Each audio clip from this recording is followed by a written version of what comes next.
back to the beginning. The wave of time stretches endlessly as I labor over this video. Each idea, every frame, every word etched onto the paper. Everything I created feels like a shadow of his former self. The longer this takes, the more it feels like I'm trapped in a ceaseless loop, an endless corridor leading to a dead end. I've crafted countless scripts to map out my escape, opened many doors, traversed endless worlds. Yet, every journey feels wrong. A twisted path that inevitably circles back to the start. Is there any escape from this? Will this video be my final chapter? How many more must I create to reach the ending I always wanted? With each word I type, the story darkens, feeding on my soul. This is not the story I hoped it would be. This is not the ending I wanted. This video will eat us alive. This video is a monster.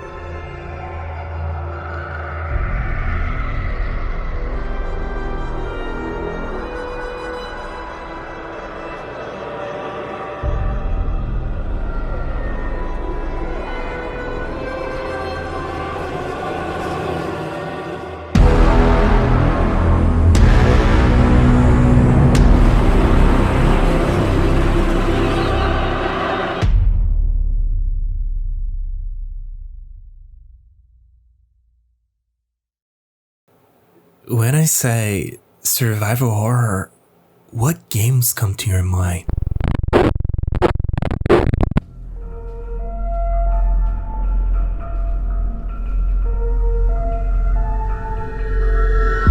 Timeline of Galvano's 470 teaching constants of Zane.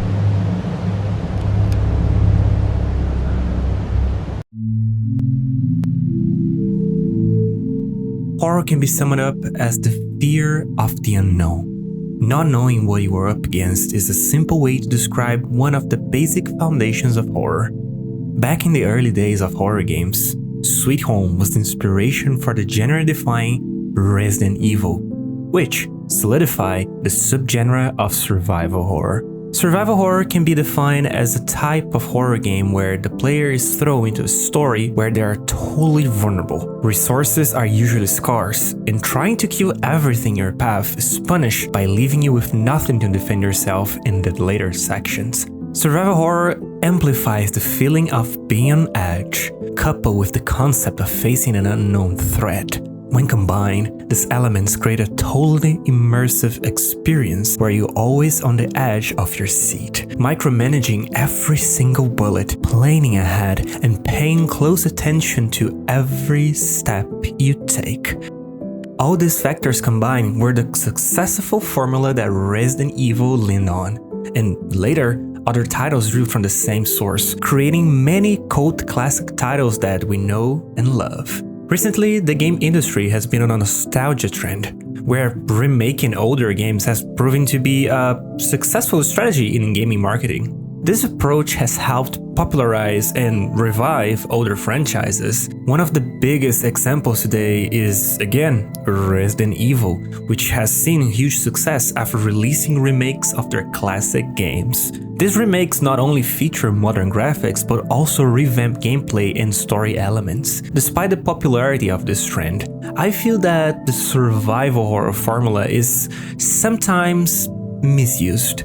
Some games are considered survival horror simply because they include a few elements of the game, like inventory management or puzzles. But are these games truly focusing on the survival horror aspect? Or are people using Resident Evil and Silent Hill as labels to define any new entry in the genre? Comparing this topic with Resident Evil is a no-brainer for many people. I watch a lot of videos about horror games, and most of them use either Resident Evil or Silent Hill as examples, a foundation to label another game as a survival horror. If it plays like Resident Evil 4 Remake, the gameplay is considered good. The storytelling needs to resemble Silent Hill 2, with a psychological aspect to make the story scary.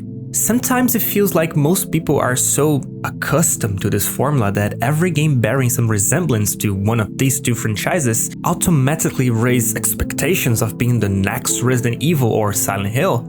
And that can lead to a lot of misunderstanding and frustration. And I think Alan Wake 2 suffered a bit from that. This story is a monster. And monsters wear many faces. By just watching the gameplay review trailer of Alan Wake 2, we can already draw a lot of comparisons to RE2 and 4 remakes. We can't deny this, especially because Alan Wake took that formula and implemented it with its own light and dark mechanic. However, the problem is that some people were expecting a survival horror game akin to the recent Resident Evil remakes. I watched a few people play through the game, especially friends of mine who didn't know much about the franchise or haven't even played the first Alan Wake. They were not into the lore that Remedy created, they just had high expectations about playing this new survival horror game that received much praise from the critics, especially after winning a few awards back in the Game Awards. This made Alan Wake 2 even more attractive to the public. Survival horror fans were eager to play a new installment and add another horror franchise to their catalog. It was to indulge you, but we can stop pretending now. Masks come off. Oh, I wouldn't go that far. However, despite being a horror game with survival horror elements, Alan Wake 2 was not the survival horror experience that most people were expecting it to be. Alan Wake 2, it's not a traditional survival horror game. You won't be solving a lot of different puzzles to unlock new areas that you need to backtrack to, nor you feel underpowered or need to run past enemies. While there is resource management, the game always refuels your ammo when needed. If you explore the map thoroughly, your storage will be completely full. Alan Wake 2 is a heavily story-driven horror experience with survival horror elements. Combat is secondary. Despite being really satisfying, you won't be using your gun frequently. For instance, I didn't fire my first shot until an hour and a half into the story. To be more precise, 1 hour, 33 minutes and 42 seconds. After that, the next combat encounter was almost an hour later. So, in roughly 3 hours of gameplay, I had only 2 combat encounters. I'm not saying this is a negative, no. I really enjoyed the first hours of the game. I was hooked from the beginning, eager to know more about the story, and I didn't even notice the lack of combat until I rewatched my recordings. I said all of this just to tell you not to play Alan Wake as a typical survival horror game. Don't have this type of expectations, not only here in Alan Wake 2 but future horror games. This game is its own thing. Remedy makes really unique games, and this one is Remedy at its peak. If you love Remedy, you will love this game. If you really love horror in general, I highly recommend you to play this one. If you really like storytelling, you are here for a treat. Alan Wake 2 is the most heavily story-driven game I have ever played. It is not an easy game to play. You'll be constantly questioning everything. The game invites you to immerse yourself and dive into the spiral. A spiral that is the central foundation of the game and reflects the whole experience. It keeps giving you more questions that lead to answers, which lead to more questions. A spiral whose depth we cannot know. But it doesn't shy away from being what it wants to be. It's bold, unexpected, and a unique experience. It is not a mainstream survival horror game, it is a creature of its own. Right is a step forward on this spiral in the darkness. I dive to the body to find the answer, the map, and the key, the compass. That's combined to form a door leading out. But how do you open a door that's not a door? At the bottom of an ocean that's not an ocean, and a lake that's not a lake. After establishing this idea of how to approach the game, I can finally talk about my experience. This video is the final part of the hardest project I have ever made, my Alan Wake retrospective.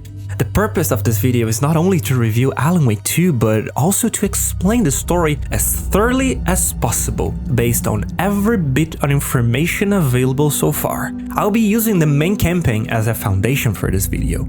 As the story progresses, I will be pausing at specific sections to explain certain story points and discuss some theories to clarify the story as much as possible.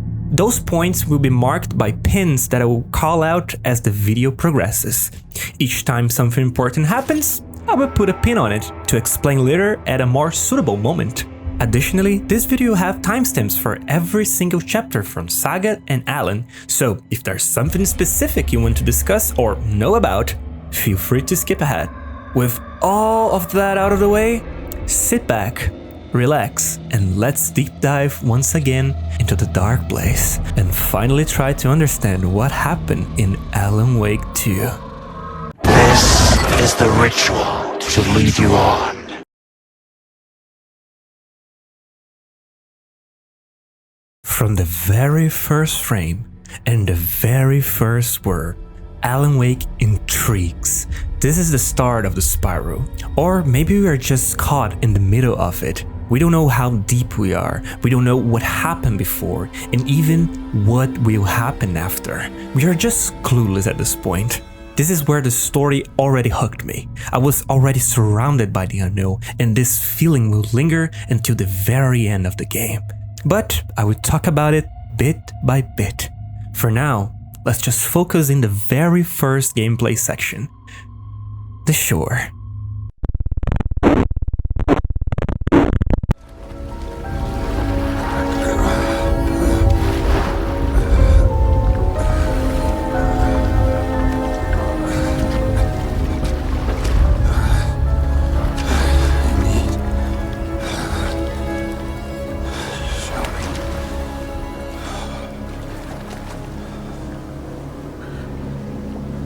As soon as you take control for the first time, you can't help but be baffled by the graphics. This is probably the most beautiful game I have ever played, and many reviews are commenting on this. Even those who dislike the game can't say anything bad about the graphics in Alan Wake 2. They are truly impressive and provide a genuine next-gen experience. From the very first second of gameplay, you are intimidated by the dark greenish tones of the forest. It's desaturated, yet full of life.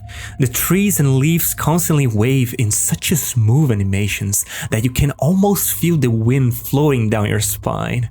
It is so immersive, and the environment sounds complement this eerie feeling, making you want to explore while fearing what might be around the corner or beyond the bushes. You can even hear footsteps coming from beyond the foliage, along with moaning and grunts. It is a very strong start. And just to be clear, I'm running this game on low settings, and it looks better than many recent games on Ultra with ray tracing on. Alan Wake 2 raised the bar for graphical fidelity in games in just 1 minute. It is truly impressive. Our objective here is to follow the path. Eventually, you will stumble upon what looks like a Taken, and they will kill you no matter how far you run from them. You always get surrounded by them, meaning that you are supposed to die here. This intro sets the tone of the game really well. It is 100 times darker than the first one. These people recklessly tie you to some sort of a wooden altar, cutting the heart out of your chest as they proclaim themselves to be the code of the tree. But after they finally take her out, something happens. Someone else was there witnessing this ritual. The code realized this, and the witness runs until the screen goes black. And then we finally get our phenomenal title card.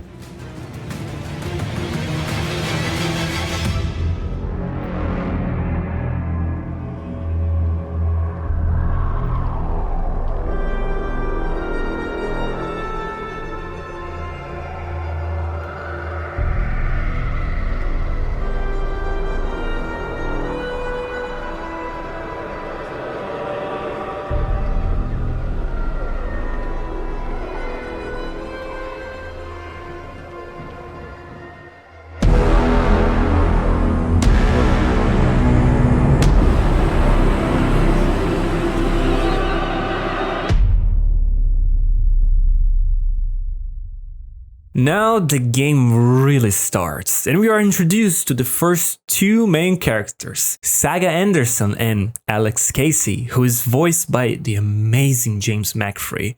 This was basically his last work, and knowing this while playing the game gave me chills and some good moments with the character. Casey has a significant role in the game, and I'll be discussing more later. For now, I just want to say, rest in peace, James. Whatever you are.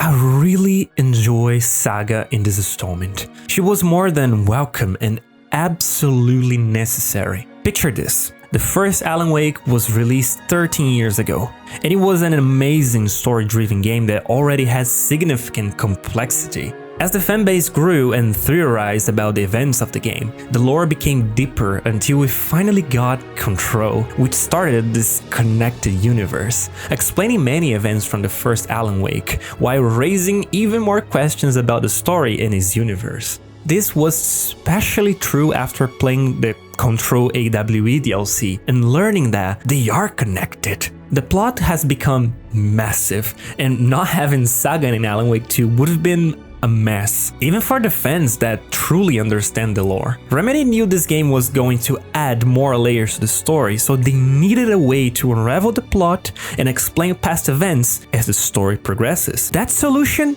was Saga. She's like us, the players. We don't quite understand what's happening, so her being a detective makes a lot of more sense. This is a complex case, and she gathers clues alongside the player, helping us to understand what's been happening. She's a great plot device for the game, well voice acted and super fun to play. Her gameplay feels unique to her style, and because she mirrors the player experience, getting hooked and immersed was really easy. Saga is an amazing addition to the game. So before we jump into action, we get a brief cutscene of Saga talking to her daughter, named Logan, at the phone.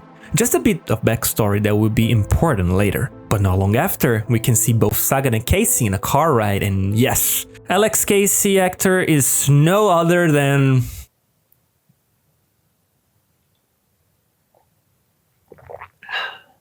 Sam Lake, the man himself. And I got a really crazy theory later in the video that involves Sam Lake. So, stay tuned. Saga and Casey are traveling to Cauldron Lake because of 3 murders that happen in the area. The 3 victims share some similarities. They have been missing since 2010, when the events of the first game took place. As they arrive at Cauldron Lake, a 4th murder occurs, and now we are here to investigate what is really happening.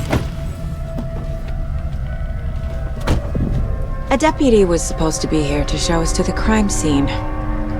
There's the car, so where's the deputy? Eaten by a bear? I'll check out that map.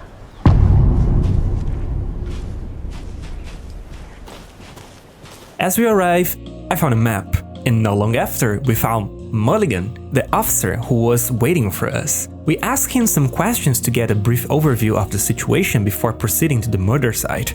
However, something to keep in mind is that while we were talking to Mulligan, we could hear his partner Thornton on the radio asking about us in a very suspicious manner. I just figured that, When are those damn fists gonna show up, Mulligan? federal agent's right here, Thornton. My partner Thornton, down at the crime scene.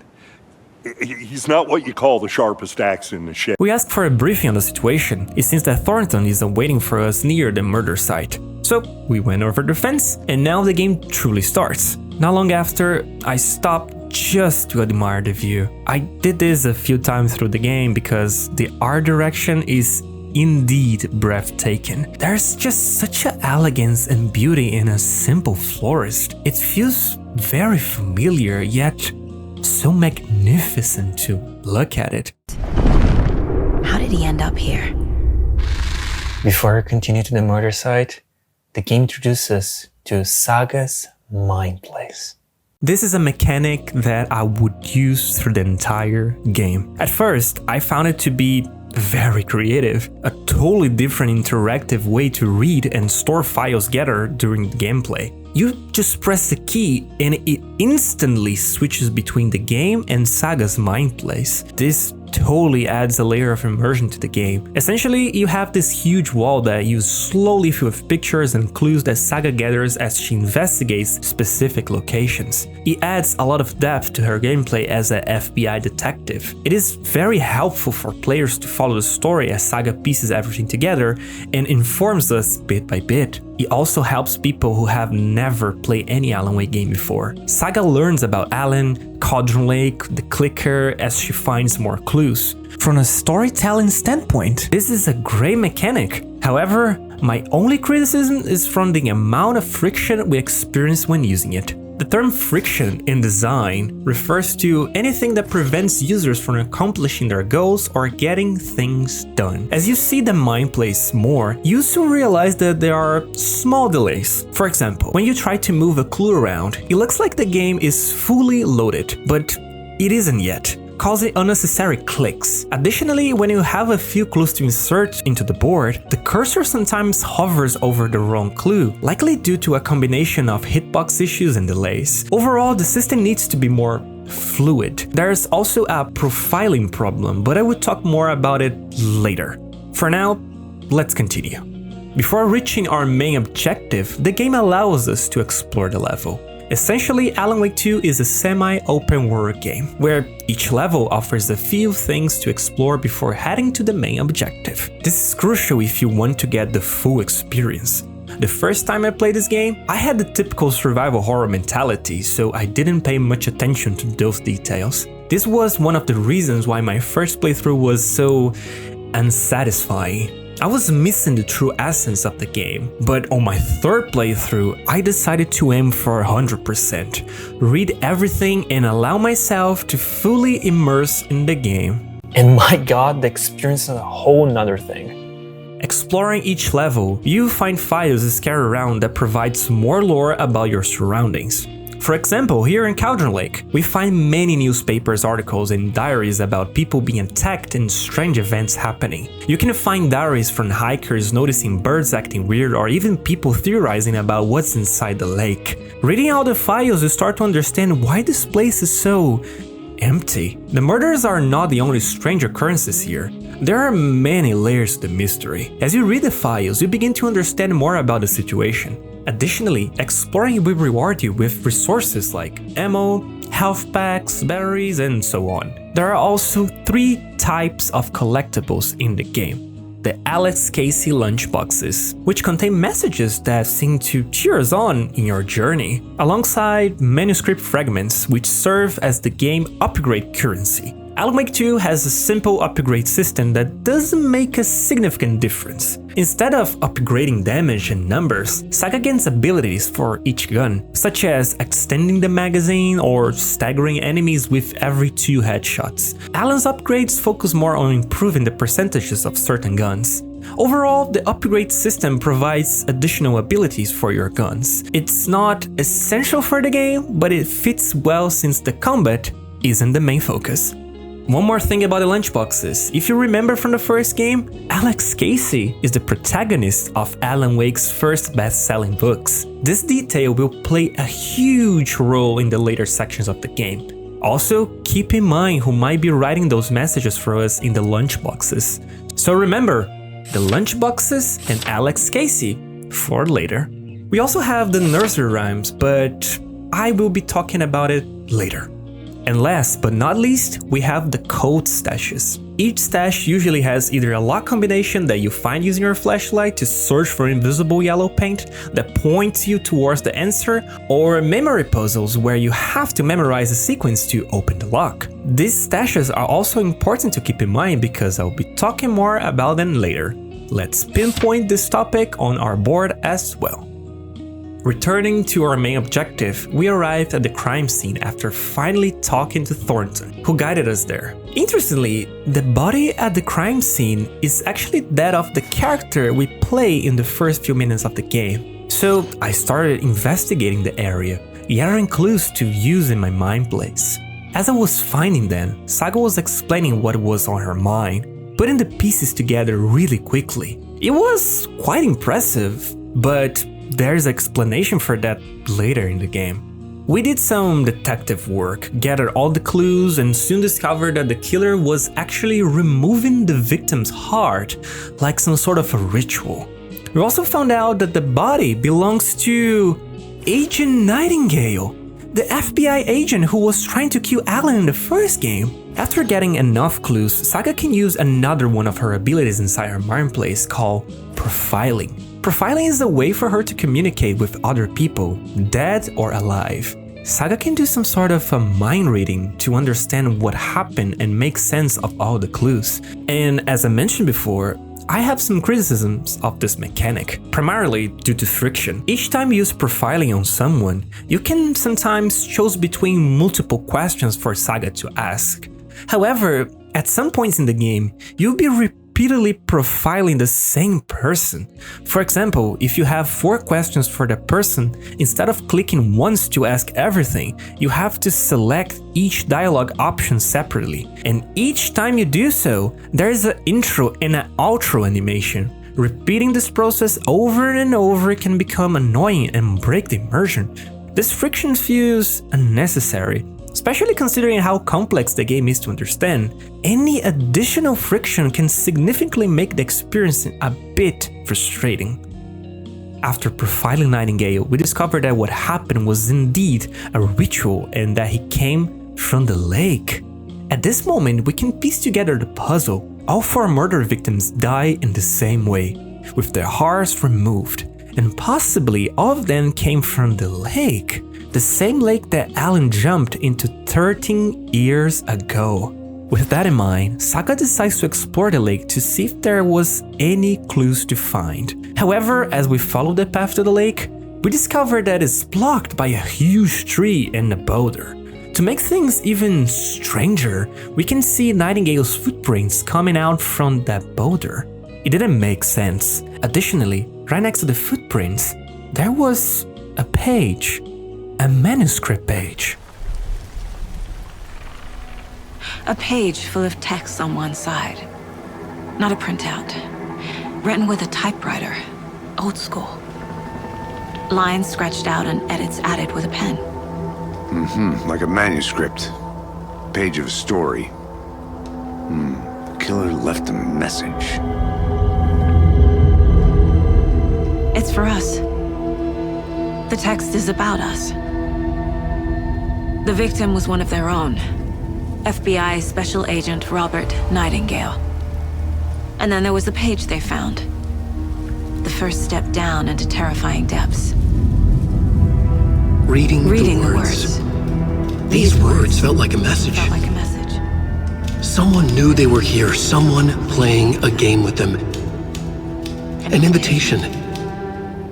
How could they not accept, even if they knew it would end up hurting them?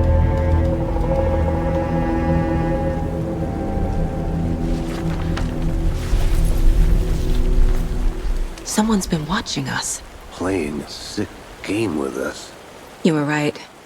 The manuscript page was, of course, from Alan Wake, but they didn't know that yet. The script was actually describing what had just happened to Saga and Casey as they found the manuscript page. Following the logic from the first game, we can assume that Saga and Casey are part of the story written by Alan Wake. This is another point we should pin to our board to keep in mind. We once again used Saga profiling on Nightingale and discovered that there might be something inside his body. So, Saga and Casey go back to Thornton, asking him to bring Nightingale's body back to the town of Bright Falls so Saga can examine it. As we were leaving, Thornton tells us that Sheriff Breaker mentioned he found the Bookers in the Bright Falls Old Deer Diner. These Bookers were the ones that we saw in the first few minutes of the game, who witnessed the ritual and then ran away. This presented another good opportunity to gather more clues. Thornton gives us some keys for a shortcut, and now we are heading to Bright Falls. I can't get that manuscript page out of my head.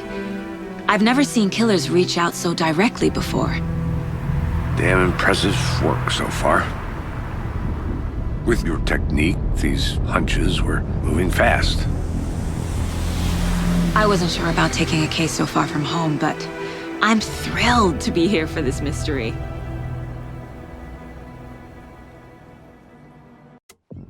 Ah, Brightfall, such a great introduction. It feels so nostalgic to see this part of the game in high-end graphics. The layout is almost the same, but seeing this place at this particular time of the day is just so comfy. The orange tones from the setting sun create a cozy atmosphere. All those people wander around, minding their business. The town doesn't look like a setting for a horror game. It actually feels somewhat welcoming, inviting you to learn about and explore it. This makes sense because we read in those articles back at Cauldron Lake that tourists may not be coming here as much due to the strange events, especially the recent murders. You can sense that the town is silently struggling with fear and economic issues. Imagine how much this can impact the town's economic situation. No tourists meaning no money, or how the citizens feel unsafe due to the recent murders and disappearances that always happened since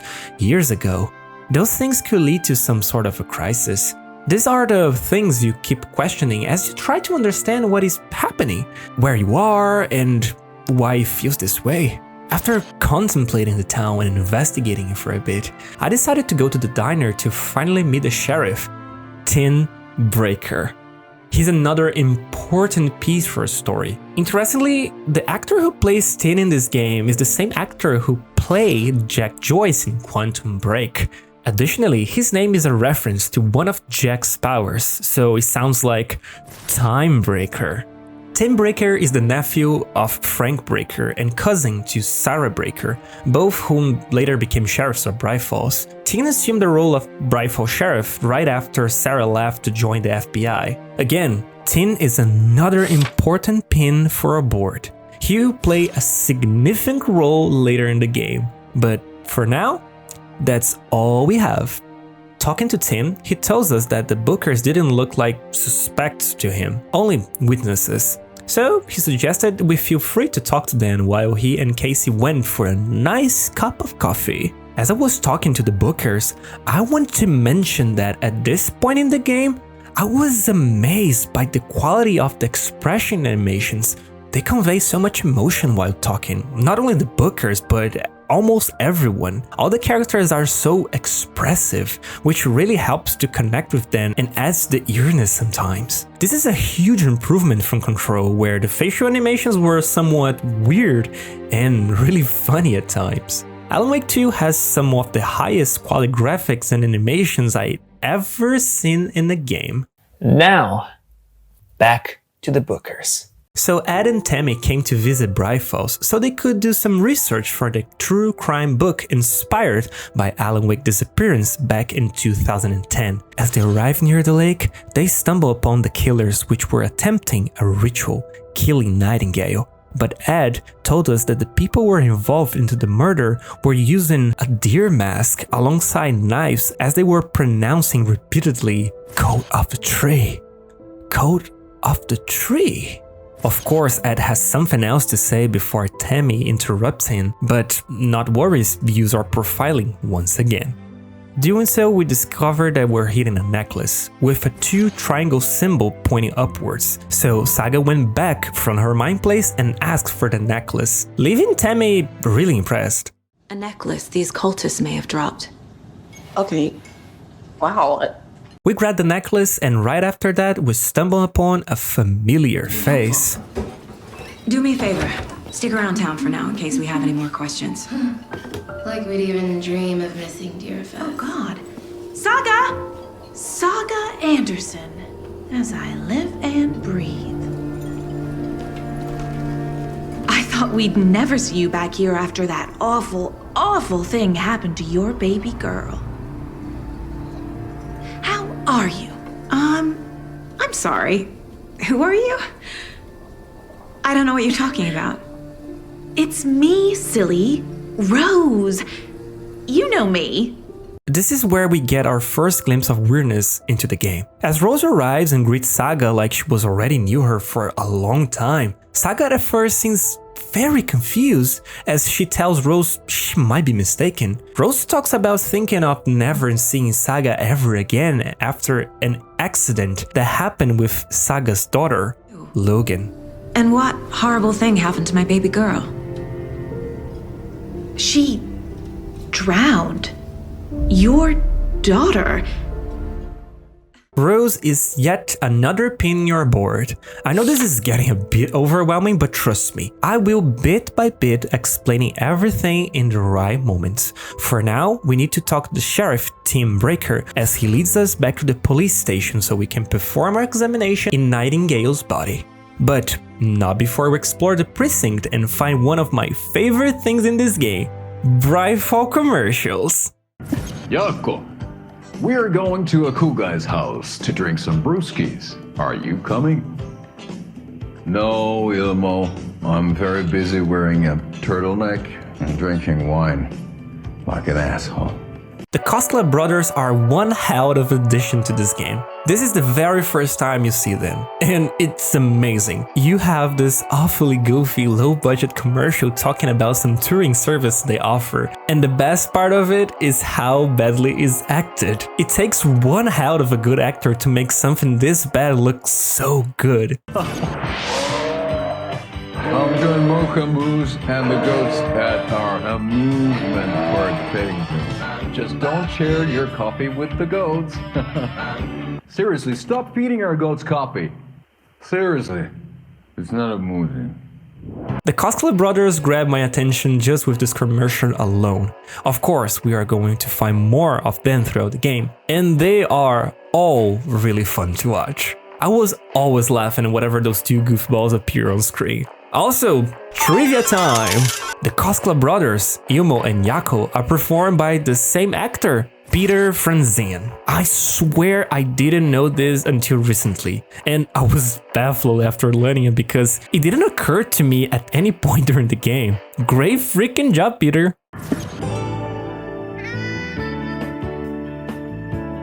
Hello, Yako. Looks like another perfect morning in paradise. I agree, Ilmo. A perfect morning for me to drink this coffee I'm holding. Oh shit, this coffee is shit. This is not the last time we will see Yako and Yumo, so I'm putting a pin into those two for now. So we regrouped with Tin and Casey before heading into the morgue where Nightingale's body was. Upon arriving, Saga gathered a few more clues related to how Nightingale was murdered, finding signs of cutting and some writing on his body, as well as his heart. After using Saga's mind place to piece the clues together, we began to examine inside the victim's body. Not long after, Saga retrieved another page of the manuscript from inside Nightingale. This time, the page was talking about the future. Alan was explaining how Nightingale and the Taken couldn't see anyone who was in the light. After that, Tim realized that he had found some other pages like this one before, so he decided to reach for them. And as he was about to give them to Saga, he completely vanished.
Didn't see her. Could not see into bright light.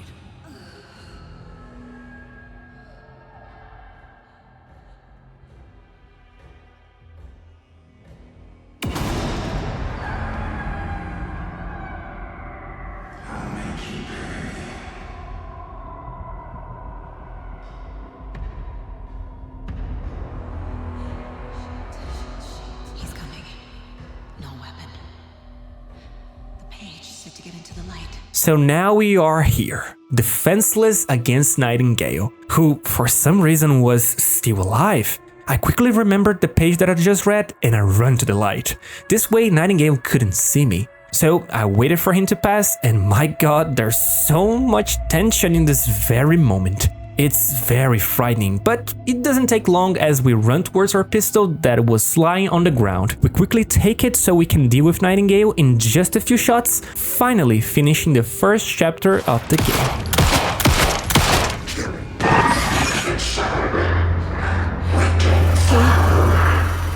Vanished.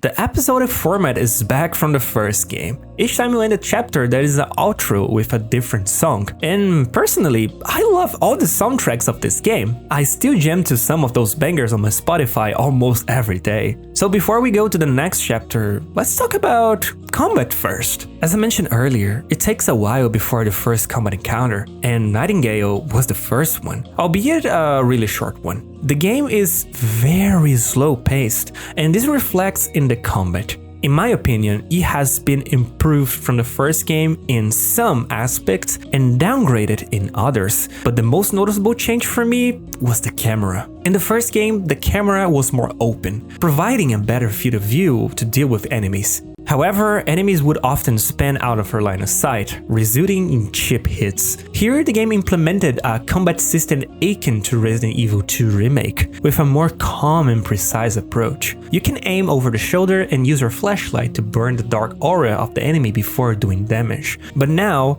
you must boost your flashlight to do that. Just pointing it towards the enemy doesn't do anything like the first Alan Wake game.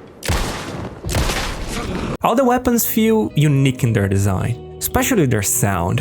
The impact is really strong. You can feel the kick of each weapon as you shoot, giving weight to each bullet. The slow-paced combat helps a lot for you to feel the punch of your arsenal. The visuals are also a plus. Boosting your flashlight towards an enemy has this whoosh sound that really feels like you're hurting them using the light. All the explosions have some sort of a compressed sound that, when playing with headphones, it's just so immersive. The sound of this game is really good. It helped me a lot when I sometimes got lost during combat because of the visuals. However, the visual effects of the game are terrific. All the smoke and distortion effects work to give a unique sensation of art style, enhancing the game's uniqueness and encounters and art direction. But sometimes there are just too many effects layered on top of each other that you simply can't see anything during combat. Especially when playing as Alan, I got lost because there were too many effects on the screen.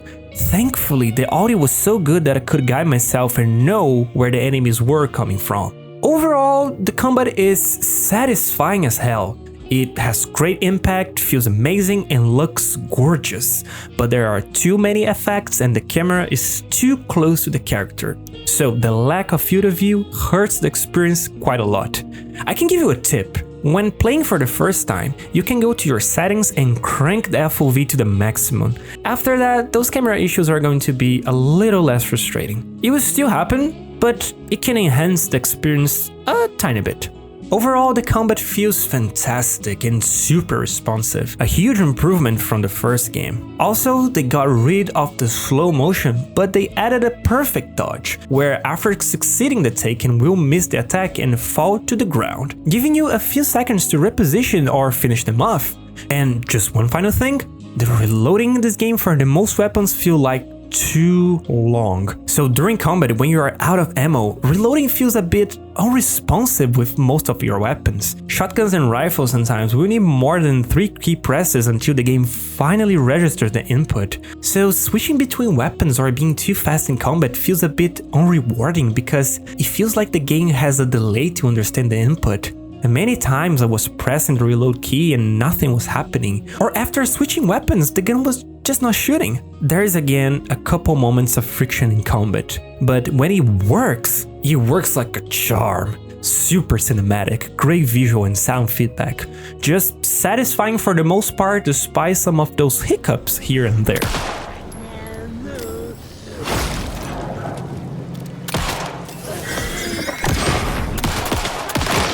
Chapter 2 starts right where we left off, with Saga and Casey feeling very confused by the supernatural events. So we do what we do best, investigate and use Saga's mind plays.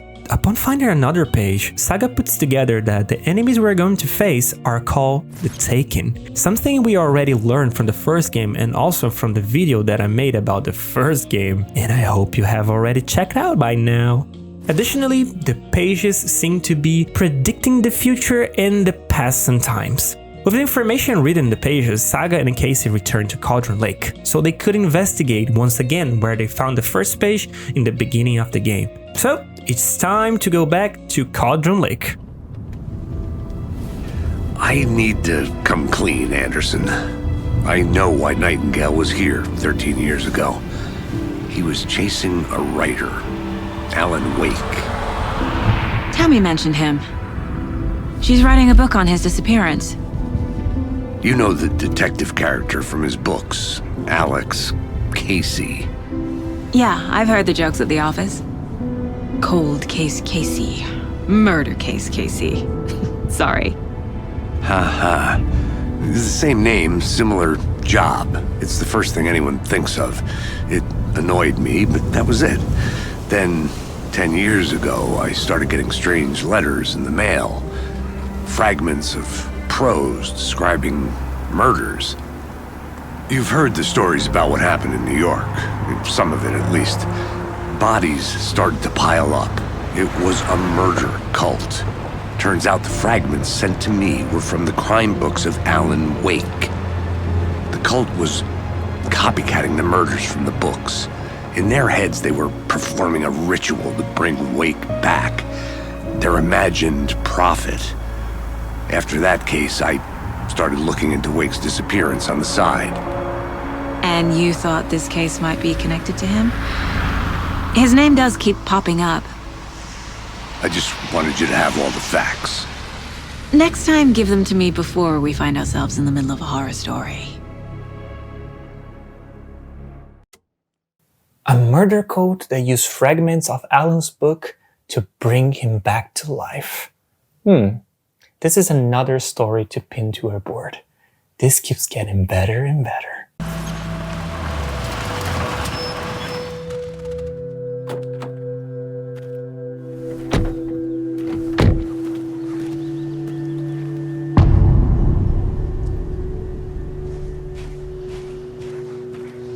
The page says Nightingale's in something called an overlap. Need to figure out exactly what that means. I'm happy I'm not in charge of this mess. Thanks. Let's start looking for Nightingale where he was killed. So once again, we are back at Cauldron Lake. Our objective, just like Saga said, is to find this so-called overlap. So let's start from the beginning, going where we first found Nightingale's body. However, as we made our way back to the murder site, we stumble upon Ilmo, the guy from the commercial, one of the Kosla brothers, and also Steven. Here's where we get our first connection to Control. Ilmo has hired Steven to guide him through the woods. Steven was there to repair a machine that we soon learned we used to detect and alert about AWEs, Alter World Events. Do you guys remember the very end of the Alan Wake DLC in Control? We see some computer screens talking about an occurring AWE in Bright Falls. This machine was the one alerting the Bureau, and Steven was there to do some maintenance. This was the first glimpse of the connected universe, and I was so hyped about it. Before we continue with our investigation, there's another thing that Ilmo talks about that is another important pin to our board. Saga's mom is from Finland, which Ilmo guesses after seeing Saga's sweater, but Saga corrects him, telling that she's actually from Sweden. This has some big implications for the plot later, so it's another thing to keep in mind. So now we're finally back to our detective's journey. We arrive at the murder scene once again, greeted by this sublime sunset. My god, those moments really make you forget that you are in a horror story. It's good, yet creepy in a way. So, we conducted another investigation, finding some new clues and also footprints. Okay, let's follow them. Following Nightingale's tracks. Oh my Jesus fucking Christ. That really made me jump. Okay, back to following the tracks. We stumble again upon the tree that we found back during our first visit in Cauldron Lake, but this time, it has some sort of glowing sphere covered by a dark aura. I pointed my flashlight to burn the darkness away, and after doing that, we found another page. My flashlight burned the dark stuff away. It was The covered. fuse was in place. Saga stepped into the witch's hut. Inside, a bright light. There were objects that stood out to Saga, as if the light had manifested them. The page was telling us to go to the witch's hut. However, when we find the hut, we discover that the power is out, so we need a fuse to turn it back on. It was a really simple task. We found a new fuse and got the lights in the hut working again. Upon entering, we find another page. This is where things start to get even weirder. The page describes how Saga needs a heart to use in a ritual to open an overlap. And also you need to insert the heart into the witch's chest. All these things sound really weird now, but I will try to make a bit of sense of them just a moment. According to the page, we need to go to the general store to find this heart. Arriving here is one great tension moment. The sunset in the forest turns into night, rain starts to pour, and we are by ourselves. Go inside the store, you can feel the atmosphere kicking in. Everything combines perfectly to create this fantastic horror set piece.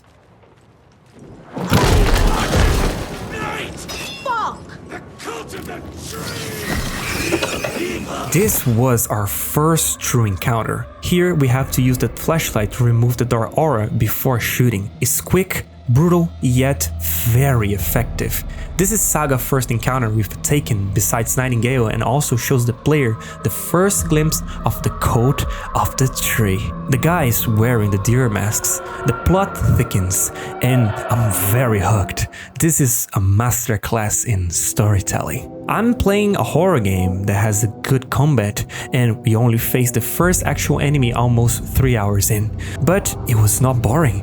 This encounter held so much tension. We created a whole setting for this moment. The murders, the welcoming and heartwarming town of Bright Falls that now, all of a sudden, became a playground for a murder code. This sudden shift in the tone of the story was so precise. The build-up was carefully crafted to this very moment, the first release of tension. I know you can say the same for Nightingale, but this moment feels like you were all by yourself. The first combat encounter back at the morgue felt more like a tutorial, but here the tension just peaked. From this moment forward, you can be attacked at any time. Tension is at its peak. This is great horror material. After a great horror set piece, we are rewarded with some resources and a really nice sawed-off shotgun and another glowing sphere on top of the fridge. Once again, I use my flashlight to destroy the sphere, revealing Nightingale's heart. The text on the heart is clearer now. Legible. I feel like I recognize this. The fridge. The heart. I knew it would be here. Like I saw it in a dream. Before we continue, I have a very important thing to keep in mind. Did you notice that Saga just said that she felt like she knew the heart was there all along? This is very important and will be briefly explained in a later section of the game. For now, let's continue. So now we need to follow the next not so logical step that was written on the page. Insert Nightingale's heart into the witch's chest. If you're familiar with the first game, you'll be quickly notice that the witch mentioned in the page is the same as from the first game, Barbara Jagger, or the Dark Presence. We can see her drawing on the sign talking about the witch Sladdle, where it tells a story about a woman accused of being a witch by the sheriff, who, along the townfolk, drowned her in the lake. After doing so, a strange tree grew into a gigantic red hood in the center of the forest, hence being called the Witch Sladdle. According to the game, we know that this tree is considered a threshold, a gateway to the dark place, a term that we also learned back in Control. It was used to describe the oldest house. There are areas in the oldest house where, under the right conditions, when the frequencies match, other dimensions leak in. We call these areas thresholds. According to Control, the Otis house is a place of power that is connected to multiple planes of existence that the Bureau was studying about. In the Foundation DLC, we learned that the Otis house has another depiction as a tree. Knowing that the Otis house is connected to other planes of existence and also symbolized as a tree, we can theorize and compare the Otis house to a large tree with branches connected to everything, similar to Yggdrasil from the Norse mythology. Yggdrasil, also known as the World Tree, connects the above and below, heaven and earth, inner and outer worlds. It connects multiple planes of existence, serving as a nexus of thresholds. With that, we can assume our very first theory of this video, that the Otis house, the overlaps, or thresholds are connected to the dark place. Cauldron Lake and the Otis house are both considered places of power. Maybe we'll see some crazy connections to the dark place in Control 2. We'll talk more about these connections later, so for now, let's continue. The overlap is one of my favorite visuals in the entire game. I love the use of distortion and red lighting, which shifts the game atmosphere completely once again. The red is typically used to emphasize fear, rage, and violence, making it a perfect way to prepare the player before committing to the overlap. It's just such a great presentation. Overlaps are crucial to the game's story, and this is the first one of 3 we need to enter. The overlaps work in a similar way. Think of them as a section you need to go through 3 times, like a loop, but it's actually a spiral. So a spiral loop means that each time you enter the loop, something is different. For example, in the first section, Saga hears Logan asking for help. The second time, you see a projection of Alan trying to communicate and also a manuscript page, but the scenario itself is still the same one from the first loop. In the third and final loop, you can see glimpses of another place, perhaps another reality, and now the scenario starts shifting a bit. At the end of each overlap, there will always be a boss fight against someone connected to the overlap, and this time, it was Nightingale.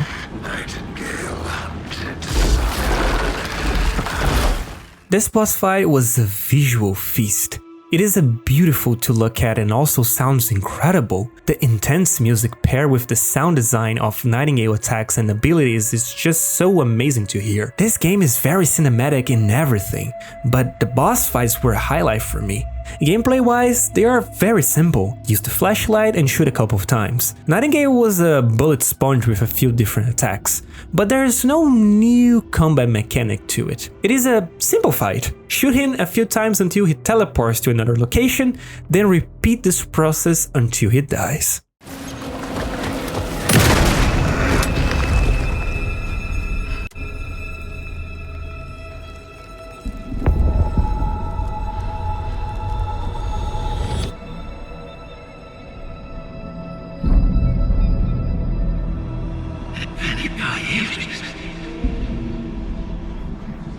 Who are you? What is this? Who are you? Hear me. I'm Saga Anderson, FBI. I can hear you. Cauldron Lake. Yes, I'm at Cauldron Lake. Where are you? How to escape. In danger. The dark presence. Danger. Thanks. Got it.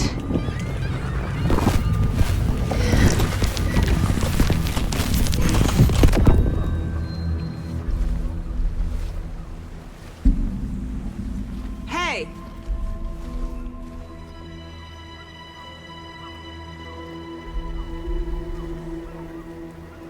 Are you okay? No! It's my fault! It got out with my face! Scratch! Sir, calm down. I'm gonna need you to take a breath. He's changed the story. The dark presence. We must stop it before... Easy now. First things first. What's your name? My name is Alan Wake. I'm a writer. I've been... Wake? Okay, Now you all might be wondering, what the hell just happened? Don't worry, let me first explain what an overlap is, so we can understand how Alan was able to escape the dark place. Overlaps occur where reality and fiction collide. Small cracks in reality where the dark place can slip through.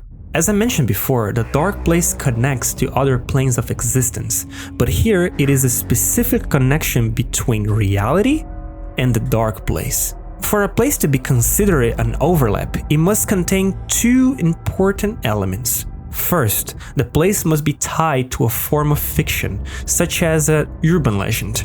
For example, the Witch's Ladle is an urban legend associated with Cauldron Lake. Second, an overlap is where reality and fiction intersect, meaning that the dark place needs to accept that form of art or fiction. It needs to be dark. To achieve this, we use locations where terrible stories or legends occurred and add a really dark story to them. In this case, we have Nightingale dying from a ritual performed by the Code of the Tree, which means we have a place, Cauldron Lake, tied to a urban legend, the Witch's Ladle, and now also tied to a murder, Nightingale's death, written by Alan Wake in The Dark Place. This is where both realities collide. This can also be seen when Saga sometimes sees and even exchanges a few words with Alan during the process of going through an overlap. So again, an overlap is the point where reality and fiction intersects. It must be tied to a urban legend, a dark event, such as a murder resulting from Alan Wake's writing, for the dark place to accept it. Saga completed the ritual and went through the overlap, which explains why Alan was able to escape. He used this crack in reality created by the overlap ritual, allowing the influence of the dark place to help him write himself out. So Alan is back. After 13 years at the dark place, he finally got out. And now we need to understand what happened. Why we were seeing his pages. Are we still inside his story, or now everything is over? This is a crucial chapter, and it's where we start to get some answers. But also, even more questions. It's a spiral after all. So Casey regrouped with us, and he's even more clueless than both Saga and Alan at this point. Now the game tells us to explore a bit while Casey takes Alan back to her car. I'm mentioning this section because while exploring, I stumbled upon a nursery rhyme, which is another collectible but has an interesting side plot to it. So keep that in mind because we're gonna discuss it later. As I'm going back to the car to meet Casey and Alan, I stumbled upon the FBC station where we meet Ilmo and Steven, but they were nowhere to be seen. The station triggered a really loud alarm, and after going inside to check, we can see the same screen that we saw back at the end of the AWE DLC in Control. We finally regroup with Casey and Alan, and now it's time for some answers. We need to interrogate Alan, but for that we need to take him back to Bright Falls. Mr. Wake, we're taking you back to our field office in Bright Falls. You can freshen up there, and then we'll talk properly.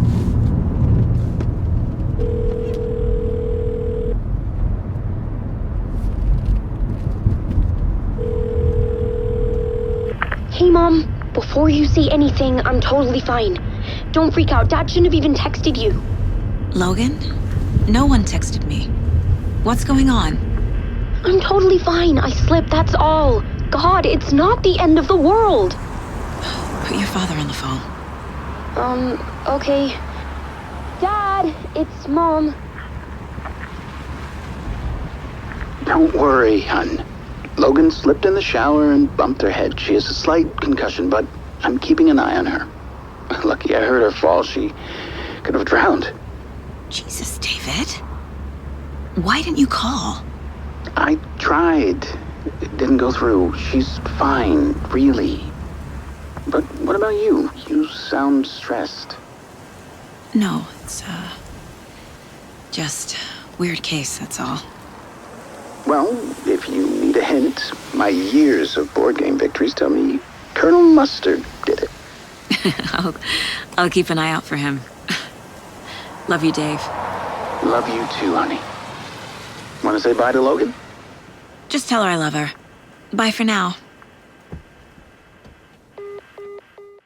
Something strange is happening. It seems that Saga is living another reality. This is another hint about it, and of course, I've already pinned in your board. For now, it's just some foreshadowing.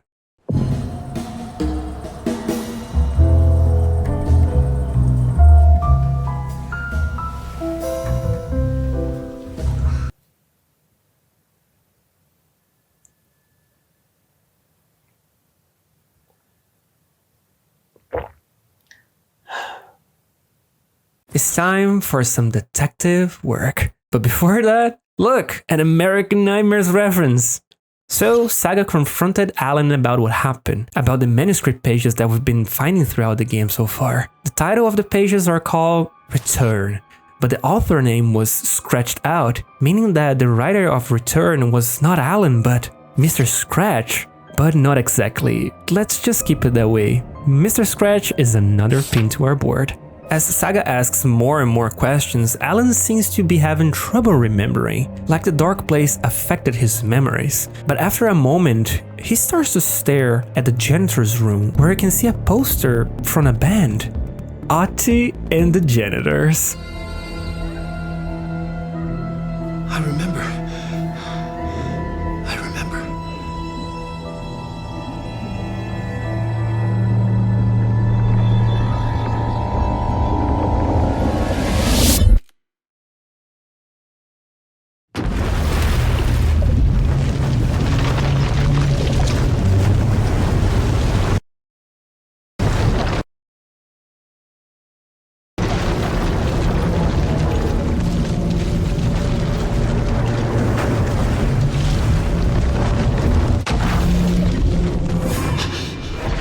After that, Alan starts to remember. So was I.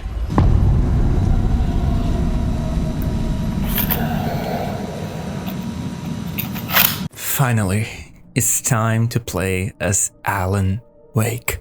From the very start, I got some Joker vibes from this opening section. This is where some of my favorite parts of the game take place. It's a talk show with Mr. Warling Door, an absolutely terrific character portrayed by David Harewood. This was my first time seeing him in action, and I'm definitely going to check out more of his work after this. Mr. Door is the host of a weird, goofy talk show called In Between with Mr. Door, where he interviews Alan Wake, asking him about his work and the books he wrote. This serves as a recap of the first game for new players and a sweet callback for veterans. There's a lot to discuss about Mr. Door, but I need more information to avoid making this video even more confusing. I'm going to add another pin to our board. By the end, all those pins will be gone and everything will be connected. Trust me on this one. We start by waking up in a dressing room with a TV in front of Alan showing an episode of Mr. Door talk show. Things quickly get weird as Alan appears staring to the camera and a prompt appears for us to enter the episode. When did this happen? Is this still the dark place? This is the essence of Alan's campaign. It's very weird, confusing, and making sense of it all is the best part. As the interview starts, Alan seems clueless. His expression says it all. He's greeted by Mr. Door, who immediately starts asking about Alan's new book. Alan doesn't seem to remember anything, and Mr. Door tries to jog his memory by showing his previous work from the first game, Departure. He even joked about the 13-year cliffhanger we got, doing some sort of a fourth wall breaking, something that will be crucial to some theories in the later sections of this video. Moments later, Door surprises Alan by showing his new book that has already been written, called Initiation. Well, our wait is over. Your new book, Initiation, hits the shelves tomorrow. What? That's exactly what every reader will be asking. This book is mind-bending. It's so cerebral. I mean, how would you describe it? Alan thinks this is all a prank, but Mr. Door doesn't seem to care much. He continues to play along, even teasing Alan by suggesting the book might have been written by Alan's evil double. After that, he makes a brief reference to Alan's new book, Initiation, giving Alan some hints and inspiration on what to write next so he can get out of the dark place. This dynamic is really intriguing. It feels like Mr. Door knows a bit too much, but is just toying with Alan. But don't fret, later this will all make sense. Before I wrap it up this interview, there's something really interesting that Mr. Door talks about. How Alan has been writing the events of the story inside the writer's room, while his other self is projected into the story. He calls this astral projection. I will put a pin on this topic, but I will explain it very soon. No, but seriously, I found the structure of the reality you build in the book fascinating. It reminded me of The Matrix.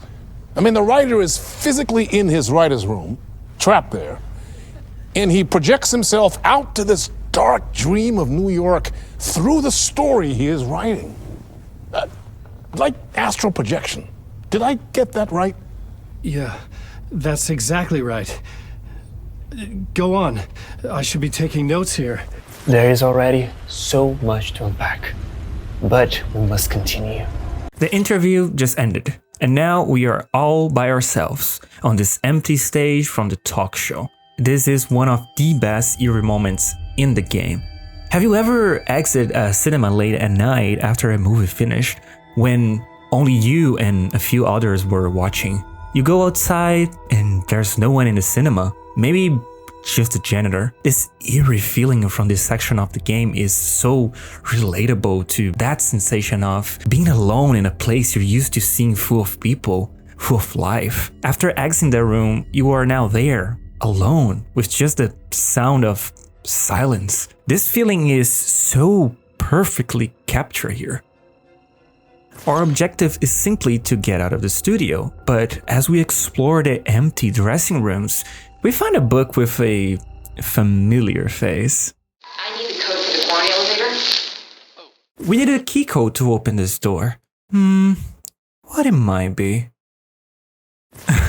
Of course, the neighbor of the beast.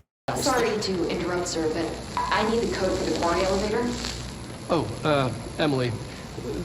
The code's BlackRock 665. Neighbor of the beast. Get it?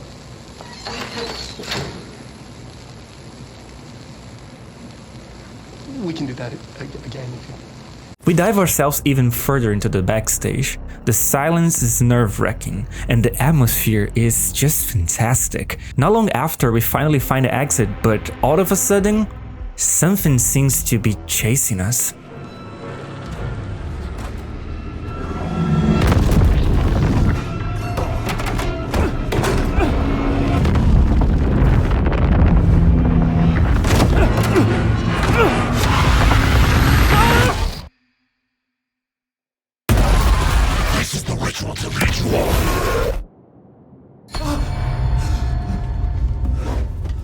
Finally, we arrived at the writer's room.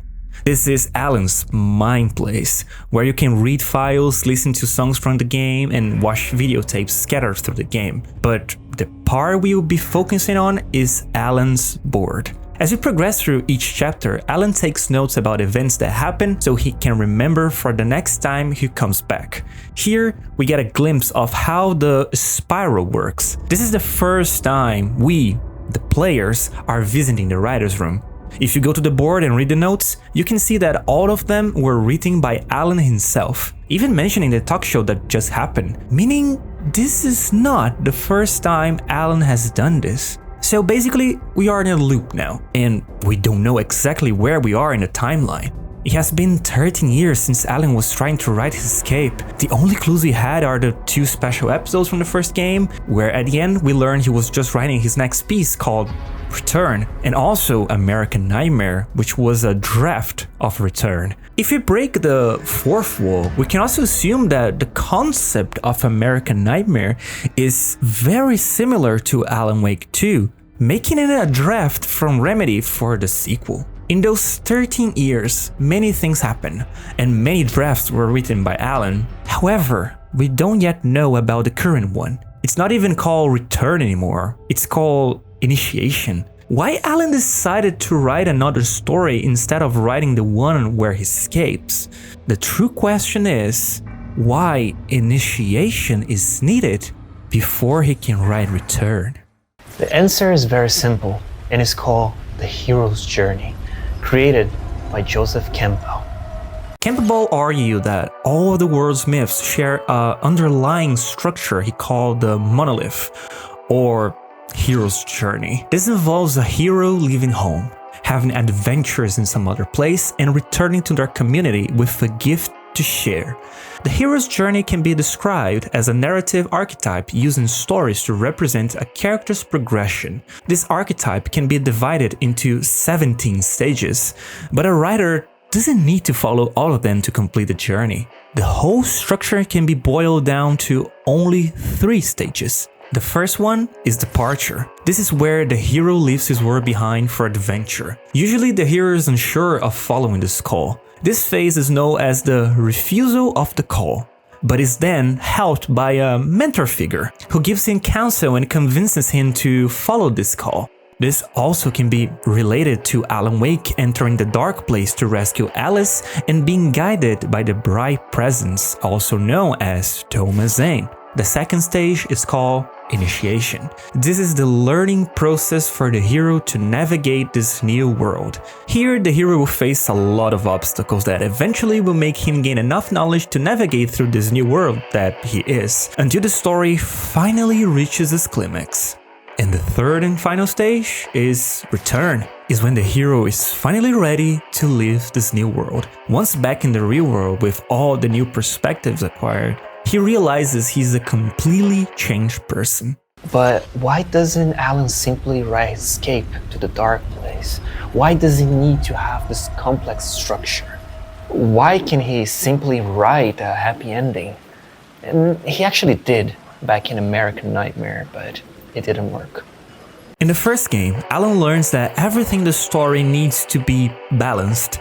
Things need to make sense, and the story needs to follow a pattern. Because the Dark Presence was editing Alan's story, shifting the genre to horror, established that the story needed to be dark. This trilogy of books needed to follow the foundation established by Barbara Jagger, also known as the Dark Presence, so Alan could write an escape that is accepted by the dark place. This is why Alan needs to undergo the hero's journey, covering all the stages and going through all the necessary trials. He needs to reach his redemption arc to finally achieve the ending he always wanted. It's an ocean. Alan, wake up. That was a lot of explaining. I hope things are starting to make sense now because we are about to briefly discuss astral projection, which Mr. Door mentioned earlier. Astral projection can be described as an out-of-body experience, similar to when you meditate or dream. The theory is that our soul leaves our body while in this deep sleep state. The same concept applies here. Alan is in his writer's room, writing his story while his other self is out there living the story he's written. So each time we see Alan in the writer's room, keep in mind that one version of him is writing while we play as the other version living in the story. This will get more complicated when we delve into Mr. Door explanation, but just keep this in mind. I'm not gonna put a pin on it because we will use the Mr. Door pin to dive further into this explanation later in the video.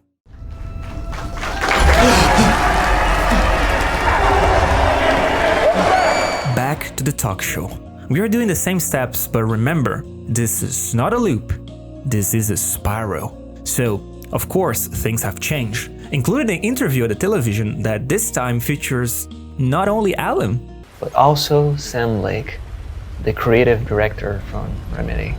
This interview was just Sam Lake being Sam Lake, and I have a theory about it. It feels more like a message, a metaphor from Sam to his creation, Alan Wake. It's about him and Remedy wanting to make Alan Wake 2 right after the first game, but due to poor sales, Microsoft didn't allow a sequel. The closest they got was a DLC and American Nightmare. Alan Wake 2 was always in their hearts, and seeing Sam here acting as a major part of the game is just his hero journey being complete.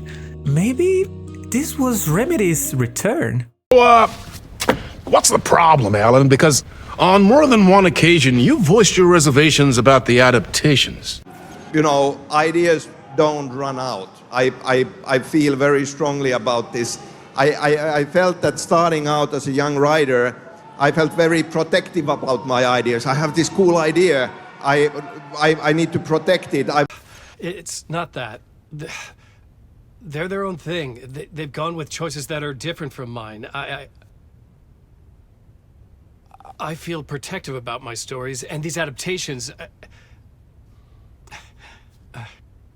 It's kind of like, how can I get this down fast enough so that I don't lose these details that I'm thinking about and feeling now? And taking notes is the key. Yeah, that's exactly right. Go on. I should be taking notes here. This is great stuff.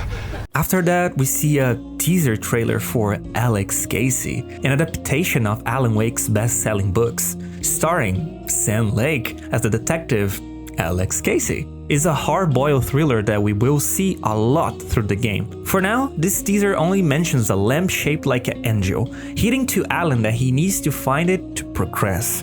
Once again, the talk show is inspiring Alan and helping him find his way through the dark place. After the teaser finishes, it doesn't take long for everyone to disappear, and Alan wakes up in the empty studio once again.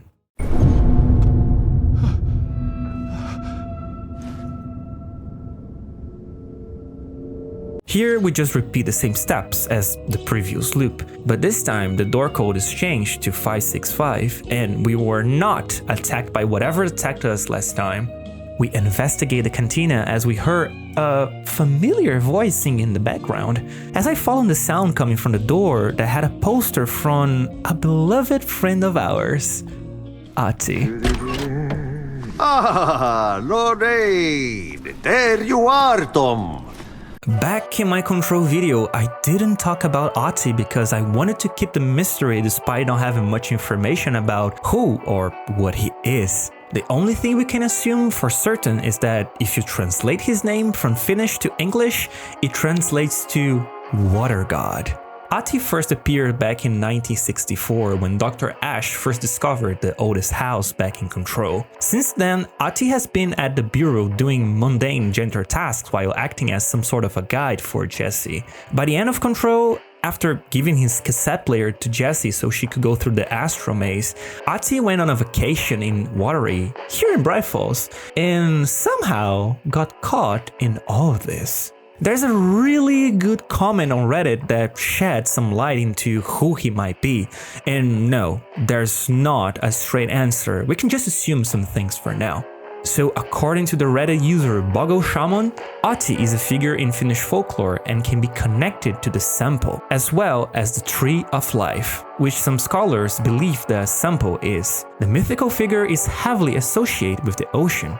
There's also a connection to the Kalevala, another piece of myth that appears in Remedy games. I recommend reading about them all, it's something that I'm still researching myself, I can't articulate very well yet. Remedy has a particular delight for using archetypes and existing folklore, whether it would be as simple as a local legend or a historic mythical figure. Consider Odin and Thor, and their connections to their namesakes. I doubt Remedy intends to use this one-on-one, but instead build off of them to create their own mythos and stories. So we talked to Ati, and he's as friendly and enigmatic as I remembered. He's always calling Alan Ton because of their similarities, and always tries to guide Wiggs whatever they cross paths. Here, Ati talks about a lamp inside a shoebox in the basement, the same item that Casey told us about in his trailer that we saw back in the talk show. We are going to see Ati a few more times throughout the game, so eventually we can talk more about him. But for now, all we need to know is that Ati is a friendly face in our book. So, it's time to go to the basement so we can finally get this angel lamp that everyone is talking about. A really nice touch that I haven't mentioned yet is how your storage is now a shoebox. If you don't remember, the shoebox was something that Zane wrote in Alan Wake 1 and used to store the clicker. Everything that is stored in the shoebox is going to be there permanently. So whatever happens in the story, the things inside the shoebox will never change. So we went to the basement and we finally acquired the angel lamp. Here, the game presents an amazing mechanic where you can store a source of light inside the lamp and transfer it to another location. So after doing that here in the basement, I took the light that was lighting up the room and transferred to this location right here. This is a great mechanic and unique to Alan. You will be constantly shifting the place structures using the lamp, opening hidden secrets and new pathways that can lead to some really interesting puzzles. Alan Wake is really impressive graphically, but mechanics like the mind place and the angel lamp shows how far they push the technology. Each time you shift an entire section using an angel lamp or another mechanic that we will discover in a moment, the game instantly shifts. There's no lag or stuttering. The levels always change at the press of a button. It doesn't break the pace for a second. It's all creative as hell. Many moments will have you just admire the sections with Alan, shifting the scenarios as if fitting a new narrative. I will discuss more about another exclusive mechanic that Alan has when we get to it. For now, let's bring the lamp to this room so we can finish this chapter. Dark place wants to drown me. I'm losing myself. I have to fight it. I have to remember. The clicker. The light switch. I lost it. But I have the lamp now. The lamp the switch was cut from. This place is a nightmare. Not real and yet more real than anything. The danger and the horror are real. It feeds off my mind. Twisting whatever it takes into psychotic reality. I'm trapped here. I write to escape. I've tried this many times, written countless stories, forgotten how many. I keep failing, but I must keep trying. I use the story to dive deeper. Every word I write is a step forward on this spiral of the darkness. I dive to the body to find the answer, the map, and the key, and the compass that's combined to form a door leading out. But how do you open a door that's not a door? At the bottom of an ocean that's not an ocean, and a lake that's not a lake.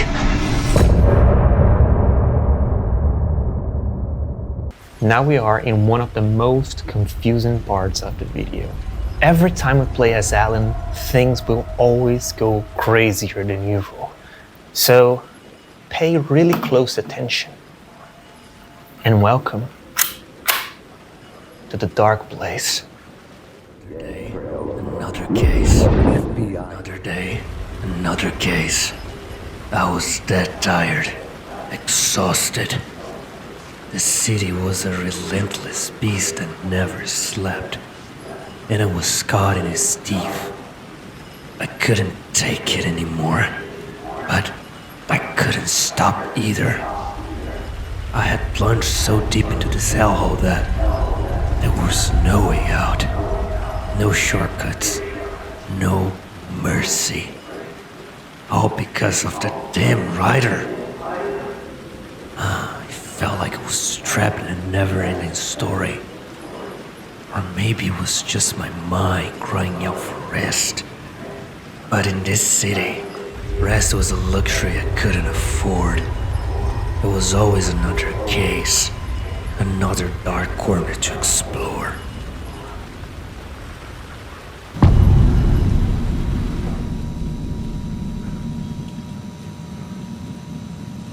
Oh, this section is incredible. This is New York, or better said, where Alan used to live. He's been here for so long that this version of the Dark Place has completely shifted based on Alan's story, Alan's subconscious. If you explore, you can see graffiti on the walls about Alice, Mr. Scratch, or quotes related to Alan. Every poster and piece of propaganda is always connected to what Alan was going through or a current objective. It's amazingly well crafted, but the best part is how casual it looks. So basically this is not an abandoned factory or a creepy mansion, no, it's the streets of the New York. Empty, covered in darkness, and lit by neon lights. It's something you can see in real life, it's palpable, relatable, and that makes it even scarier. When you see something unfamiliar, it doesn't scare you as much as something familiar. Silent Hill 1 is the perfect example, taking normal locations like a school, a hospital, or a dark alley and twisting them to the point where they become completely terrifying. Alan Wake 2 does that a lot. The empty studio, the streets of New York, the empty subways, all of it gives you a constant sensation of everything feeling off. You know a subway station, but when it's so dark and empty, you can imagine yourself there and get the creeps just thinking about it. It is an amazing atmosphere that only few games can pull off. After admiring a bit of NYC, we hear a phone ringing. The person speaking to Alan seems to know him, but Alan doesn't recognize or remember him. Another glimpse of the spiral that we are going to discuss later. For now, the guy on the phone tells us to go to Caldera Street Station. As Alan violently hangs up the phone, he finds a subway ticket. Following the bright neon lights, I stumble upon a dark alley, covered in graffiti, with an eerie vibe and a clear sign that something was about to happen. It didn't take long for someone unexpected to show up. Alex Casey. But this wasn't Casey from Saga's world. It was Alan's character from his bestseller. So, to make things easier, let's call this Casey Dark Casey, because he's part of the Dark Place. He's a creation from Alan Wake. Dark Casey was assigned to investigate a murder cult in New York. Yes, this is the same cult that Saga's Casey was talking about at the beginning of the game. This will make more sense in a later section when I have all the information about Casey and can explain the whole thing. Dark Casey is following clues about the cult related to Alan Wake. He doesn't know if Alan was involved as their leader. The only thing he knows is that they call themselves the Cult of the Word and use Alan's book as some sort of a Bible to follow everything written on them. As Alan and Casey were talking, you could see some sort of an echo of Casey himself, as if we could just read his mind. He seemed to not trust Alan, but just as he was having these thoughts, something happened. Stay here.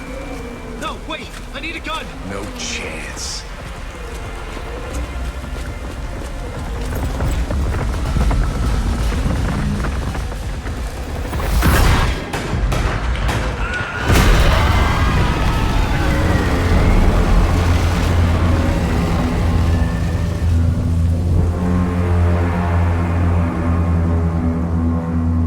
We follow the sounds of the shots, and after turning the corner, we see another echo from Casey saying that he dreamed about dying in that alley.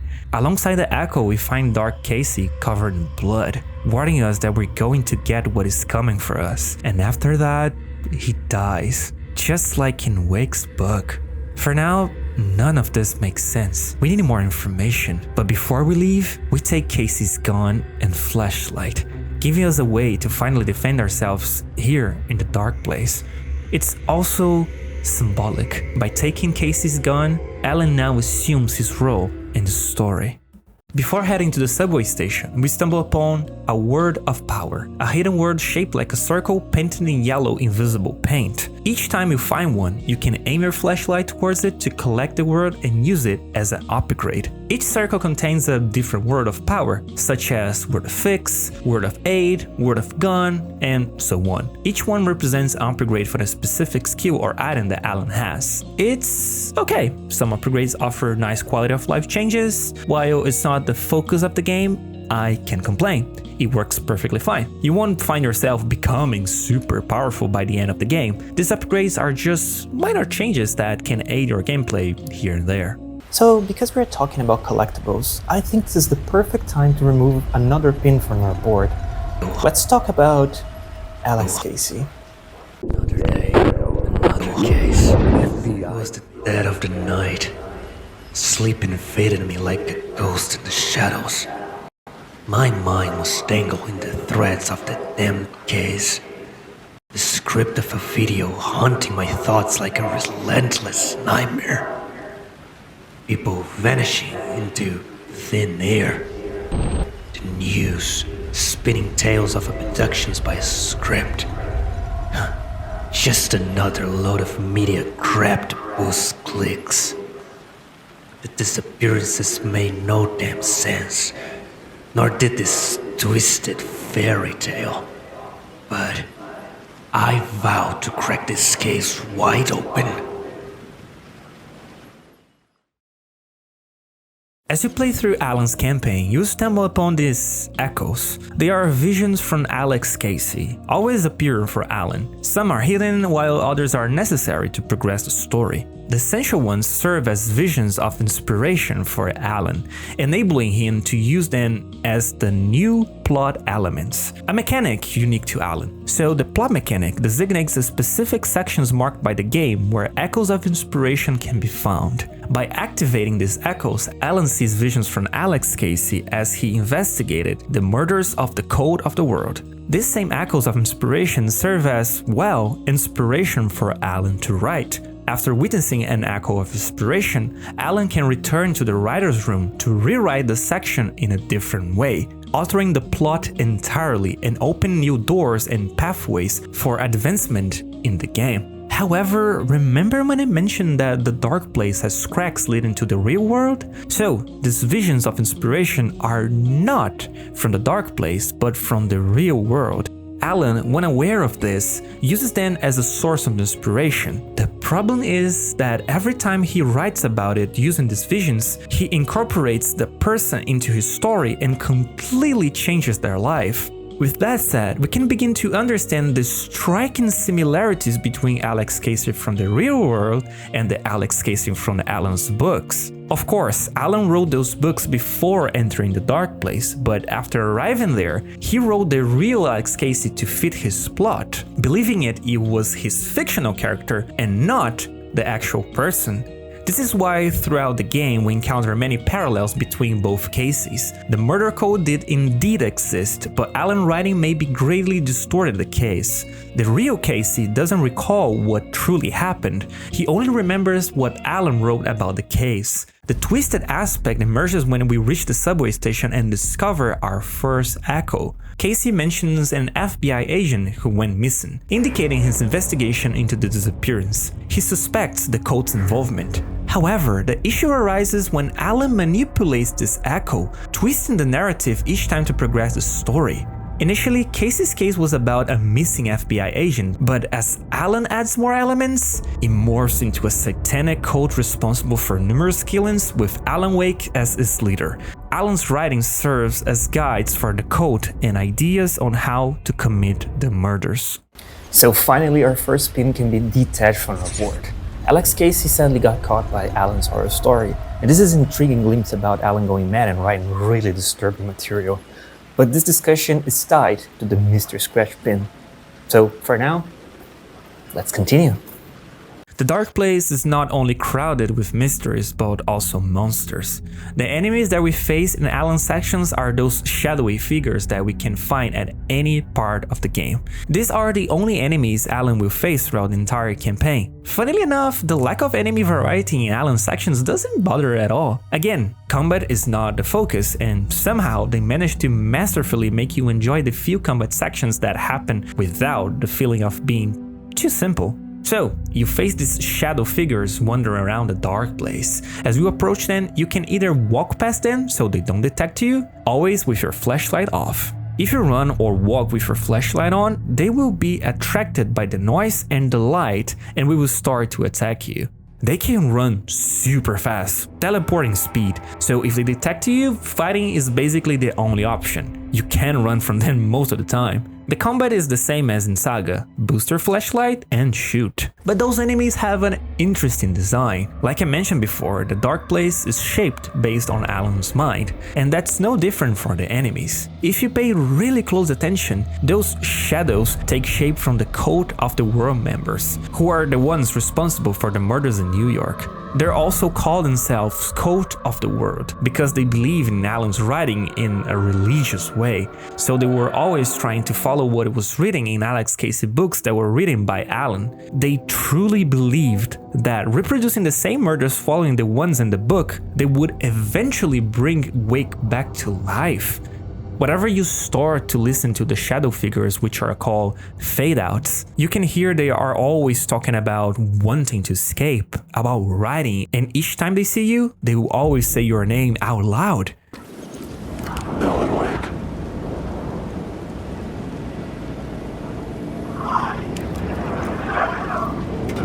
And And also one final trivia, all those fade outs are voiced by no other than Matthew Peretta, Alan Wake's VA. And before we advance in our story, I think we can take another pin on our board. Let's talk about Tim Breaker. So here's a short recap. Tim Breaker is the current sheriff of Bright Falls, and he is Sarah Breaker's cousin. He was assigned to sheriff right after Sarah left to join the FBI. Tim was the one who called the FBI to report the murders happening in the town. The last time we saw Tim was back at the morgue, where he was about to deliver a page of the manuscript to Saga but ended up simply vanishing from existence. Playing as Alan, we finally get some answers about Tim's disappearance as we find him humming the Night Springs intro from afar. Alan follows the humming until we open a door that leads to Tim's. We can encounter Tim in various places throughout Alan's campaign. Each time we encounter him, Alan asks a few questions about how he ended up there, or if he knows or remembers anything. Both Alan and Tim seem to be affected by the Dark Place, which can mess with people's memories. This is why people inside the Dark Place never remember exactly what they did before and how they ended up there, like Alan not remembering writing initiation or the guy we talked to back on the phone. Every time we meet Tim, he'll always have this drawing board where he's trying to connect the dots and figure out what's happened to him, where he is, and specifically, who is Warlin Door. That we soon discovered that was responsible to teleporting Tim to the Dark Place before he could give Saga the manuscript. Each time we encounter him, we can see that he learned more and more about his investigations, and he always writes everything on his drawing board that gets even more information each time we meet him. By the end, this board contains some really crazy things that lead us to countless theories, which were actually kinda answered after the release of the Night Springs DLC, just 3 days before I wrote this part of the script. Depending on how this video performs, and if you guys want, leave a comment letting me know if you want to see a video about this new DLC. I will not include it in this video, except for a few major things that happened, like the third episode called Time Breaker. First things first, who is Warlin Door?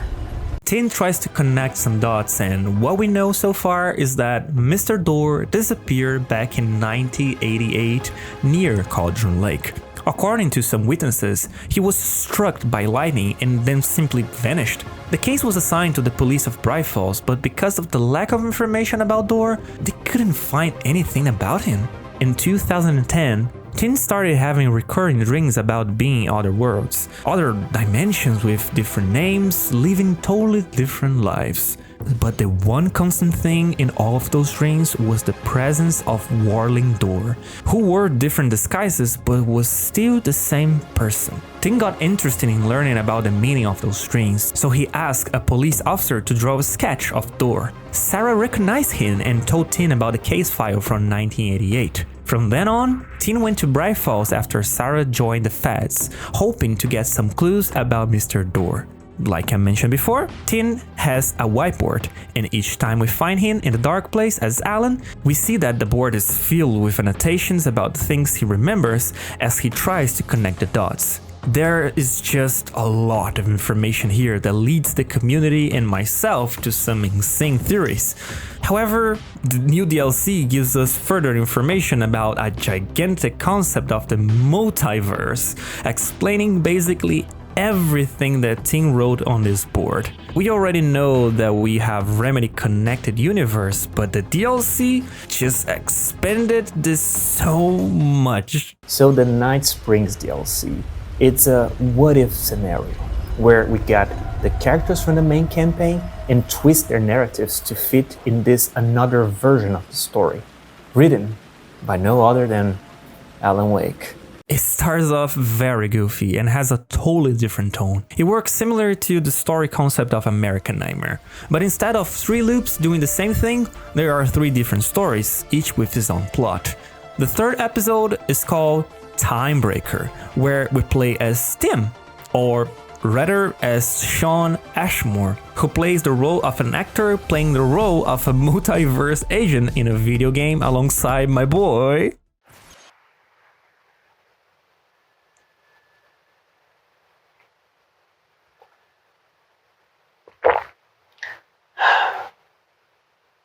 Sam seems so excited here, and it's just precious to see him in action and geeking out about the lord of his creation. This scene is definitely a glimpse into what it's like to work with Sam, and I love every second of it. Please, Sam, hire me. So, the Vortex and the Gadget... sorry, I keep forgetting its name. There's just so many acronyms here. But it helps me travel through realities? Acronyms are cool, right? Like tiny mysteries. You power up your PRS, polyhedron reality shifter, with a SEN shifter energy node to activate a LumiVista TV and ride the vortex between realities. It's all REC, Ripple Effect Corporation tech. And you have a gun and a TPS, Time Breaker Solidifier, to defend yourself. We start this episode in the middle of a recording session, but it doesn't take long for us to witness a fight inside the dressing room. As we rush towards the room, we find ourselves dead on the floor, another version of us, alongside a gun and a weird device called... And you have a gun and a TPS, Time Breaker Solidifier, to defend yourself. As we grab our gear, we find a manuscript describing everything that just happened and is currently happening, just like Alan's pages. As we try to leave, we stumble upon Jessie, but here she is called the Agent, and no, this is not Jessie. She seems to know exactly what's happening, telling us we are in danger. Just as she was about to tell us something, we see a door and get teleported to another dimension. We don't know exactly where, but it looks like very familiar to Bright Falls. Even Sean's appearance has been altered due to being in another dimension. From now on, we use our TBS to capture those hexagon shapes so we can use them on the television to teleport ourselves between different planes of existence. We even visit a noir version of the Ocean View Motel. The most significant reveal in this DLC happens right at the end. After we traverse the entire motel section, we get a comic book style cutscene that is beautifully drawn by one of my favorite artists, Christian Ward. In this comic book, we seem to arrive in what looks like another universe. I said this because we even venture through a 2D pixel arcade game as one of the planes of existence, so a comic book universe might also be a thing here. We once again encounter Jessie, but again, it's not Jessie, it's the Agent, and she works for REC, which seems to be some sort of a TVA from Loki, but for multi-dimensional threats. This could also be seen as a possible new game from Remedy, because they still haven't got the rights back from Quantum Break, so we can assume they are now trying to create a similar IP using the same actors from the first one with a similar antagonist, Mr. Door. Either this is a sequel bait for a new IP similar to Quantum Break, or we will eventually get Quantum Break back in Remedy's catalog. But the biggest reveal is just about to happen. As the Agent explains about REC and the multiverse, we see photos of various versions of one character. First, we see many versions of Sean, then many versions of Sam, and various versions of Alan, including someone we will be talking about later in the video. For now, we'll be using the multiverse theory in this game, because it will be very important for explaining major plot points in the story. Just this page from the comic revealed and answered so many questions that we fans had, and my god, this video is about to get even more complicated. At last, but not least, we get more backstory about Warding Door. The Agent says they can track him through time. There are just no records of him. The only thing they know is that he found an opening to a parallel reality that consumed him and gave him access to all other realities, and also erased all other versions of himself. For some reason, Mr. Door wants to kill all versions of Sean. We don't know the reason. We just have a theory that because this version of Sean that we play might be the chosen one, meaning that it has the power to become as powerful or even more than Mr. Door. So he's seeing Sean and his various versions as a potential threat. There are a few more minutes of gameplay before the DLC ends. I've already talked about major plot points and key elements that we'll be using to explain in the next section of the video. With all of that said, we can take another pin from the board. And no, the Mr. Door pin will stay there until the end of the video. There are some really important things about him that we need to see in the campaign first before I talk about it. Until then, we continue with Alan's story. Oh, one other thing. While navigating the neon-lit streets of a twisted New York, we relied on the map provided by Tim. Each time we encounter him, he gives us a map that reveals the locations of secret stashes and whereabouts of the Words of Power. Thanks, Tim. After this lore dump, we can finally continue our objective at Caldera Street Station. Upon arriving, we used the angel lamp to reveal the stairs and the ticket gate. Alan then encounters an echo from Alex Casey. As mentioned earlier, this introduces a new mechanic called Plot Element, which appears whenever Alan experiences an echo of inspiration. This entire subway section mirrors Saga's overlaps. While Saga's overlaps occur in the real world, Alan's versions are called murder sites, which are locations where a murder has taken place, having some similarities to the overlap in the real world. The murder sites are another layer essential to fully understanding the overlap. Alan needs to address this site simultaneously while Saga performs the overlap ritual back in the real world. This is where both dimensions, the dark place and the real world, need to work together. To better describe a murder site, here is a transcript that Alan wrote. An overlap of the dark place needed a push from both directions to manifest itself. Reality in our world eroded by repeated dark lore tied to a location, and a counterpoint. A work of art, a horror narrative crafted in the depths of the dark place, connecting to the story on the other side to reach out through the weakened veil. A story of a lawman whose heart was cut out of his chest. Two corrupt men killed by their own twisted ambition. A haunted old woman drowned in a bathtub. Twisted reflections on the other side of the mirror. Arcs stabbing through realities, amplifying the influence of the dark place. These elements working in conjunction made a trickle that became a torrent, a wormhole, a vortex, and the art, the map, became the nightmare territory where the dark place encroached on our reality, a blanket over it, where they all overlapped, causing reality to twist and loop like a bad dream, remolding anything and anyone within its dark horror design. As I mentioned before, to open an overlap, you need to craft a work of art, a counterpoint inside the dark place, and tie it to the dark lore of the location in the real world through a weakened veil, a crack that connects both worlds, both planes of existence. In this case, at the Caldera Street Station, Alan begins to hear echoes of inspiration for the story he's going to use: a missing FBI agent. A case assigned to Alex Casey. Using this plot point, Alan can return to the writer's room to write a new plot for the story. Doing so will completely change the current scenario to fit the rewritten plot.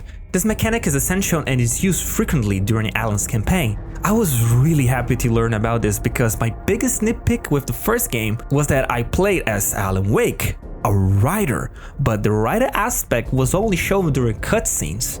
During gameplay, besides the manuscript pages that we collect, I was just an ordinary guy shooting monsters. There was a lack of the writer aspect, which bothered me as if it felt like missed potential. Of course, in the special episodes we got a new word cleansing mechanic that satisfied me, but here they took the writer aspect and turned it into gameplay. Now you feel like Alan, constantly writing his escape, shifting the story. You see this not only in cutscenes, but also in gameplay, changing between your plots at the press of a button. Alan now really feels like a writer and not just an ordinary guy. This mechanic is one of the best things in the game by far for me.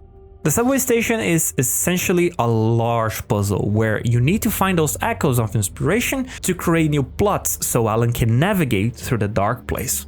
Whatever Alan has to write to open a new door and progress, he doesn't hesitate, as he finds more echoes and writes new plots. The FBI story about the Missy agent grows darker. The subway station transforms into tunnels used by the code of the world for satanic rituals and murders. Listening to Casey's echoes, you see how terrifying the story becomes, and knowing that everything Alan writes in the dark place changes reality makes even more baffling.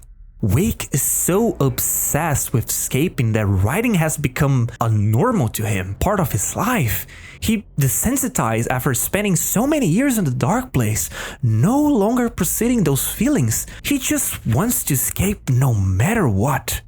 As we dive deep into the tunnels, we learn more about the code of the world and how they replicated murders from Alex Casey's books. They believe that following the writings from the book would bring Wake back, and this twisted story is one of Wake's ways to find an exit, descending the spiral of the darkness. I really love the idea of the main protagonist doing bad things, like Joel at the end of The Last of Us, where he kills an entire hospital just to save Ellie. For him, it made sense, but on a large scale, he was just a psychopath. Letting main characters do bad things, it's essential for development. The character isn't tied to a hero's crusade to save the world. He's a human being who makes mistakes. Showing the aftermath of Alan going mad inside the dark place is perfect. He still talks calmly and seems scared, always giving off a somewhat charismatic vibe. But as you progress through the story and realize how casual he is despite the atrocities that he's committing, it's mind-blowing. I really enjoyed this plot a lot. This was everything I wanted to see in this game, and they delivered. The subway level is very short and sweet, with few combat sections that for the most part can be skipped by just walking past enemies. The main objective is just to collect new plot elements so you can eventually use the plot element that will open a new pathway for you to advance. And after opening this new pathway, we can for the first time find the dark presence in its purest form.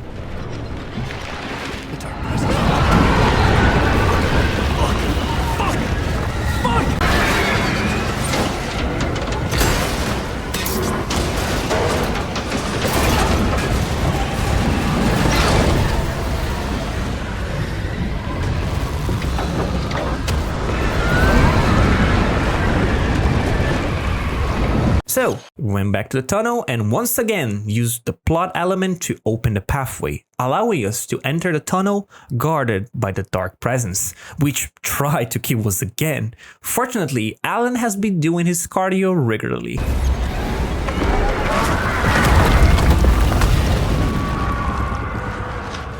The dark presence. I had seen it before. We entered a really dark tunnel that seemed endless. A beautifully designed set piece. In the back, we saw a stone altar. As we got closer, we found Nightingale's body, with his heart nearby.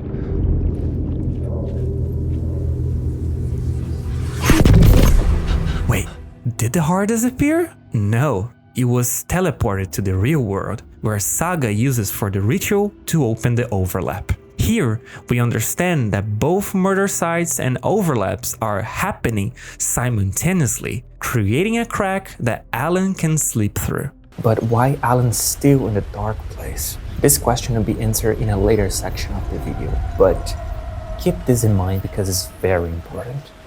Because we are working with Saga through the dark place, as the ritual progresses parallel in both planes of existence, the dark place and the real world, Alan can sometimes contact Saga via echoes like Casey's visions. Alan tries to talk to her, but she doesn't seem to fully understand his message. But as Alan was trying to communicate with Saga, a familiar place appeared in the middle of the New York dark streets. I could sense it. I was closer to home. Had the woman in the vision helped me somehow? Something had changed. Outside. Parliament Tower. Where I had lived with Alice. It was out there. Waiting for me.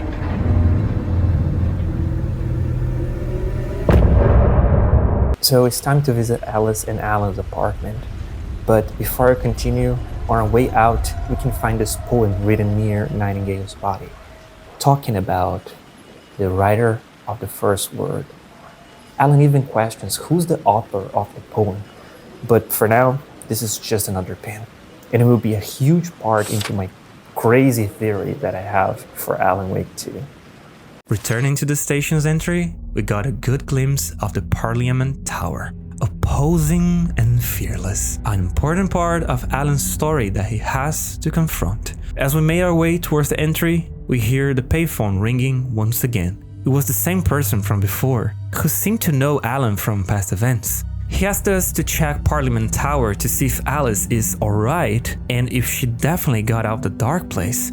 Alan assured him that she's out because he stayed inside, which was his sacrifice at the end of the first game. The guy on the phone also mentioned that we were close of getting out and warned us to be careful with the dark presence, which is stealing from Alan and manifesting as his double, Mr. Scratch. Alan tried to ask more questions, but the call abruptly ended.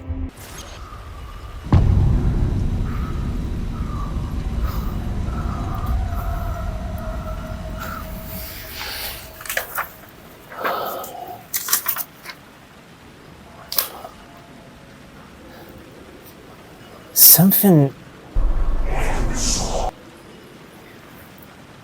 feels off.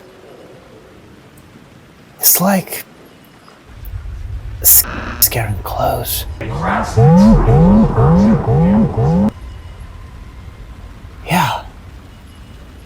I actually can feel it.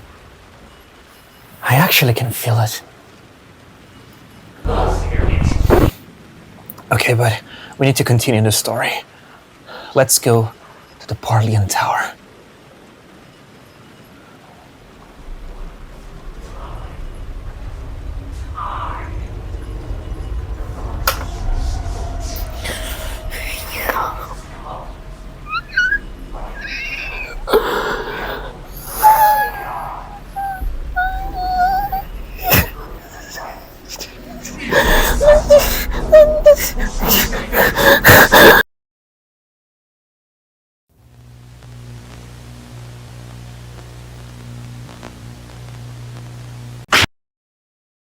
This is one of the most tension-heavy parts of the game, where we start to uncover crucial details about what happened to Alice after the first game. As we arrive at Alan's home, we get jump scared from Mr. Scratch. Cameras pointed towards the elevator took a picture as the doors opened, as if it was already waiting for someone or something. As we investigate the apartment, we hear Alice's voice screaming for help, but there's no one there. The apartment is empty, with almost no furniture. Dirty, empty food plates and cups are lying around, and there are a lot of scattered photos, mostly of abstract dark figures, except for one that is really clear. It's Mr. Scratch. While investigating, we also find a memory card labeled Part 1. We take the card to the living room so we can insert into the camera. Doing so, Alan finally sees his beloved wife, Alice, once again.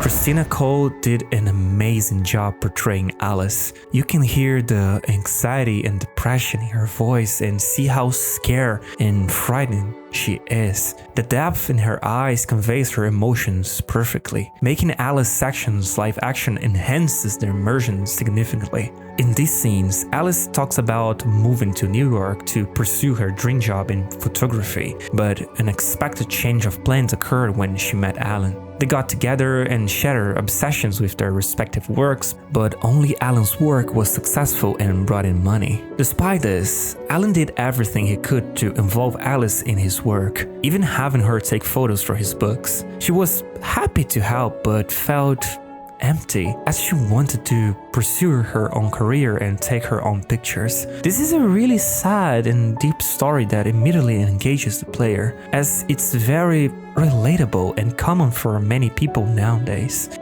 Alice then proceeds to talk about the events of the first game leading up to Alan's disappearance. After they argue at the cabin on Diver's Isle, Alan simply vanished. Later, she learned that people believed that he drowned. The aftermath was devastating, with some even blaming Alice for his disappearance.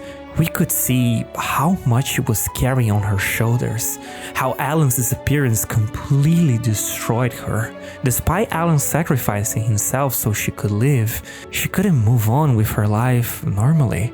She was traumatized, a victim of the dark place, with the darkness still affecting her mind. This turn of events is truly sad, making it feel like Alan's sacrifice was in vain. It also provides a strong motive for Alan to do whatever it takes to escape the dark place and see Alice again, to save her. Alice also mentions how she sometimes saw a mirror version of Alan and how this version haunts her. She even mentioned that she can hear the typewriter keys clacking in voices. For a moment, she thought Alan was back, but it was haunting her. But Alice had an idea. I set up cameras around the apartment with motion sensors and flashes. Now, when the monster comes, I turn it into art. My nightmares caught on film. And this is the focus of my new exhibition. To show people the world is so much darker than they ever knew. I'm calling this exhibit The Dark Place.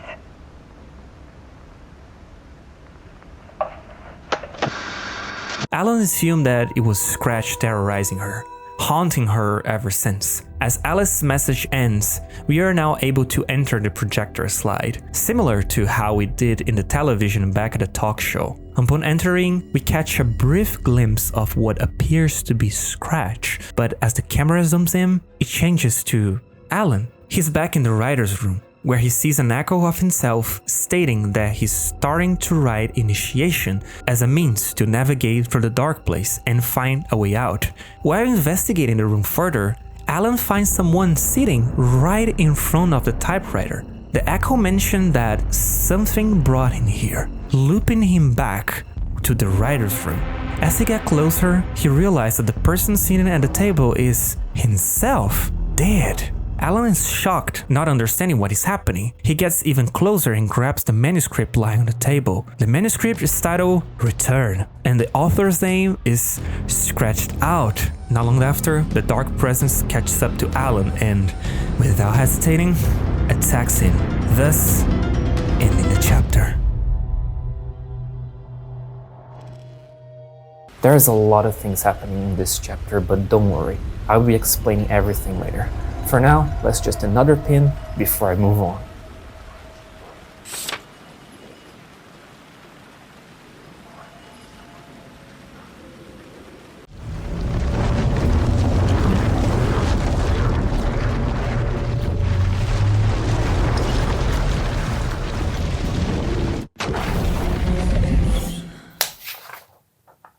Oh, you're back. Just in time for Sagan and Casey interrogation. Picking up where we left off, Sagan and Casey are interrogating Alan. Saga sits down to recap, and we find out that Alan explained how he got into the dark place and that now, with escape, Scratch has also managed to escape. Alan describes Scratch as his evil doppelganger, which can also manifest as the smoke form that we saw back in the dark place. According to Alan, Scratch's goal is to ride the world into a nightmare, and he must be stopped to prevent the entire world from being rewritten by Scratch. He plans to accomplish this during the Deerfest, which is only a few days away. Alan further explains how writing in the dark place can change reality, and how Mr. Scratch is editing the story to turn it into a horror story. This means that everything wrong happening in the real world is because of Scratch's writing. To counter this, Alan mentions a familiar object of power from the first game, the clicker, which now can be another pin on our board. Saga confronts Alan, asking why he wrote them into the story. Alan explains that it was because of visions he saw in the dark place, the echoes of inspiration that he thought were necessary to help him escape. However, Scratch eventually found out about Saga and edited the story to make all those things happen to Saga and Casey. Saga also asks if Alan knows about the code of the tree. Of course, he does. As mentioned in Alan's gameplay, he used the plot elements of the code of the word, which manifests in the real world as the code of the tree. Both codes use Alan's book to perform rituals. In the real world, they use the story of Alan killing the dark presence by using a light switch through a hole in the witch's chest, which is exactly what happened at the end of the first game.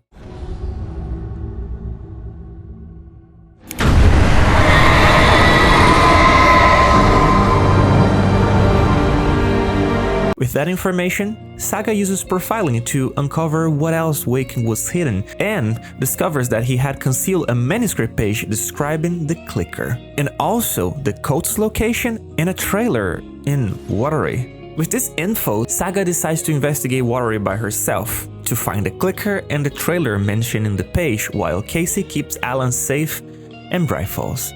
Before I head to Watery, I need to show you my favorite commercial from the Costco brothers that I stumbled upon going to Saga's car. It was about Watery's amusement park. Coffee World.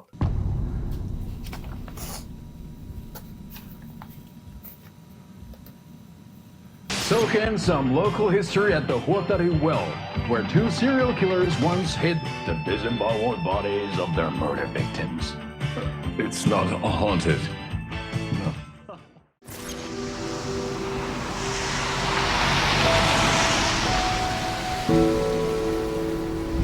Yeah, Anderson, I didn't want to say this in front of Wake, but are you sure this is a good idea? Going on your own? Assuming we believe the page, I need to check this out. We need to find the cult. Anyone we meet here could be a member. And this Scratch guy. The evil doppelganger? It must be true, or else this guy can't write for shit. The quality of his writing aside, if this page turns out to be true like the rest have, this could be a breakthrough. We might solve this thing before backup even arrives. Yeah, but they're taking their time, so just be careful out there. Welcome to Watery, a fictional town in Washington near Bright Falls that was founded back in 1891 by Finnish immigrants. The town also has a yearly event called the Moose Fest, designed to compete with Bright Falls Deerfest. Watery had a welcoming vibe, but since the strange occurrences that began in 2010 when Alan disappeared, because Watery is also located near Cauldron Lake, things started to get weird not only in Bright Falls but also in Watery. With these recent terrifying events, most of Watery population began finding jobs outside the town after the closure of its main economic sources, like the lumber mill and fishing industry. The few people who stayed tried their best to avoid total economic collapse. One of the biggest saviors of Watery were the Costco brothers with their amusement park, Coffee World.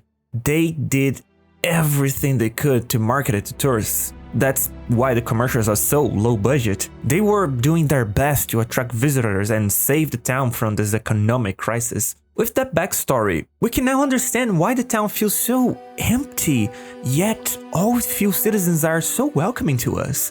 Watery has this rainy vibe that I do love. And what goes well alongside some rainy mood? Of course, some good quality music from our friend, Ati. Se järjen syö on yötön yö. Okay then. Catchy tune. Puukkohippaan tanssi pian vaihtuu. Watery is a small version of Finland, where you can see a lot of cultural references around the place, not only with breathtaking nature but also sauna. Enjoying the sauna? You bet. The steam is amazing on my creaky old joints. I'm just waiting for Ati to wrap up his show so we can crack open some beers. I've read that taking a sauna is good for preventing dementia. Yeah, and so is beer. This game actually got me even more interested in Finnish culture, and I wasn't the only one. After doing my research for this video, I found that many people were curious to learn more about Finnish culture. It's amazing how influential a game can be. Just as Worry was trying to attract more tourists, Finland might gain a few new visitors who were inspired to travel there after playing Alan Wake. Our objective here is very simple. We need to find the trailer described on Alan's page. While exploring, I stumbled upon the Koskela brothers, who immediately said they were really glad to see me and that the town had missed me a lot during my absence. This is showing how Alan's story is shifting everyone's mind to believing in events that never actually happened. However, Saga seems to be the only unaffected by the story. To make the investigation easier, Saga decides to play along and ask about the trailer, which turns out to be where she used to live in Worry, according to Ilmo. He also mentions that the keys for the trailer are at the gift shop inside the Coffee World, and that we can go there and grab them if we want. Coffee World. On my first playthrough, it was a chore. It was super slow pace and nothing seemed to happen. However, going back with a different mindset and properly exploration and taking my time, it became my favorite part of Saga's campaign. This amusement park had me laughing with the story of their mascot, Mocha the Moose. A moose addicted to coffee who died from a heart attack caused by his caffeine addiction. Okay, I know this is very sad, but as you go through the park and start to piece together the lore behind it little by little, it always gets me because my mind always remembers that damn commercial. Join Mocha Moose and the goats at our amusement park petting zoo. Just don't share your coffee with the goats. Seriously, stop feeding our goats coffee. Seriously, it's not amusing. While exploring this section, we find a very handy crossbow that deals a lot of damage. You can retrieve the darts almost every time after hitting an enemy. There's also an upgrade that allows you to shoot the bow twice before reloading, which makes the experience even better. Trust me on this one. Coffee World, it's amazing to explore. It's an empty amusement park with a vibe of a recent abandonment, which is creepy in its own right. It seems overwhelming to navigate at first, but if you pay attention, there are plenty of signs that can guide you through the park really well. I only had to open my map a few times because the layout itself was simple to navigate. The level design in Alan Wake keeps impressing with each level, and it's really commendable. Finally arriving at the gift shop where our keys are supposed to be, we find that it's locked by a metal lock. To open it, we need to go around the map and gather some items. One of them will be a screwdriver that can be used to break those metal locks. Returning to the gift shop, we gather some more items and solve a really cool puzzle involving elements of the shop, allowing us to open the safe and retrieve the keys from Saga's trailer. As we make our way towards the trailer, we encounter some taken as usual and engage in some action. Upon arriving at the trailer, we found Thor and Odin, the old gods of Asgard, who are drunk from their moonshine. Excuse me. I'm looking for the Anderson trailer. What? Sweetie pie, right on time. Like we were just saying, it's not true. The lies to hurt you and make you weak. Don't believe a word. They believe because deep down, they want to be told what to think. We're different. Rebels! You must stop it before it turns real. Don't be part of the story. Make the story. Start the hell of it! This is the most unexpected and obvious thing that I didn't connect the dots until they told us. But Saga Anderson is part of the family of the Anderson brothers. I swear to God I didn't notice, and this was my big reveal. The Andersons are something I have a lot to discuss, but for now, we do a brief introduction and put a pin on it. The Andersons, also known as the old gods of Asgard, are gods. Like Saga, they are also not affected by the story. They are powerful beings, like Ati. Throughout the campaign, we will learn more about how the Andersons are connected, but for now, all we need to know is that Odin is Saga's great uncle and Thor is her grandfather. After this lovely family reunion, it's time to investigate our trailer, where we surprisingly find a lot of evidence proving that Saga actually lived there. Of course, she didn't. It was the story shifting reality. Despite Alan being able to write Saga into the story, he doesn't have total control over her. She can actually change or decide not to follow certain paths. She just doesn't realize how powerful she truly is. With that said, we can remove another pin from Northport. After arriving at Saga's trailer to investigate, we find a few letters addressed to Saga from years ago and a palm book that Ilmo gifted her, indicating they might be really close in this reality that Alan wrote. We also see a letter from the FBI about Saga taking some time off after an incident involving Logan, where she drowned in that reality. The nail in the coffin is Logan's room, filled with things she likes, which makes Saga panic as she tries to call her husband. She needs to know if everything is real. Is Logan really dead because of the story? Did Alan kill Logan so he could escape? If the dark place needs balance, then for someone to escape, something must be given in return. This implies that for Wake to escape, Logan must have died. Here, the plot thickens, revealing how Alan's personality has grown darker, something even he doesn't fully understand yet. No.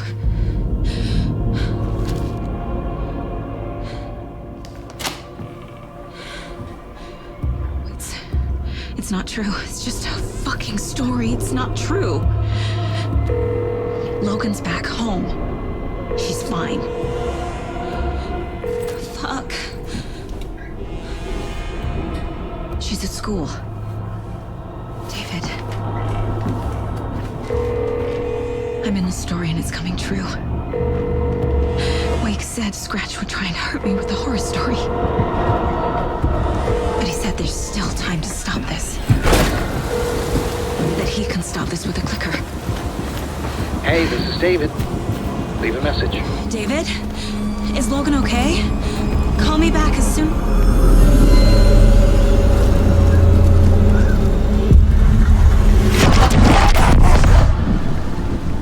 Mulligan? What the fuck? Hey!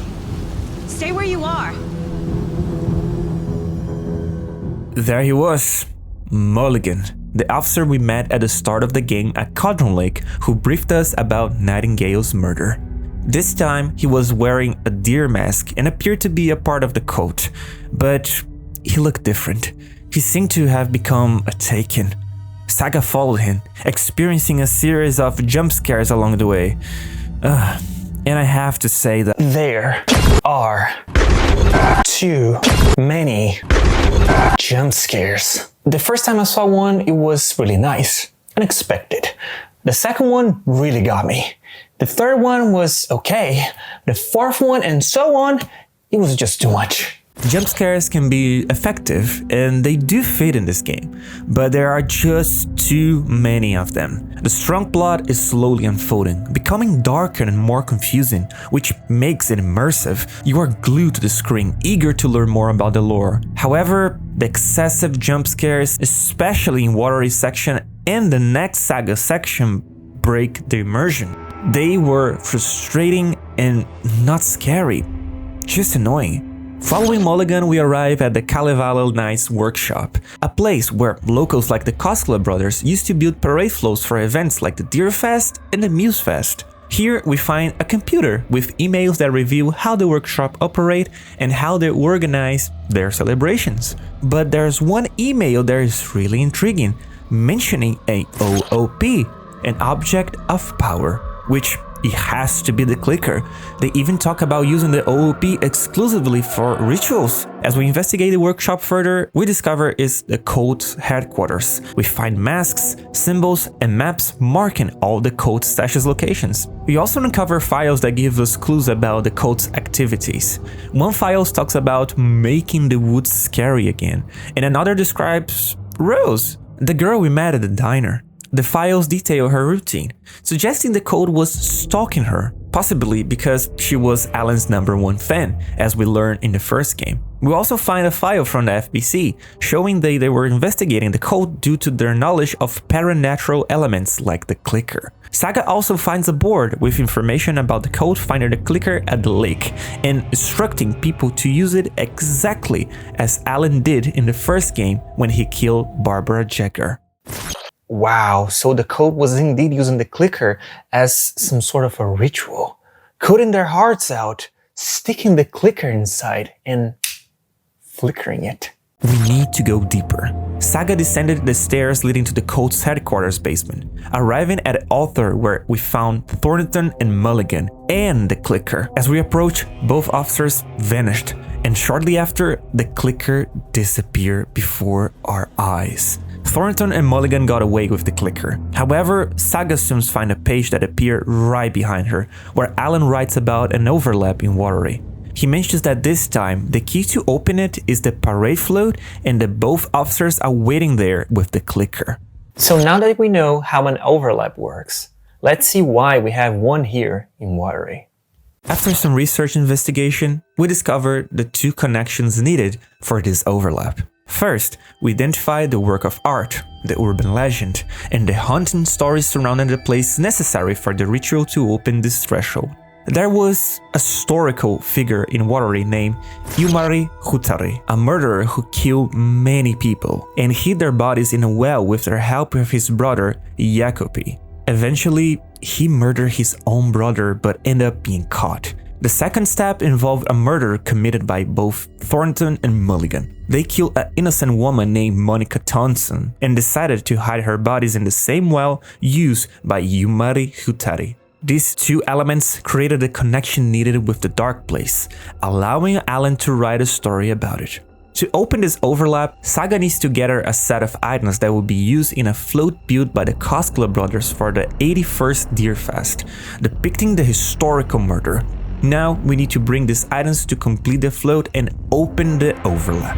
I already had all the necessary items except the last one, which was a moose skull related to Mocha, the mascot whose story I initially found funny but turned dark in a heartbeat. So we grabbed the skull to complete the parade float and finally open the Watery overlap. Okay, Saga. Let's get the clicker from these assholes.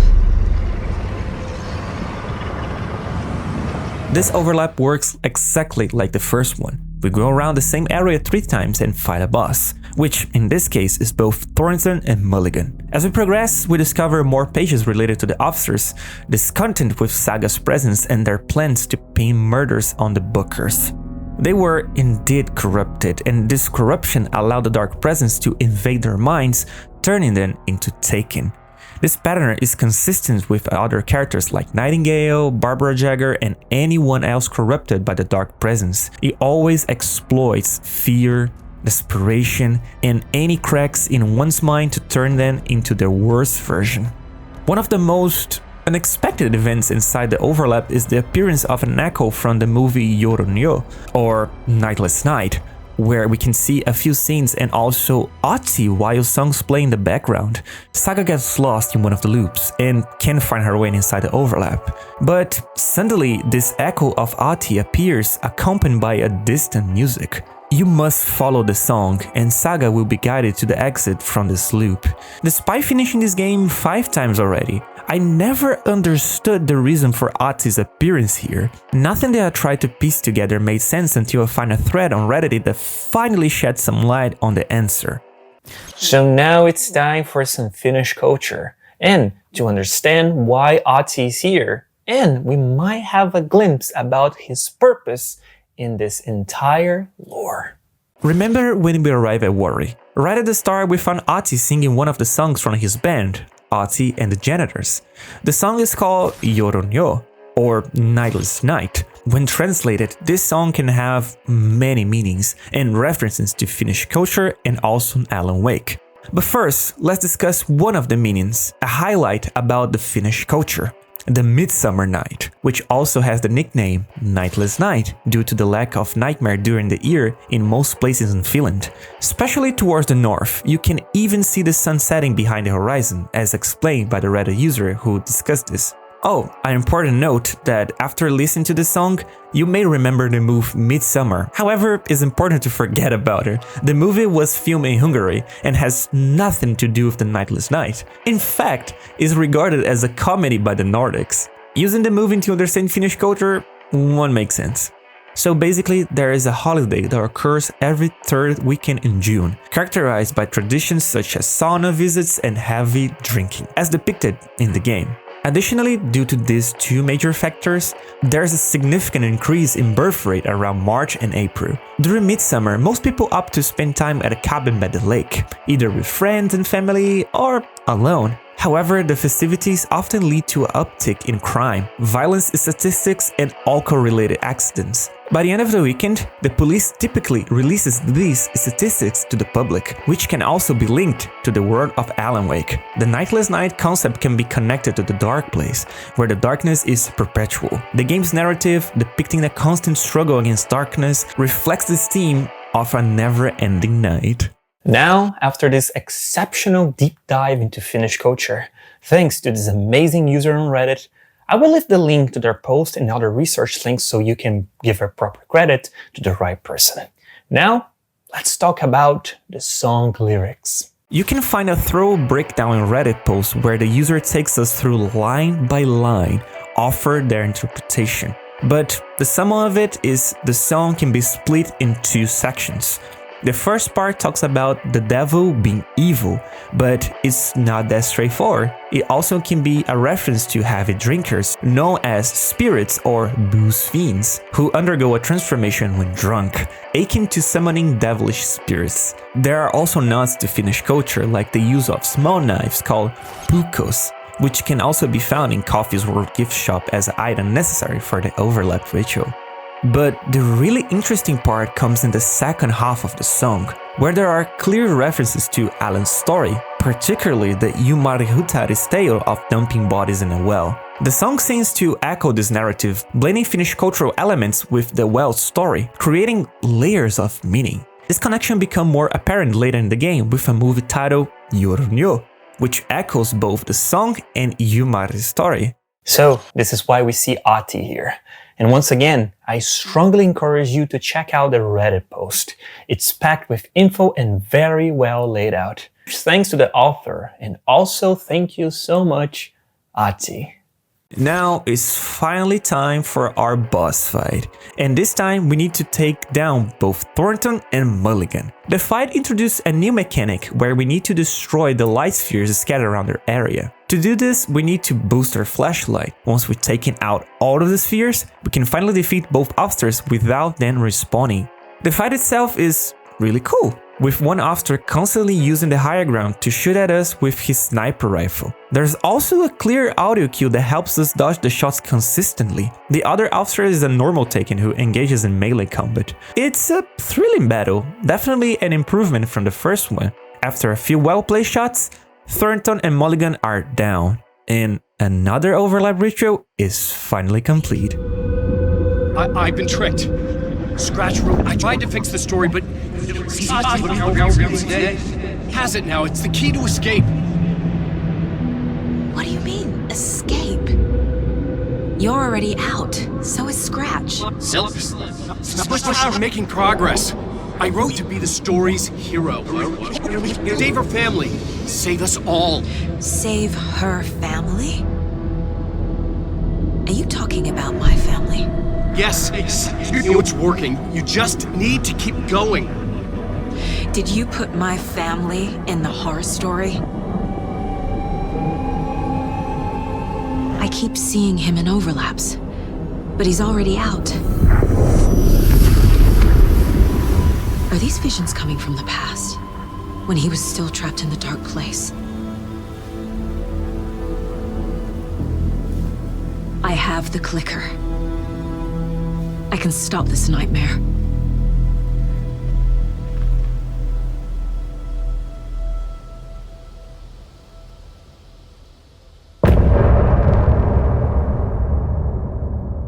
Saga's second overlap is done. We see a glimpse of Alan again, but we don't know why we can talk to him. He was back in the real world, or this is a message from the past. There's only one way to find out.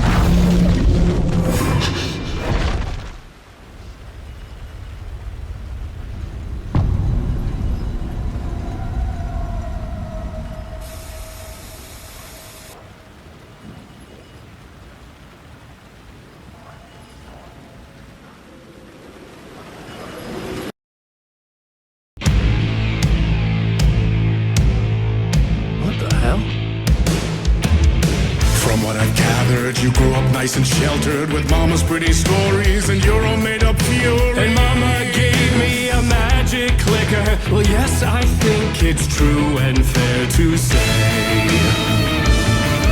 Herald of Darkness. Finally, we can talk about my favorite moment not only in this game but the entire Remedy franchise.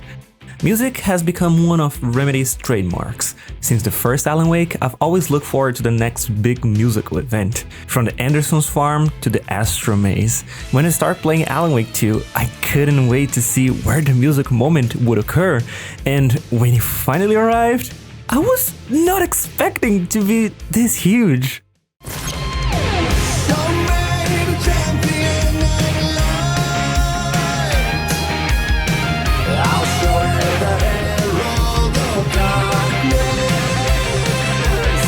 This chapter serves as a recap of Alan's story so far. We go through a backstage area of the studio that features gigantic panels depicting the old gods, Mr. Door, and our boy Sam Lake. And of course, Alan, as they sing and dance in the goofiest and the most enjoyable way possible. The choreography, as Sam Lake mentioned in an interview, was inspired by the opening title of Peacemaker and created by the choreographer Sofia Ruya. Their goal with this dance was to create something goofy that matched the craziness of the game and also easy for anyone to learn and share on social media, creating a trend that would bring fans together to share their love for the game and foster a sense of community. Sam Lake always mentioned how he really wanted to make this musical happen. They even tried to include it in Control, but they couldn't. So Sam promised it would happen in the next game, and here it is. Music plays many different roles, all of them important to us in our games. And we are always looking for new ways to use it. Maybe one of these days I'll get to fulfill my dream and create a game that's also a musical. This section is the reason why I love video games and why I admire developers who have the freedom to create whatever they imagine. There are no boundaries or constraints of sticking to rules of survival horror, or a checklist of what sells the most. This is pure passion. This is using their resources to create what they believe in and what their hearts desire. This is Remedy, and goodness, this puts a smile on my face. You know how important this moment is for the game when you see Sam Lake on the stage at the Game Awards, performing with a big smile on his face. A smile that says everything. After making Alan Wake and not achieving financial success, after having to shelve the sequel for years, after creating other titles to grow and finally be able to release this game, a 13-year wait that ended with almost everyone praising Sam and the team. Seeing everyone's reaction at the Game Awards shows how well deserved all the praise is. These games companies are among the few that still make games not only to generate revenue, but also to create great and memorable moments. Moments like this bring the gaming community together as one to celebrate.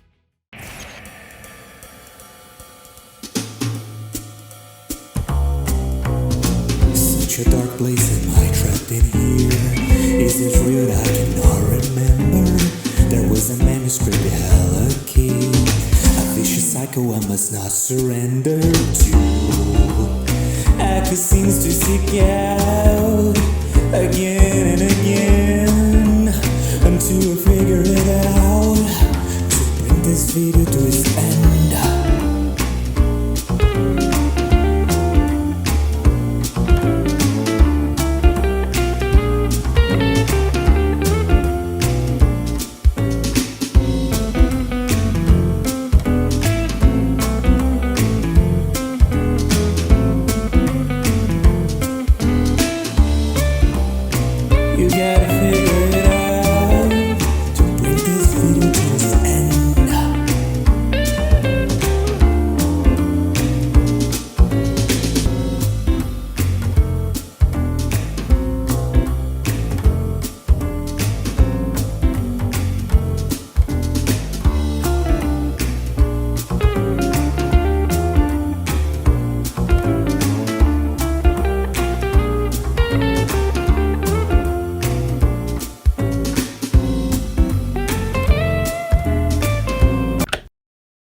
Terror of the Darkness will always be one of my favorite moments in gaming history, and will not live only in my heart, but also in my Spotify playlist. Thank you so... Wait... Are you good? Oh, come on, I'm not going to... Show me the champion of light. I'll show you the hero of the darkness. Lost in the never-ending night. Diving deep to the surface.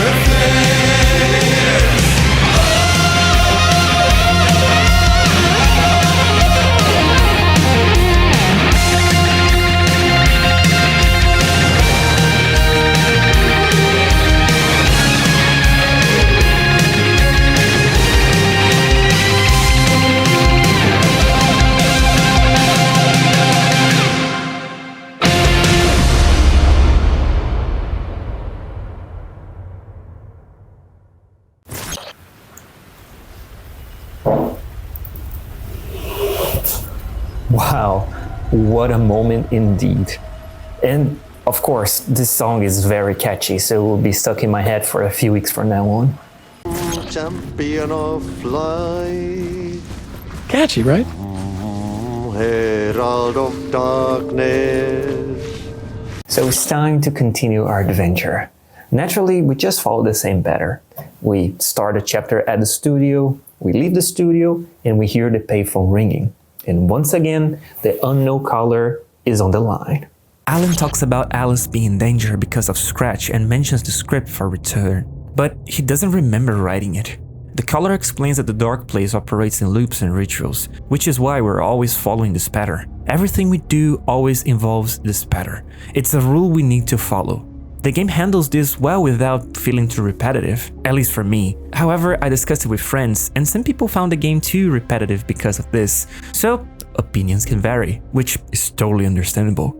Before ending our call, the caller tells us to finally meet him at a familiar place, the Ocean View Motel. During an AWE investigation, our agents discovered a light switch cord in a Butte bungalow closet. They pulled the cord and were instantly transported to the Ocean View Motel and Casino. Inside, they found a door marked with an inverted black pyramid. And just like that, it led back to the oldest house, some 2,000 miles from Montana. Now we're finding the cord in increasing numbers throughout the Bureau. Somehow the two places, they became in tune to each other. The actual physical location of the Ocean View is a mystery. Stepping beyond its walls has so far proven impossible. A place of power, like the oldest house. As we arrive at the motel, we soon learn that every time we try to enter, the motel always pushes us out. So, like the caller said, if the waves push you out, you have to find another way in. And there's indeed another way. Just follow the neon signs and you find the right path. But not only after we stumbled upon Dark Casey once again. Remember he died in the first loop? Now, because we are in another one, things reset, but now they are different because it's not a loop, it's a spiral, where each loop is different from the other. This scene shares the same concept as the first one, where we encounter Dark Casey. He knows about Alan being the leader of the cult, but this time he's more aggressive. He directly points a gun at Alan, pinning him against the wall. Just before he pulls the trigger, a flash from Mr. Scratch appears. After that, Casey is shot, falling to the ground and bleeding to his death in the same alley described in one of Alex Casey's books. I was dead tired. I just wanted it to be over. It was all my fault. I'd had this dark place in my head for so long. Sometimes I'd forget the pain was there, like it was the way you were supposed to feel. I was not in a dark place. I was the dark place, the source of it all. The vessel. Me and the writer, we were the same. Yeah, like Casey said, and I mentioned, as Alan took the role of Casey in the first loop, Alan and Casey are the same in this story. Meaning the quote about being the dark place also applies to Alan. A foreshadow to a big reveal at the end of the game.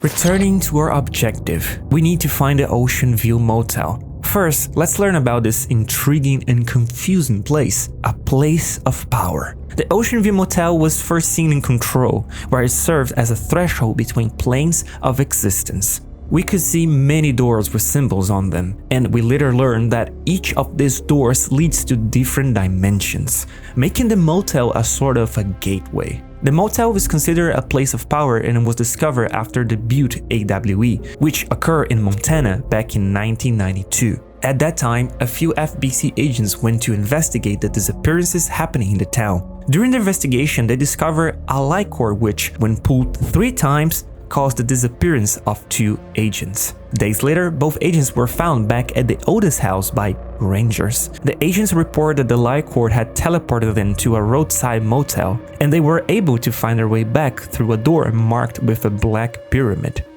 Why the Ocean View Motel is so different here in Alan Wake 2 compared to his other version in Control? If we consider the concept of Alan seeing echoes of inspiration through the dark place, we can assume that back in Control AWE DLC, when Jesse peeked into dark place through the spiral door, Alan was also able to see echoes of Jesse and their version of the Ocean View Motel. This inspired Alan to write an entire version that fit in his story in the New York setting. Both models operate on the same logic, but Alan's version got intertwined with his horror story, transforming it into a really twisted and scary version. Upon arriving at the motel, we can immediately see the differences between this version and the one in Control. The walls are old with peeling wallpaper, and you can almost imagine the musty smell of old carpet. This is a stark contrast to the sunny and calm version from Control. In Alan Wake 2, the motel is eerie and always feels like something is watching you.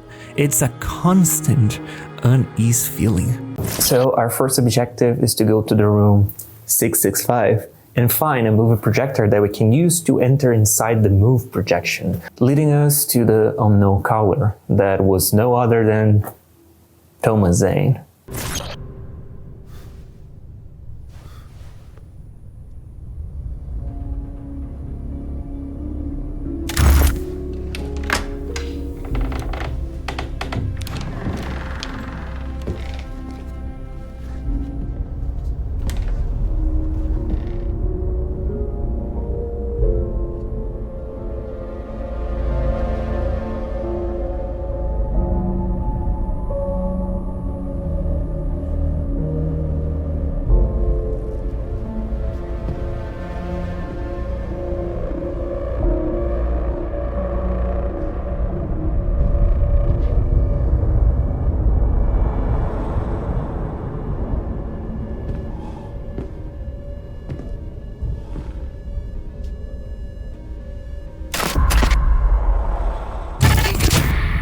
In this temple of shadow and mist, there's a window in the floor and a door in the ceiling. There's no knowing, am I standing still, or running, or kneeling?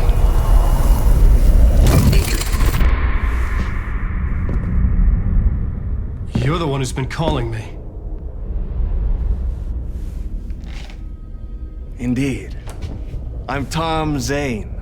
Welcome to the House of Zane. The poet. The diver. You look like me, how the hell? Or maybe you look like me, you handsome devil. The diver was a beloved character I played in one of my films. I'm a filmmaker, a celebrated auteur. I need answers. Why is Return so important? What? Alan, you always get worked up like this. Come on, I'll fix you a drink. We're in this together. 2 artists collaborating, remember?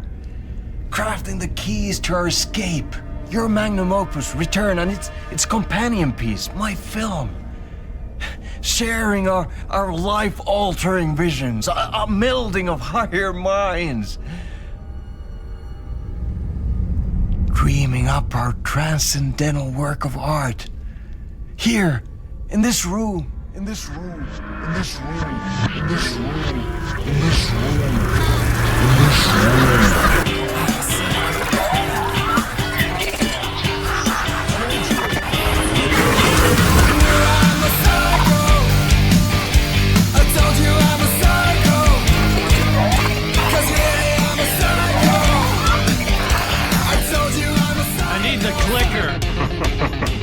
It's Return, because we return.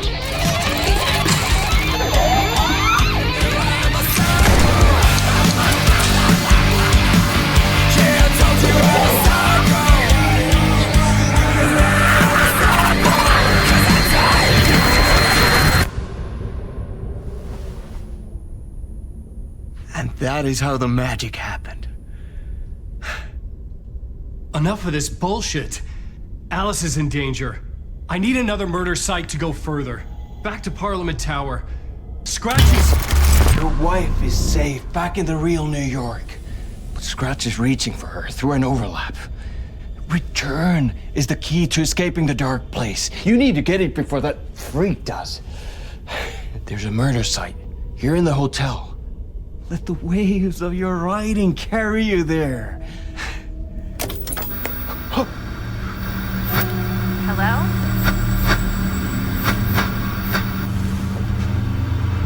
They're all yours. If anyone asks, you were never here.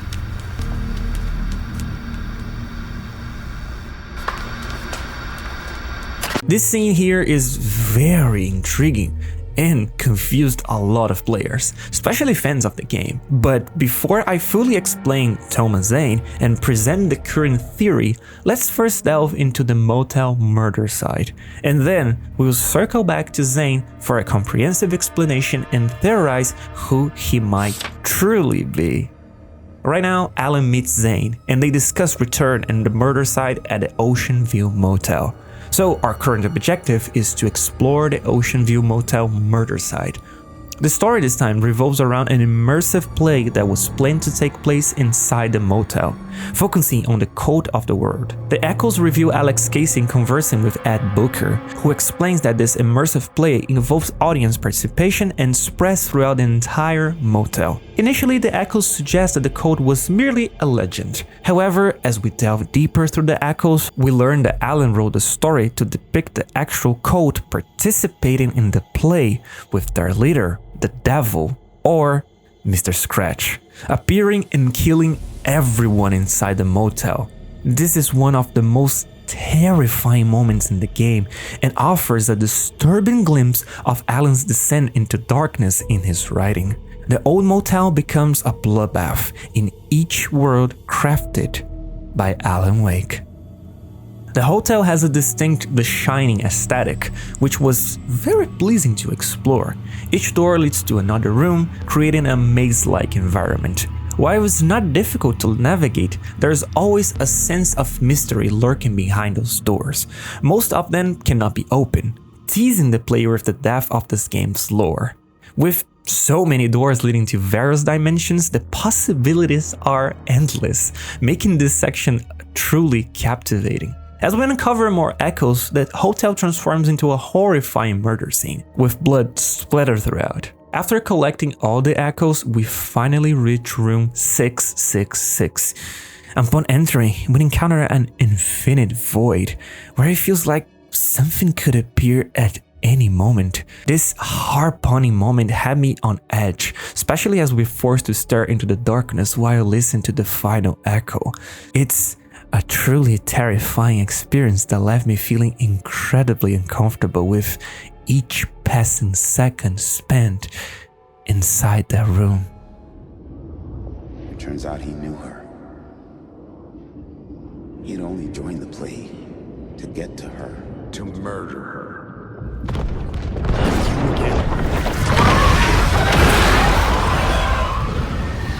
As for the murder side, this time is unrelated to Thornton and Mulligan's overlap. Instead, we find a woman drowning in a bathtub alongside a record that will be used in Saga's final overlap. This discrepancy is due to the unique way time operates in the Dark Place. Just because Alan is interacting with the murder site doesn't mean Saga is experiencing an overlap at the same time. While they occur simultaneously, they exist within different time loops. As Alan describes in American Nightmare, the Dark Place operates on dream logic, which explains these nonsensical occurrences. I'm closer now. I can feel it. You help me get closer to escaping. Wake? Are we still trapped? The clicker. We can... You know about the clicker? It can help us. I destroyed the dark presence with it last time. You can help. You can find it. You must find it. I can get it to you. I have to understand. Did you write the story? Alice is in danger. I have to stop Scratch. I have to find Return. I need to get back to my apartment. I'm writing a story to get through. Initiation. It's the only way. The story. You can do that. You can write out.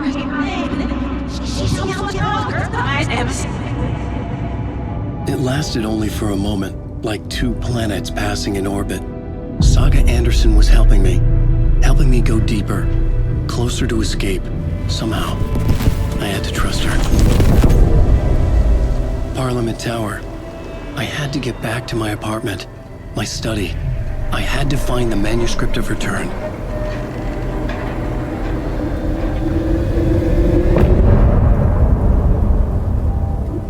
I briefly touch upon the Ocean View Motel because we'll be revisiting in a later section, so we can finally discuss about Thomas Zane and the new game plus called The Final Draft. So let's pause here and continue our journey as we re-enter the Parliament Tower once again.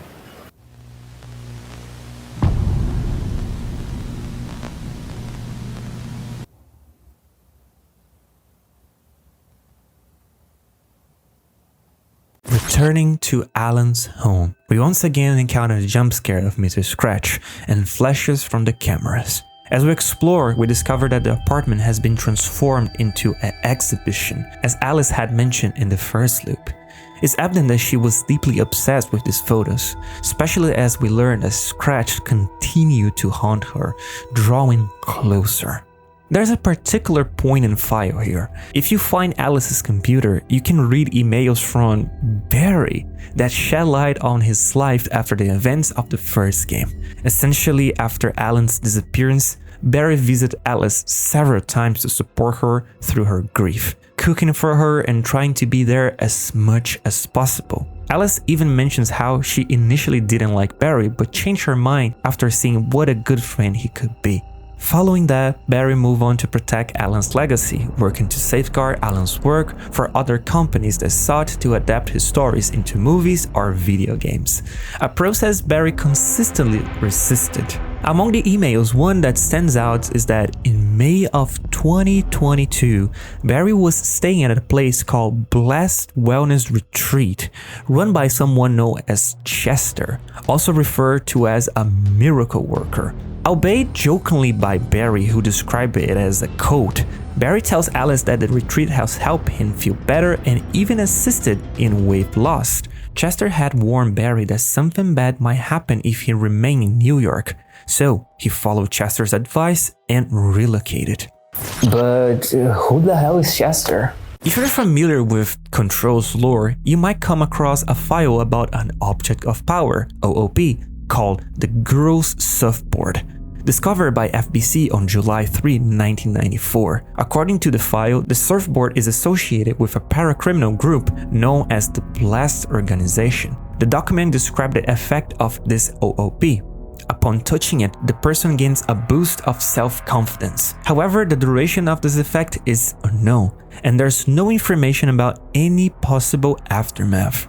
This leaves open the possibility of seeing more of Barry in future games, but for now, that's where his trail ends.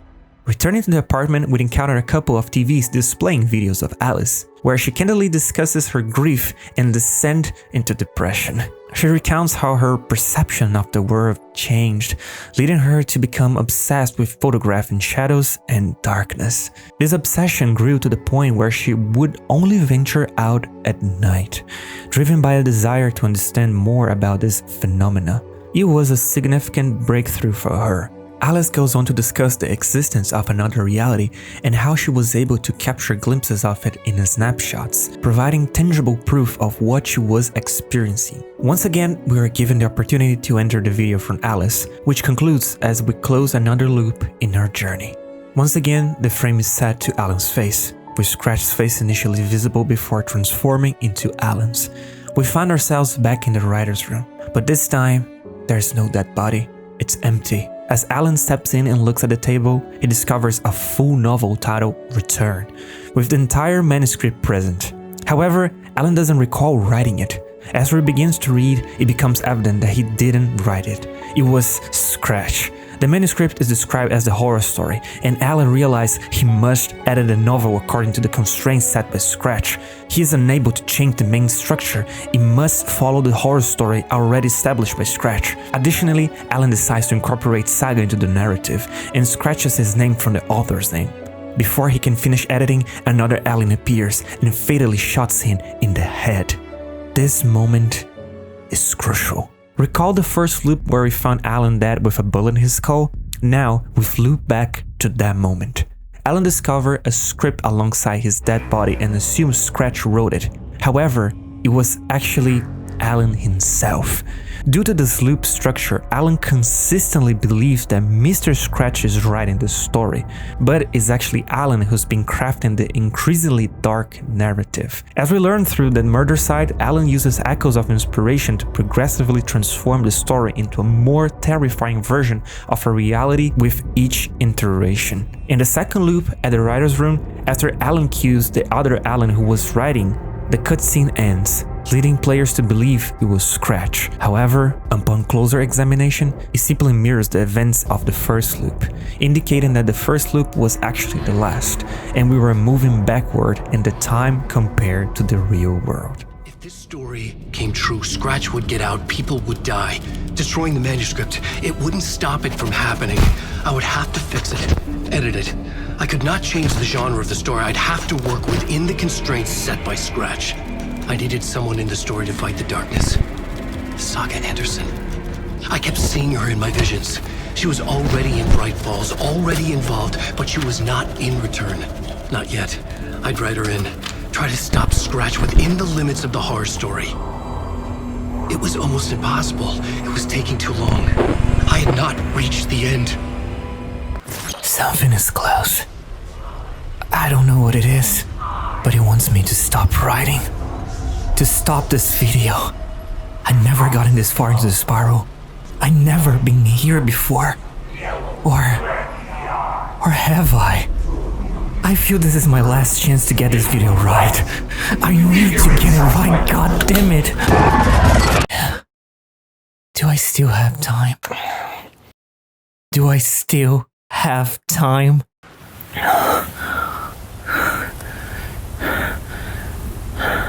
I'm so close to finish this.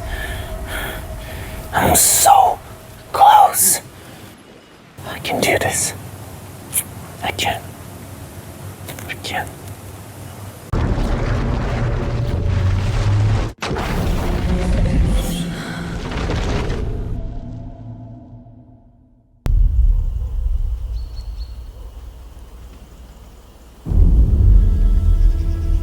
Alan Wake. My name comes up, your books come up, you come up. I've read them. There are echoes of my life in there that makes me feel like someone's been watching me.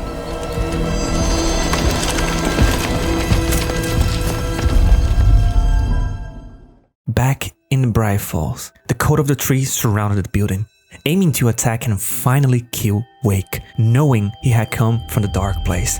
Moments later, they began shooting. Wake and Casey sought cover as the cult members insisted they only wanted the writer. Casey disagreed and tried to flank them, Soon after, a familiar scene unfolded, echoing Casey's death in the dark place. Alan cautioned Case against leaving a cover, but Scratch relentlessly closed in, evidenced by the repeat flashes of his appearance. Wake collapsed to the ground as Scratch grew more prominent until the screen ultimately faded to black.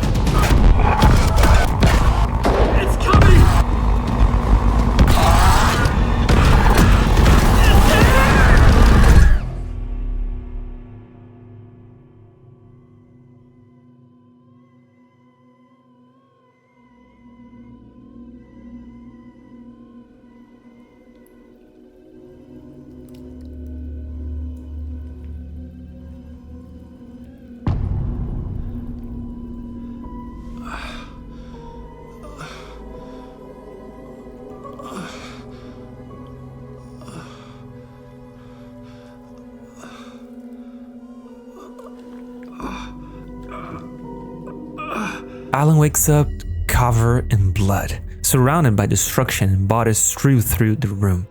Was Scratch who had caused all this chaos? Outside, Casey's voice can be heard, prompting Alan to follow the sound.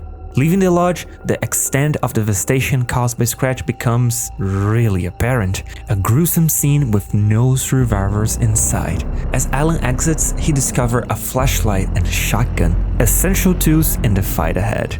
The priority now is to locate Casey and protect him from Scratch, who could strike at any moment. Following the sound of gunfire and Casey's voice, Alan encounters members of the Code of the Tree along the way, engaging in combat as he progresses, killing some of them and running from others because we didn't have much ammo. As we draw near to Casey, Alan's headaches return, accompanied by flashes of Scratch. But this time, Casey is also glimpsed alongside him. Casey, I'm...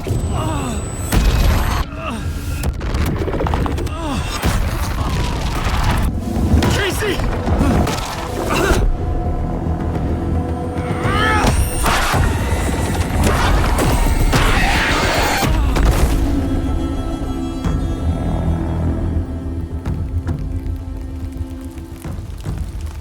So, we are back to Saga. And we finally catch up to Alan, who almost got killed by one of the Code members trying to drive a knife into Wake's heart. But Saga was faster and shot the knife out of the Code's member's hand, who was revealed to be Ilmo.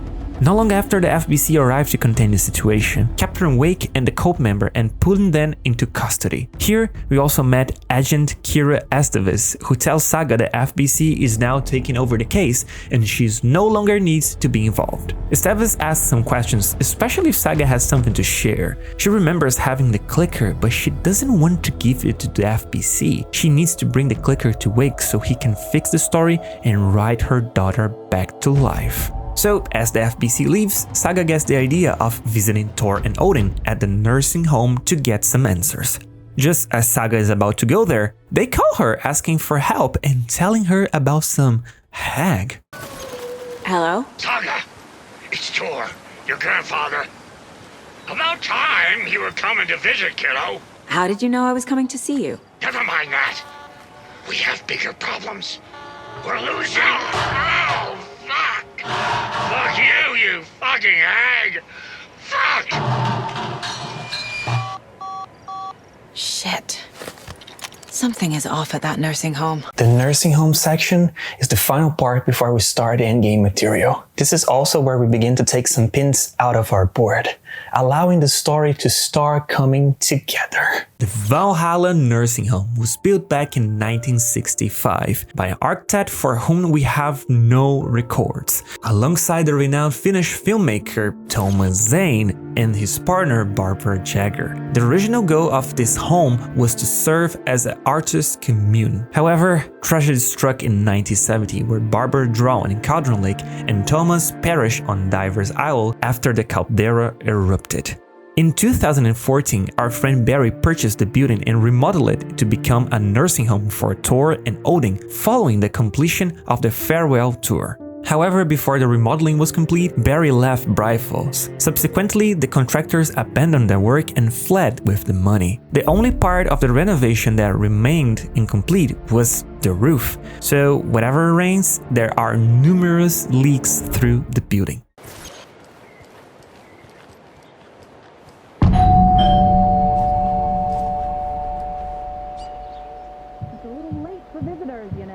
It's just... Oh. As Saga arrives at the nursing home, she discovers that Rose is there. It's unclear if the story has shifted her to work here instead of at the diner, or if Rose works at both places. Rose greets Saga but appears suspicious, especially when Saga requests to see Thor. Rose denies the request, stating that it's not possible at the moment. However, when Saga asks if she can say hello to other residents at the nursing home, Rose allows it. Now, Saga can explore and search for clues to find Odin and Thor, and discover what is happening with them. As we explore, we find this shrine of Alan Wake, where we can see Rose's obsession with the writer, having a lot of articles about him, messages that she writes about him, and more. It is really funny. The #1 fan. We also met Mandy May and Norman that we met back at the sauna. Oh, how about knitting me some underwear? One more crude remark from you, Norman, and I'll put this needle in your ear.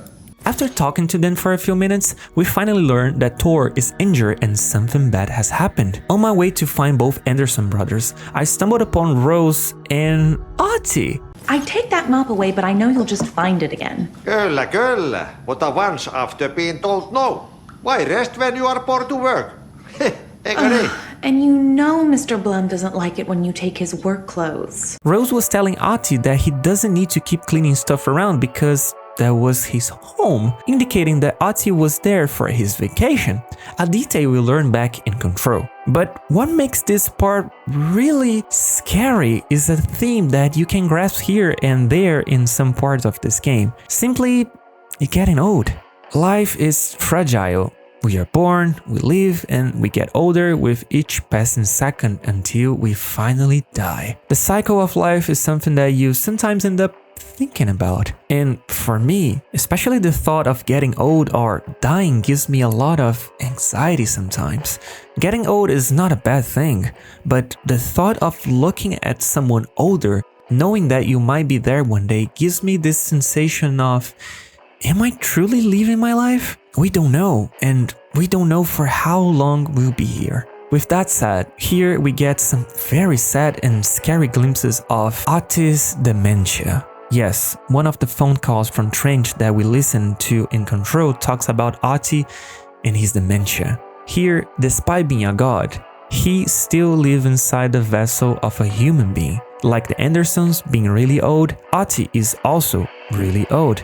Rose tells about Ottie stealing Vladimir's janitor's clothes all the time, but the most scary proof of Ottie's dementia getting worse is this scene that, after searching on forums and asking around, no one knows how to trigger. Despite that, it is really sad, and because Ottie is so beloved and charismatic, it just really hurts to see him like this.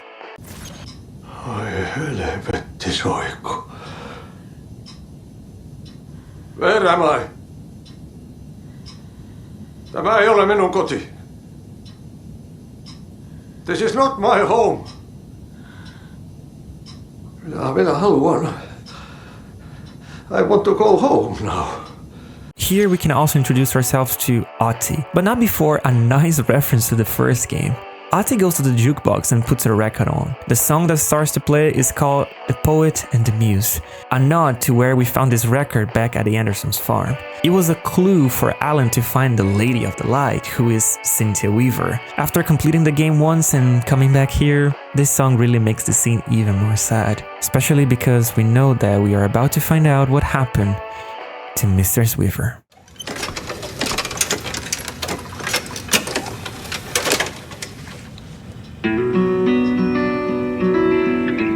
Before we continue our investigation, of course, we stumble upon another brilliant commercial from the Costco brothers.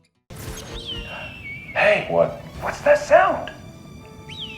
Oh.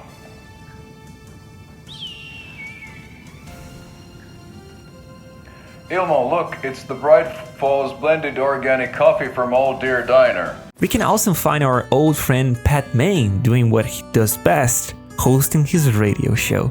During his broadcast, he talks about a bunker, which serves a bit of foreshadowing. We finally find Thor's room, which is torn apart.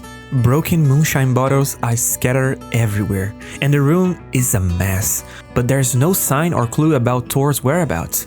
In the room next to Thor's, we find Odin lying on his bed, unable to talk or move much. It seems like he's sedated, but he's not. We try to communicate with him, but to no avail. Saga then goes to her mind place to profile Odin, and something unexpected happens. Odin appears inside Saga's mind place while she is profiling him. In Watery, we learn about Saga being part of Odin and Thor's family, but Saga was uncertain, thinking it could be just a part of the story. However, this encounter confirms that Odin and Thor are indeed related to Saga, and they can also converse inside Saga's mind place. During her conversation with Odin, Saga learns about her powers, questioning if there is more to them than just the mind place. Saga starts to understand who she really is and how strong she can truly be. Odin tells her that she can see the truth and become more powerful because she is still young compared to them. Aging affects their powers, meaning that gods can get weaker as they age. Odin wants to share more with Saga, but warns that Thor is in danger. He tells us the darkness is returning and trying to kill the Andersons, starting with Thor. He also warns us about Cynthia Weaver and hints that something is happening at the Wellness Center. Additionally, Odin explains the purpose of the clicker. It is used to amplify the power of works of art, allowing Alan to use his writing along with the clicker to finally end the story and save Logan. Now we have an objective. We need to go to the Wellness Center and rescue Thor from the dark presence. As we went downstairs, we confront Rose, who still seemed to be hiding the whole truth from us and preventing us to going to the Wellness Center. However, Saga is FBI agent, and at this point, lives were in danger. She demanded that Rose open the door, asserting that this had become an FBI matter. Yes, okay, I'll let you in. Thank you, Rose. The Wellness Center is a typical empty, creepy hospital level. It is super short and doesn't have much going on story-wise. Here, we find files describing how Thor had been acting strangely in the past few weeks and how one of the nursing home employees, named Vlad, found Thor knocked out and injured next to his phone. Vlad took him to the Wellness Center, but by the time we arrived at his room, Thor was nowhere to be found. As we started to investigate, we heard Thor screaming and the sound of his hitting his hammer against something or someone. Thor, wait! It's me! Oh, come on. Realizing he was in danger, we quickly followed the noise, witnessing the destruction his fight had caused along the way. Thor is going after Cynthia Weaver, the Lady of the Light, who helped Alan and brought him the clicker so he could defeat Barbara Jagger in the first game. Odin also warned us to be careful with her, suggesting she might have become a Taken. We will discuss this further in just a moment. As we investigate the area solving more puzzles, we find one of the best weapons in the game, a sniper rifle. Trust me, you must get this weapon to make the endgame sections a bit easier. It makes a significant difference. After we finish investigating the Wellness Center and following Thor's trail, we finally see him as we exit the center. Tor Anderson, you come out of here this minute! That water is bad for you! Thor is chasing Cynthia, and we see that she has indeed been corrupted by the dark presence. Thor goes into the water, pursuing Cynthia as he enters the overlap by himself. Now, we need to find a way to open our final overlap. First, we need to talk to Rose, who just witnessed everything that happened, but for some reason, she tries to gaslight us. Torgo. What on earth do you mean, Saga? Tor is resting in the Wellness Center. Remember? What? We both saw him go into the pond. Okay. That's not a problem, as we can use our mind place once again to profile Rose. So, it's time to take another pin out. Let's talk about Alan's #1 fan.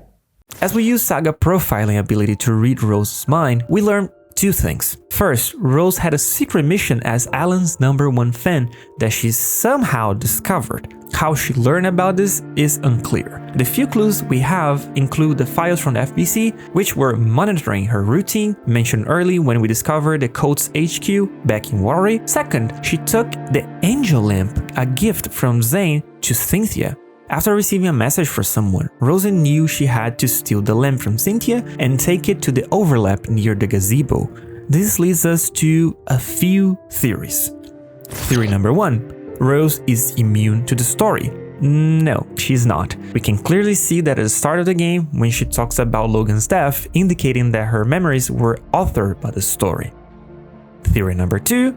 Alice sent the message to Rose. This theory is more interesting and makes sense later. Alice might have sent the message to Rose, guiding her to help Alan as she would do anything for him. And the final one, theory number 3, Alan wrote Rose to be his muse. This is my favorite theory and the one I believe to be true. In the first Alan game, Zane wrote Cynthia to be his failsafe, alongside with the shoebox, so she would help Alan in the future. Cynthia was madly in love with Zane, just as Rose is with Alan. Essentially, Alan wrote Rose to steal the lamp and become the new Lady of the Light. This might also explain why Rose is seen at the end of the first game holding Cynthia's lamp. That lamp later became the angel lamp in Alan Wake 2. The lamp where the clicker belongs, suggesting that it might be powerful enough to cleanse the darkness that may have been inside Rose in the first game. Rose is one of my favorite characters in this game, and she's definitely a mystery. But in Night Springs DLC, we got an episode where we can play as her in the most funniest stories ever. Here we have a very simple plot. Save Alan, her beloved rider, as his evil twin tries to stop you. It is a short and sweet ride featuring the best combat sections in Alan Wake history, and the best boss fight ever. No joke, the boss fight against Alan Evil Twin is brilliant. It's super fast-paced, very video gamey, and pure high-octane action. You have fluid movement and a great arena with enough space for well-placed shots and dodging enemy attacks. I was amazed at how good it was. Anyway, the major thing here that might explain Rose's knowledge about the whole situation is the story from Night Springs, written by Alan Wake. Perhaps she retained some memories from that specific story, or Alan preserved those memories for her even in the story we're currently playing. Rose is definitely one of my favorite characters in this game. She is very mysterious, and that actually makes her even more interesting.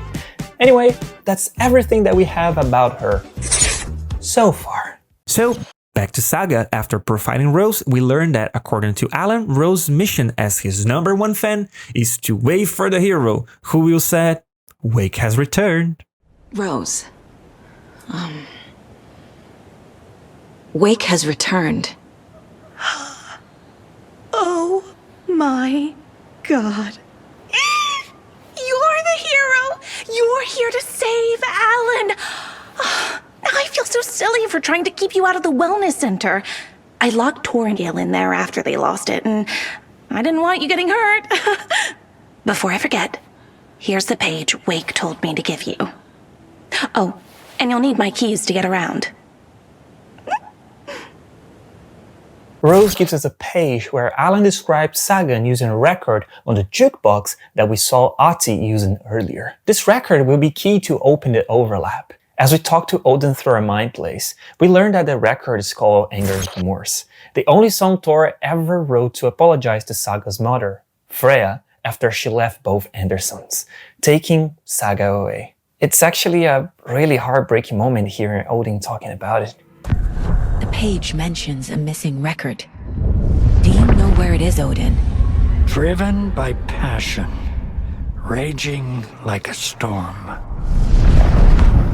Your grandfather made the song to apologize to your mother, Freya, and to you. Tor's like a storm.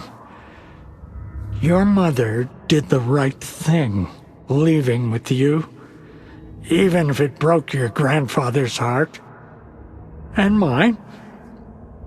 Listen to the song, Saga. It's all there. Tor only had one record made. He keeps it in the museum. I would pin Saga's mom to our board, but we already have a pin related to her. The only thing we need to focus on right now is going to the museum to get the record. Throughout this section, we can find Cynthia staring out of the window of the nursing home. If we approach her, we get a jump scare. This is the part of the game where jump scares are overused. We will encounter many instances where Cynthia jump scares us, sometimes 3 times under a minute, and I'm not exaggerating. My dear. Sorry? We even get one as soon as we get to the museum looking for the record, only to find out that Cynthia stole it. So, use our mind plays to profile Cynthia to ask her about the record. Through this, we discover that for some reason, Cynthia, who is now taken, is targeting Tor to keep him away from Saga. We also learn that the record is in Cynthia's room inside her bathtub. As we arrive there, the power goes out, making it impossible to open Cynthia's room due to the electronic lock. Now we need to venture into the basement. Arriving there, we find a panel with a missing fuse. Before we can go after this fuse, we find a page talking about Emmett Elwood. Not many people know about him, which makes sense because he was supposed to be a character in the nursing home but got cut from the game. Back to our eerie quest to find a fuse in the flooded basement. As we investigate and crawl through some vents, we found a movie projector, just like the one we found back in room 665 at the Ocean View Motel. As we interact with it, a trailer starts rolling. It was a trailer for a movie called Yorunyo. Yes, Nightless Night. No worries because we are going to talk about it in a moment when we got back to Alan. So we grab the fuse, turn on the power, and finally enter Cynthia's room to get the record, Anger's Remorse. Now we can finally talk about Cynthia and explain what is actually happening here. Before the existence of the nursing home, there was a bunker where a legend tells of a 15-year-old girl named Nora Hasberg who went missing in 1991 and was later found drowned. Pay attention because this will blow your mind. One of the widest theories on Alan Wake 2 subreddit is that the user found it odd to see Nora's name spelled with H, as usually spelled without the H. So he dug deeper and discovered that if you look at her name, it resembles a Russian word, which translates to Logan. This is one of the craziest discoveries I ever read, and if this is true, we can assume that the story of Nora was an echo that Alan used in the Dark Place to write Logan's death into the story. So we have the urban legend and the murder, so the overlap can make sense. But this time the story involving the overlap, it's a really sad one. By now, you should know that Cynthia became taken, meaning she was the one who died and is the murder that can be used to link with the overlap. After the events of the first game, Cynthia got older, and like the natural progression of life, she was no longer able to continue her work by herself. So she went to the nursing home. There, she was still the same Cynthia we met in the first game, always paranoid about the lights, but because of her old age, she didn't have enough strength to keep changing the light bulbs. She always had to ask Vlad to change them, but because he was not as paranoid as she was, he most of the time neglected her requests. After Rose took Cynthia's angel lamp to give it to Alan, Cynthia's heart broke. The lamp was not only a gift from her love, Thomas Zane, but it was also what protected her from the dark presence. After she lost the lamp, she became really insecure. There was no Lady of the Light anymore. Without a light, there was only darkness. One night, as she was about to take a bath, one of the light bulbs in her bathroom started to flicker. Vlad didn't change it, so she got tired of asking and tried changing the bulb herself. Sadly, she slipped and fell into the bathtub that was full of water. Because she was afraid and insecure after losing her lamp, the dark presence attacked in her bathtub. As Cynthia was drowning, her soul was also taken to the depths of the dark place, making the Lady of Light fade into obscurity.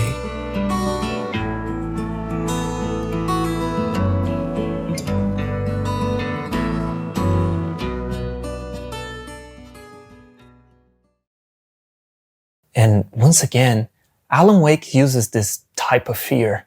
A vulnerable old woman suffering an accident that could happen to anyone. Many elderly people die from such accidents, and seeing this in the game feels so real, making it even scarier. This is true horror. It doesn't always need to be about the supernatural and the monsters.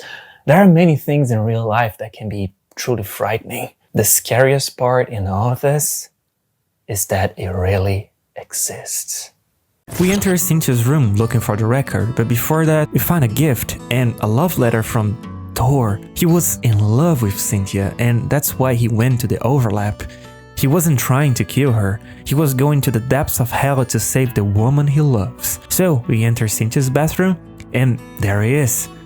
Anger's Remorse. Anger's Remorse by Old Gods of Asgard. I need to play it in the jukebox. So it's finally time to confront the final overlap and help Saga rescue her grandfather, Thor, before he fades into the darkness, just like Cynthia did.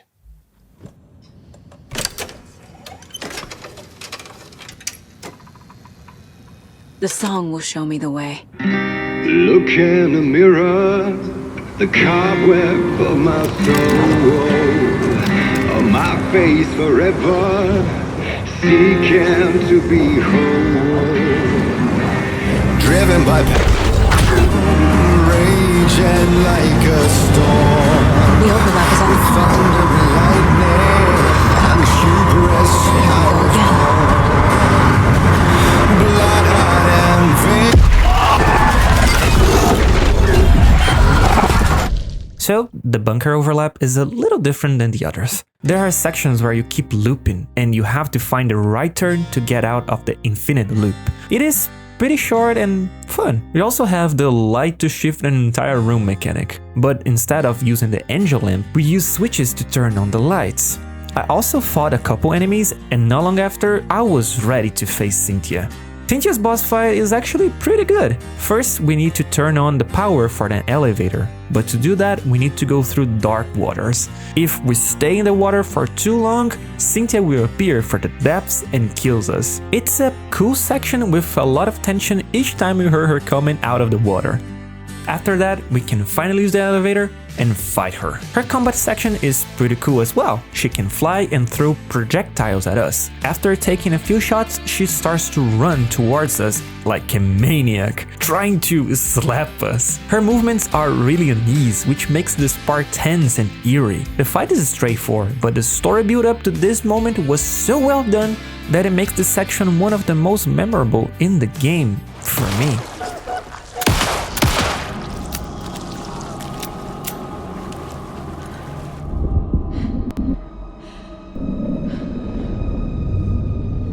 We kill Cynthia, and once again a conversation with an echo of Alan. Saga tells Wake that she has the clicker and also demands for Wake to change the story so Logan can live. So Cynthia is dead and Thor is saved. Now we need to talk to him to finally get some answers, and like Odin, Thor can also communicate with me inside my mind place. So Saga and Thor talk about family and how she is indeed part of the Andersons. So it's finally time to talk about the old gods of Asgard and how they became crucial to not only Alan Wake's lore, but the Remedy connected universe. The Andersons are of Swedish heritage, and their family owns Anderson's farm, which we visited in Alan Wake 1. There, we find the Poet and the Muse record and drink Anderson's moonshine to see what truly happened to Alan back at Diver Isle. In 1971, the Andersons started their musical career, but had no success. They needed something more, and thus they came up with the idea for their band, the Old Gods of Asgard, inspired by Norse mythology. They legally changed their names to Thor and Odin, incorporating these personas into their stage performances at every show. Back in the day, they were joined by two other members, Bob Balder and Loki Darkins. Also known as Fat Bob Balder, he was the guitarist for the band Old Gods of Asgard. Sadly, he died from leukemia in 1980. His death was the reason that the Andersons retired. Loki is a mystery. He was also a guitarist but always got into arguments with the other members of the band. He frequently blew off practice sessions and exhibited uncaring and cruel behavior. In 1972, after the release of the band's second album, Follow Me Underground, Loki went missing, and no trace of him has been found ever since. But as we all know, the Andersons are just not ordinary rock stars. They come from a lineage of seers with clairvoyance abilities like Saga, allowing them to see the world as it truly is. Keep that in mind because each time they call Alan, they actually said Tom, and this will be very important later. Also, something significant happened in 1976, when Deerfest had to be cancelled a day early due to a thunderstorm and flash flooding coming from the direction of the Andersons' farm. Freya, Saga's mother, was worried about the Andersons and immediately called Sheriff Breaker to ask him to check if they were okay. Upon arriving, Breaker found Thor after he had been struck by lightning and Odin missing his right eye. The sheriff asked them what had happened, and they claimed that they fought and defeated the Dark Army of the Screeching Hag, which we also know as Barbara Jagger or the Dark Presence. This is interesting because there are two pages explaining the story about the fight and another page that describes something really similar, causing some sort of a conflict in the story. I will discuss this more during the final review about Saga's family, but for now, we can remove the pin talking about the Andersons as we already explained enough about them. However, there's still a bit more for later. So now we finally have a lot of answers from Thor. And we know that we need to take the clicker to Wake so he can use it as an amplifier for the story to put an end to this and make everything go back to normal. Time, an ever-present force, weaving the past, present, and future into a single, unescapable thread.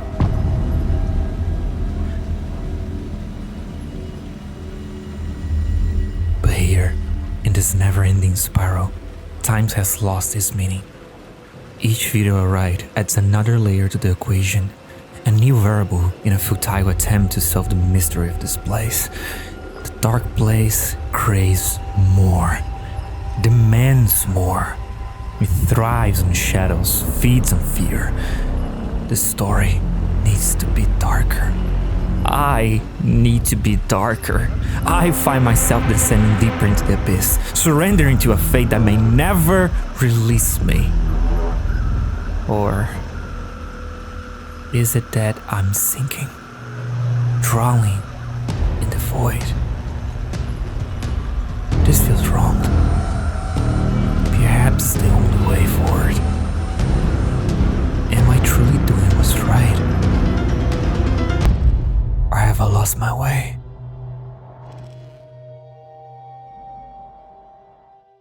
We start a loop once again, back to the studio, but something feels really off as he wakes up. Wake seems a bit different. His hair is wet and messy. The television is still there, but the goofy talk show has become a bit more serious.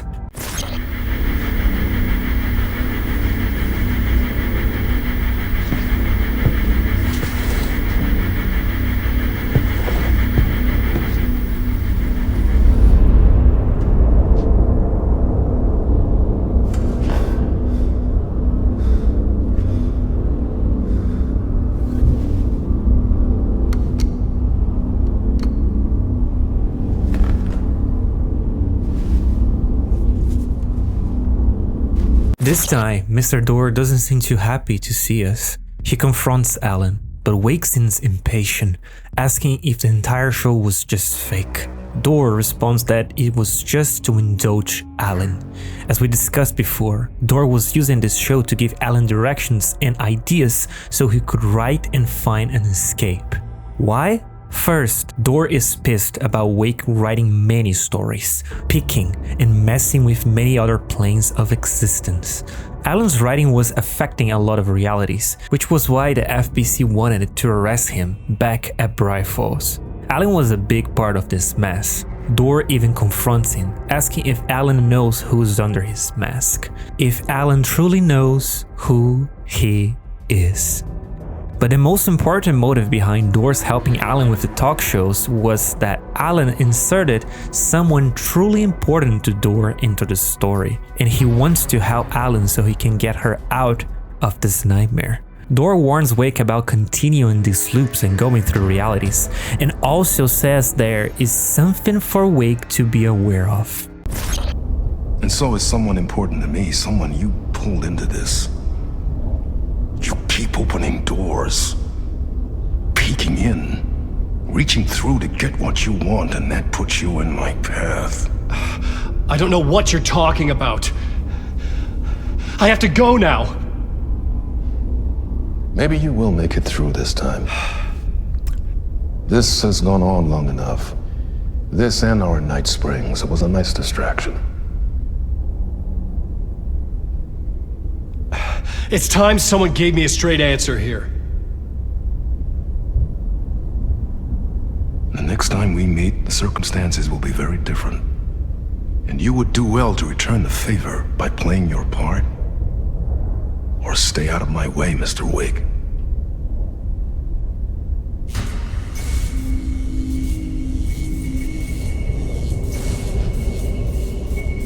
Whatever you say.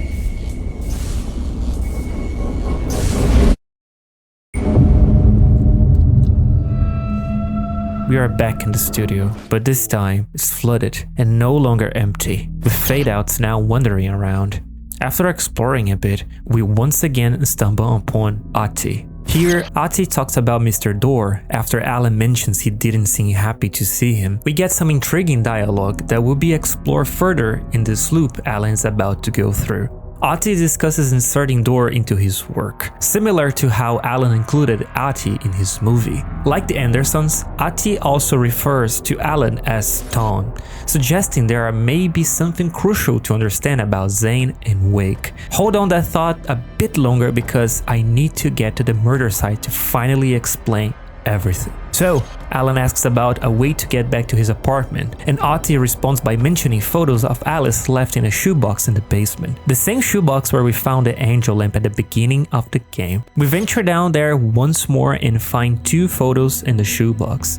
One of a hand holding the clicker and another holding a bullet of light. As we retrieve them, we witness a brief echo of Alice mentioning the use of the light bullet to repel the darkness. These photos are crucial to the story, and their importance will become clear at the end. For now, let's leave the studio and return to the dark streets of New York. To get to Parliament Tower, I needed to find a murder site. Zane would know where to find one. Now we are back to the neon streets of New York, and to go back to the Parliament Tower, we need a murder site. But before doing that, we find an echo of Alex Casey talking about Zane, describing him as sadistic and cruel, comparing him to a cult leader that Casey refers to as Mr. Scratch. This could be a clue about Thomas Zane's true identity. Keep this in mind for just a moment. We go back to the Ocean View Motel to take the elevator to the room 665, using the slide projector to finally meet Zane once again.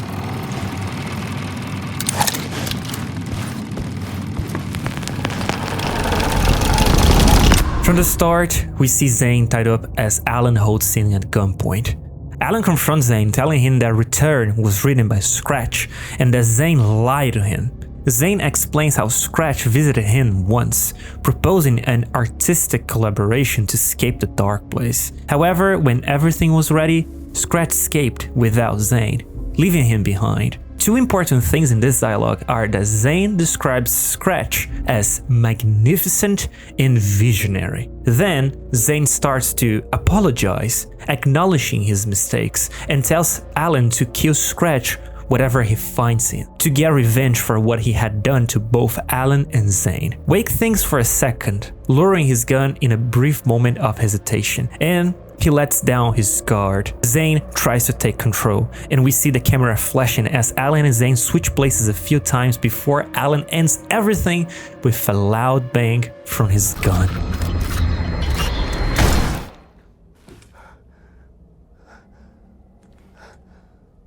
After shooting Zane, we find a ticket that allows us to enter Zane's cinema, the murder site we needed to progress the story. After acquiring the ticket, the video ends with Zane in the frame as Alan watches from outside the projector. But Zane is not dead.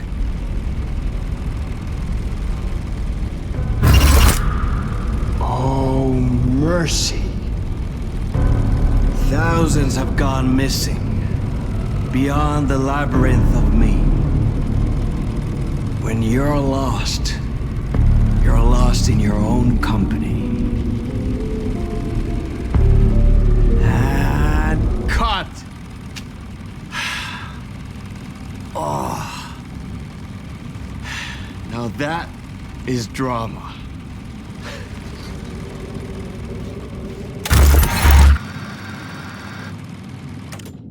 But who is Thomas Zane? Was he a poet, a filmmaker, or a writer? The more information we get about him, the more confusing it becomes. Numerous contradictions arise, leaving us with no clear answer, only countless theories. You can do your research and end up in a spiral, literally. Here, I have gathered a lot of information and tried to come up with my own understanding of who Thomas Zane might be. Here, the concept of the multiverse can be heavily applied. To understand who Thomas Zane is, we first need to go through some versions of him. The first one we can talk about is the filmmaker, Thomas Zane. Yes, I didn't write it wrong. Thomas Zane was a Finnish filmmaker, a famous one who moved to Bright Falls in 1960 alongside his wife, Barbara Jagger.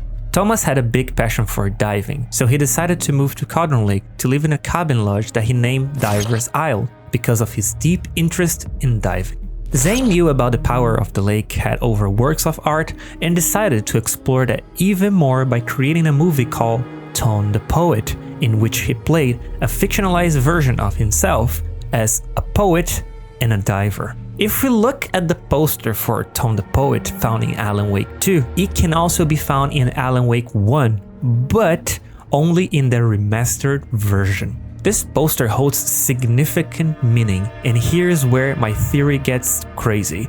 According to the wiki, as I just mentioned, the Finnish filmmaker Thomas Zane knew about the lake's power, moved to it to explore its power through his art, and created works like his movie, Ton the Poet. However, in the first game, Cynthia clearly states that Zane is a poet, not a filmmaker. But in Alan Wake 2, Otti refers to Ton as a movie maker. Knowing that Otti cannot be affected by the story just like the Andersons, we have to trust him. If Thomas is actually a filmmaker, who is the poet? Well, the movie Ton the Poet is actually the first game, where we have Ton the Diver helping Alan to kill the Dark Presence, which was using Barbara Jagger's body as a vessel. But I can also deny my theory because in the poster it says that Ton the Poet was based on a novel by Alan Wake, specifically Departure. This implies that Thomas Zane somehow had an echo of inspiration from Departure from another dimension, just like Wake had an echo about Jesse and the FBC. Let me go even further. First, let me explain what happened to Thomas Zane according to the wiki. Then we will go back to Ton the Poet. Keep this in mind. On July 10th, on 1970, Barbara decided to go for a swim, but she and her husband didn't know that their lives and many others were about to change after that moment. That day, Barbara went for a swim, trying to find the lake's source of power and ended up drowning in the depths of Codron Lake, never to be seen again. After that, Zane's assistant, Emil Hartman, convinced Zane to use the lake's power alongside his art to bring Barbara back to life. However, both Zane and Emil didn't know that Codron Lake was a threshold to another dimension called the Dark Place, and ended up unleashing the Dark Presence in the form of Barbara Jagger, who was using her body as a vessel, trying to be unleashed into the world.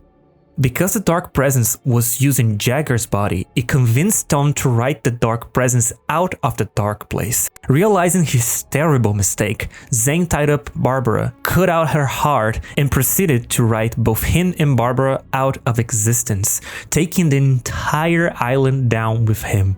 As both Zane and Barbara were sinking into the dark place, the bright presence took the form of Thomas, while the dark presence once again took the form of Barbara Jagger. Meanwhile, the spirits of Zane and Barbara were descending even deeper into the dark place, where Zane decided to recite his final master poem. In doing so, he ended up creating the baby universe, where he and Barbara continue to live in eternal peace and happiness. This means that this version of Tom, the filmmaker, is there alongside Barbara in another plane of existence, a story where he gets his happy ending alongside his loved one. But in Alan Wake 2, we learn about astral projection, something mentioned repeatedly during the game and crucial to the plot. We know that Alan is projecting himself inside the story while he's in the writer's room writing. So we can also say that Thomas Zane projected himself to be Thomas the Diver in the first game, and that version of him didn't have his ending yet. He's inside the story that Thomas Zane created using the bright presence to create himself. That version of Zane is known to have written about Alan's childhood, where he had nightmares and was terrified of them. Zane wrote Alan's mom to give him the clicker so he could scare the monsters away and use it to kill the dark presence in the future. Zane communicated with Cynthia and created a shoebox as a failsafe and a way to help Alan achieve his goal of finally killing the dark presence for good. By the end of the first game, we see the bright presence introducing Wake to his doppelganger, Mr. Scratch. Zane the Diver wrote Scratch and told Alan that he would meet his friends while Wake was stuck in the dark place. But in the second game, Scratch was hunting Alice, not his friends. But we later learn in the game that Scratch and Wake were the same person all along. So each time Alan is attacked by the dark presence inside the writer's room at the end of a loop, it means that Alan took the form of Scratch. Back when Alan and Casey were attacked and Wake fell to the ground, at that moment that he faded, he turned into Scratch and killed everyone. Wake and Scratch are the same person. But Zane wrote Scratch in the first game and made Wake believe that Scratch would be out in the real world tormenting his loved ones. It was the key and one of the main driving forces that allowed Wake to drive his escape at the end. Or Mr. Scratch truly died at the end of American Nightmare. Or even crazier, what if he took another role so he could persuade Alan to write his escape? Well, that's where my theory gets even crazier. We have a lot of information missing about all the versions of Tom, and it's very confusing. There are so many things we can connect with, but I want to leave my theory here in this video as wild as it is. I think it might be pretty fun. So after the brand new Night Springs DLC in episode 3, where we play as Sean back at the Ocean View Motel in one of the loops, we can find a poster for a movie by Thomas Zane written in Finnish. After translating the poster, you can see that the title is called Death Rally, which was also the first game Remedy ever made. You can translate everything on the poster easily, all quotes from the original game, but there's one word that you can translate normally, which is this one. After doing some deep research, I found that this part of the poster can be translated to Thomas Zane as the Rhymer. And here is where my mind got blown. There's a video by the channel Gaming University called The Untold True History of Tom the Poet, where they talk about an untold story about a poet named Tom. This story takes place ages ago in the 13th century in County Berwick, on the border between Scotland and England. Located in a village near Erston is a castle nicknamed Rhymer's Tower. The name came from one of his residents, Thomas Lermont, who was also known by a few other names, True Thomas and Thomas the Rhymer. There is a folklore surrounding Tom. One day, the Queen of Elfland came riding on a horse and invited him to join her.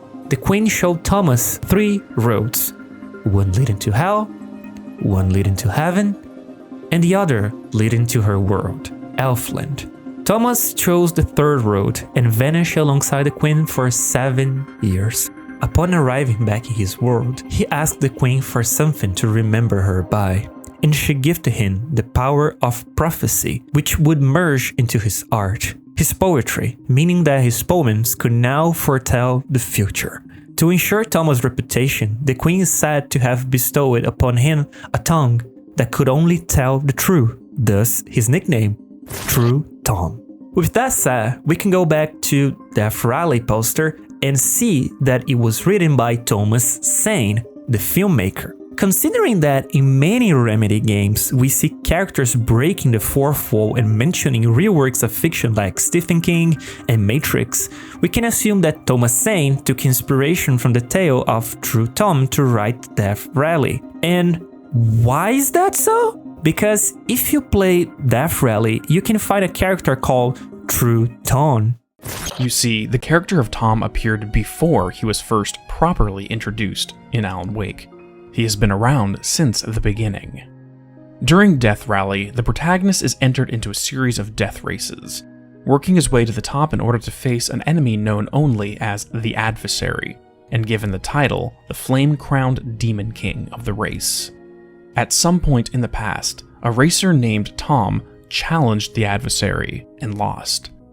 It is implied in other entries that the Demon King trapped Tom's soul, binding it to the race in some form. By the time the protagonist gets his first vehicle, True Tom begins to speak to him through the car radio, acting as a spirit guide. Perk up. This is a free news flash. I am True Tom Reimer, and I know the road. I got petrol in my veins. I got wind in my engine-oiled hair. I've been where you are now, hotshot. Thunder Boy, young blood. I've been farther down the road than you'll ever get. Now that we know about Death Rally, there is something really interesting we can talk about. In the Alan Wake games, we can see posters and arcade machines featuring this game, Death Rally, indicating that this game is a part of the Alan Wake universe. This means that Thomas Zane wrote a movie, Death Rally, which became a game adaptation by Remedy and written by Sam Lake. Or maybe the other way around, meaning that Thomas Zane saw an echo of inspiration from Remedy or Sam Lake that wrote and created Death Rally and used it to make it an adaptation from his movie. There are a few possibilities here. Based on the echoes of inspiration we talked about extensively in this game, we can discuss someone who is mentioned repeatedly throughout the game, in poems and writings on the wall, the writer of the first word. We see mentions of the writer of the first word in several places in the game, especially at the end of each murder site that we complete as Alan. Going back to Thomas Zane, we know that he created 2 movies based on 2 games from Remedy, which are Death Rally and Alan Wake. This suggests that at some point, Zane had this echo of inspiration from Sam Lake or Remedy, leading him to write those games, making them come true in his movies and projecting himself into them. That's why we don't have any relation to him in the original Death Rally right now. But because he wrote himself into his movie, he altered reality, making Sam Lake write him as the main character of the movie and creating another version of himself, resulting in 2 projections, Thomas the Diver and now Thomas the Rhymer. Now you might be asking, why are you inserting Sam into this theory? As a writer and an artist myself, each time we create something, there's always a parallel that can be drawn between the author and their creation. With that said, I assume that Alan Wake is a projection of Sam Lake. Starting out as a young writer, I felt very protective about my ideas. I feel protective about my stories. And taking notes is the key. Go on. I should be taking notes here. This is great stuff. Also, after we got the Night Springs DLC, again in Chapter 3, we see that Sam Lake and Sean were working on a game together. Sam even mentions Sean's previous work in X-Men movie, which really happened. Additionally, if you look at the logo from the game studio, it is called Poison Pill, which is the opposite of Remedy. The year 1995 is written on the logo, which is the same year that Remedy was founded. If Sam Lake is canon in the Remedy-verse, we can say that Sam/Remedy created Death Rally. Additionally, when Zane was writing Alan Wake, he might have been inspired by Tom the Rhymer, the bard from the 13th century. Although we never learn about it, my assumption is that at some point, the bard wrote about another version of Zane that came true, starting the spiral of multiverse versions of Alan Wake's and Thomas Zane's. And it all started, of course, because of the writings of a very famous writer called the Writer of the First Word, or how I like to call Sam Lake. That was mental, and it might be all wrong, but it was a fun theory, right? But okay, I didn't answer the very first question. Who is Thomas Zane in the version we see in Alan Wake 2? Well, he's not Thomas Zane.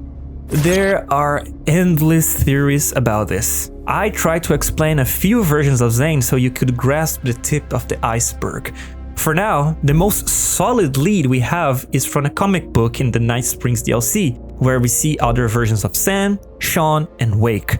But alongside Wake, we also see Thomas Zane. So, hear me out. Considering how Alan Wake 2 version of Zane behaves, we can draw many parallels to Mr. Scratch.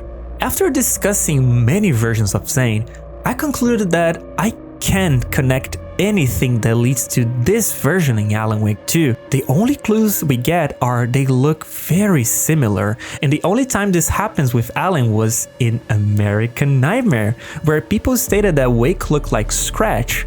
Since American Nightmare was supposed to be a draft for Alan Wake 2, we can take this concept and apply it here. The Andersons and Ati calling Wake Tom suggests that they met this version of Zane at some point in the spiral. So this version of Tom is actually trying to get out and needs to take control of Alan to take the script and make a movie about his return so he can finally escape. We can confidently say that this is not Thomas Zane, but a version of Scratch similar to his version in American Nightmare, or maybe even the same one.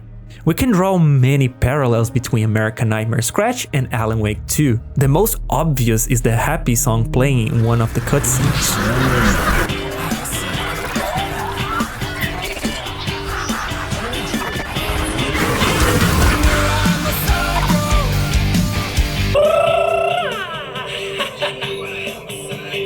Another is how he talks about Scratch being magnificent, as if he was talking about himself, just as Scratch would do to his egotism. There is also a huge similarity in clothing and teleportation powers, the way he loved to record himself, the driving cinema in the American Nightmare, and many more. This is not Thomas Zane. It's Mr. Scratch.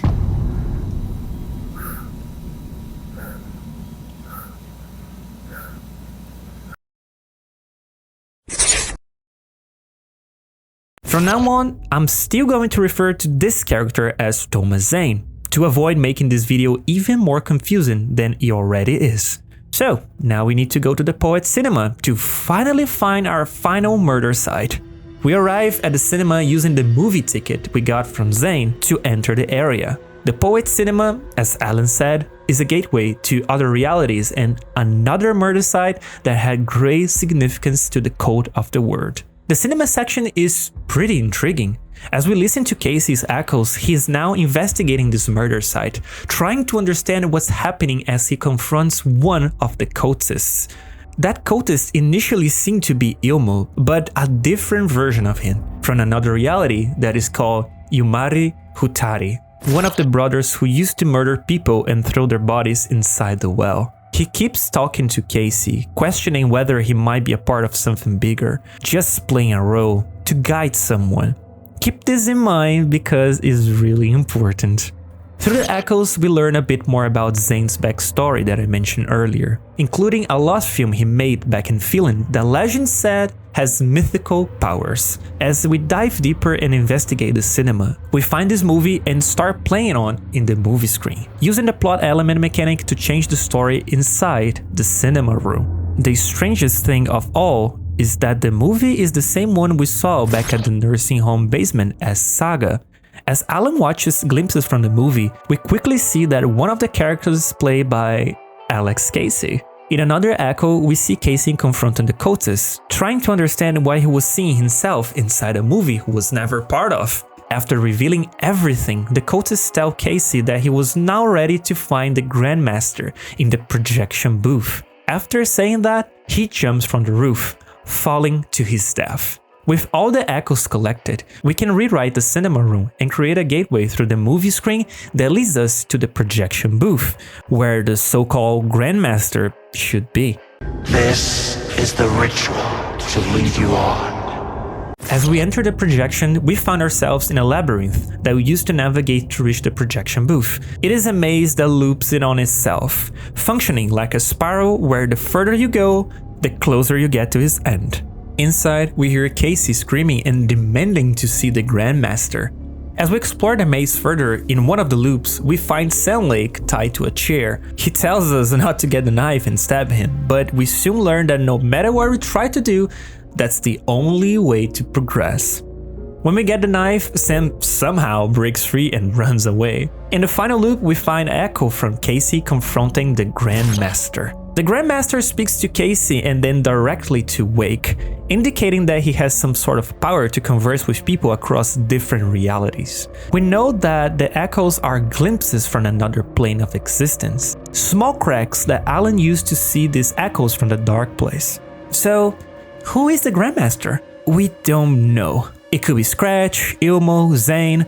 We actually have almost no information about him. The only lead I found was the official Alan Wake Reddit forum, where people are discussing the possibility of the Grandmaster being Alice. At the end, Alice mentions that she's been trying to do everything to get Alan out of the dark place, and the Grandmaster guided Alan to right places so he could write his escape. Additionally, one of the Code of the World's quotes is, "This is a ritual to lead you on." However, I'm not 100% sold on this theory because this quote is a direct reference to what the Bright Presence told Alan in the first game. So maybe the Grandmaster is the Bright Presence from the first game. In the end, the Grandmaster is a central part of the Code of the Word, which was a case from Alex Casey. Alan used their echoes of inspiration to write his story and finally find a way to escape. This means that Alex Casey was just a pawn in the story, with the goal of guiding the writer to the Grandmaster. Ultimately, this allowed Wake to follow the right path to write the correct story, escape, and finally get back to Alice. To add an even crazier twist, some people have data mined the audio file from the Grandmaster, concluding that his voice matches Ilka's and Matthew's voices, the actors who both play and voice Alan Wake, suggesting that the Grandmaster is Thomas Zane or Mr. Scratch. The most intriguing evidence is the name of the data mine file. This strengthens my theory about Zane being Scratch for one crucial reason. After beating Alan Wake 2, you unlock the Final Draft, a new Game Plus mode where you replay the game with additional files, different dialogues in certain scenes, and even a total new ending. In the Final Draft, we find transmissions inside the Ocean View Motel from Dr. Darling. This is Dr. Casper Darling, formerly of the Federal Bureau of Control. There are two transmissions from Darling. The first one, Darling seemed to be traversing planes of existence, or has ended up in the current one, trying to understand what's going on. He describes the place as a dreamscape and wonders if a dreamer created it. He then shows a radio with an improvised antenna, trying to catch a signal. Moments later, he picks up a transmission from Alan Wake, who is writing in the writer's room, similar to the television transmission seen throughout the game. Darling questions if Alan is the dreamer holding this place of existence together and is surprised by how Alan's voice resembles his own. I was caught in a loop. There. The deeper into the dark depths I got, peeling off the layers of the dark place, like the ocean zones.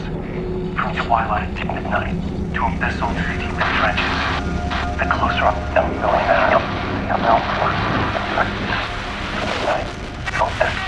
peeling off. This voice, the narration, from twilight to midnight, to abyssal to keeps going forever. believe it's what's holding this place together. It's making it real. Is this the voice of the dreamer? What's strange is it sounds a little bit like my voice. The second transmission. This transmission is crucial as it shows both Zane and Darling meeting. Darling explains that he has been trying to escape for a long time, but hasn't succeeded, concluding that science alone isn't enough to navigate this dimension. An artist is needed. As he says this, Zane appears, and Darling is excited to see him. My calculations, subjectively, this is my day 665. That's a long time. I have explored every conceivable avenue of research, exhausted every scientific method of investigation I know. It's all dead ends. I feel like I need something else. Something else entirely. Some mad, creative mindset to help me. I'm not a scientist, an artist. This is a place for an artist. Oh. Hey man, how you doing? Hello. Darling, Dr. Casper Darling, it is so good to meet you. Well, hello, Darling. I'm Tom. Tom Zane. Have we met? You look familiar. Well, you sound familiar. Hold on. You work out a lot, don't you? I mean, look at you. You're swole. Well, I am active. Yeah. You wouldn't happen to know a way out of here, would you? A drink? Oh, cheers. Get busy. You know what? You and I, we should join forces. Come up with a plan for escape. Art and science combine to form an unstoppable force. Yes. Yes. Yes. We have to start to methodically test and eliminate various works of art within the bounds of which you could wildly implement.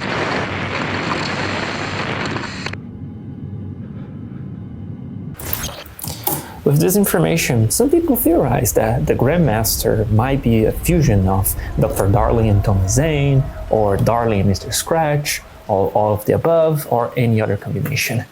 It's a wild theory, and that's all I have for now. After confronting the Grandmaster, we finally get access to the projection booth. Here we discover the bodies of 2 officers related to the ritual overlap in Watery, which we completed with Saga. As Wake approaches the murder scene, the Moose Skull is teleported to the real world, thus completing the final murder site.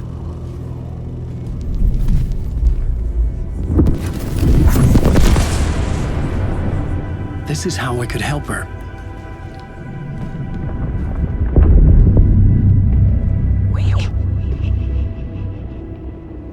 Saga Anderson, listen.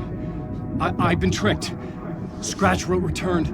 I tried to fix the story, but he stopped me before I reached the end. He has it now. It's the key to escape. What do you mean, escape? From Scratch? I need to stop him. I need to stop him before he gets out. He's after Alice. I'm still trapped, but I'm making progress. I wrote you in to be the story's hero. Scratch made a horror story. I need to match the genre. It has to be dark, but the hero can break through, save her family, save us all. Save her family? Are you talking about my family? Yes, whatever you're doing, it's working. You just need to keep going. Did we have family in the horror story?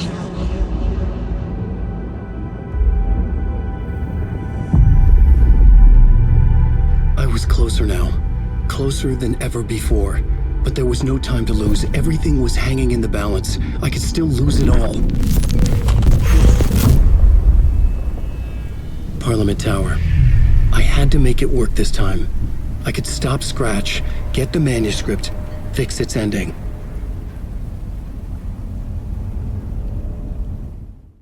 It's time to enter the Parliament Tower one more time. But before that, One really nice thing is that when you're going back to the cinema room, you can watch the whole lost film from Zane. It is a move called Nightless Night, and it has the same idea from the song I analyzed at one point in the video. This movie is also supposed to be a film that Zane wrote alongside Scratch while he was writing Return, his companion piece. The movie portrays Alex Casey as the main character, and throughout the movie we can see many parallels with Alan Wake 2's story. The dead writer in the writer's room, the well, Alex Casey, and many more. You can watch the full movie on YouTube, and I truly recommend it. As we are about to exit the cinema, we found our last echo from Casey, where after all of that, he seems clueless about everything that happened. All the echoes, all this case turning into nothing. He was chasing a dead end, only being used to guide the writer. But after his part was done, there was nothing left. Or was it? Another case. At this point, I felt hopeless. Like a stray bullet lost in a story that wasn't mine. I was just another character in someone else's script. A faceless Ezra in a tale that had no room for me. This wasn't my narrative, and I was no protagonist here. It was time to exit the stage. No answers, just more questions left hanging in the air. I released my finger from the trigger, and then it was over. There's always another story waiting to be told, another chapter to be written. When the spotlight shifts and points at me, I will be ready.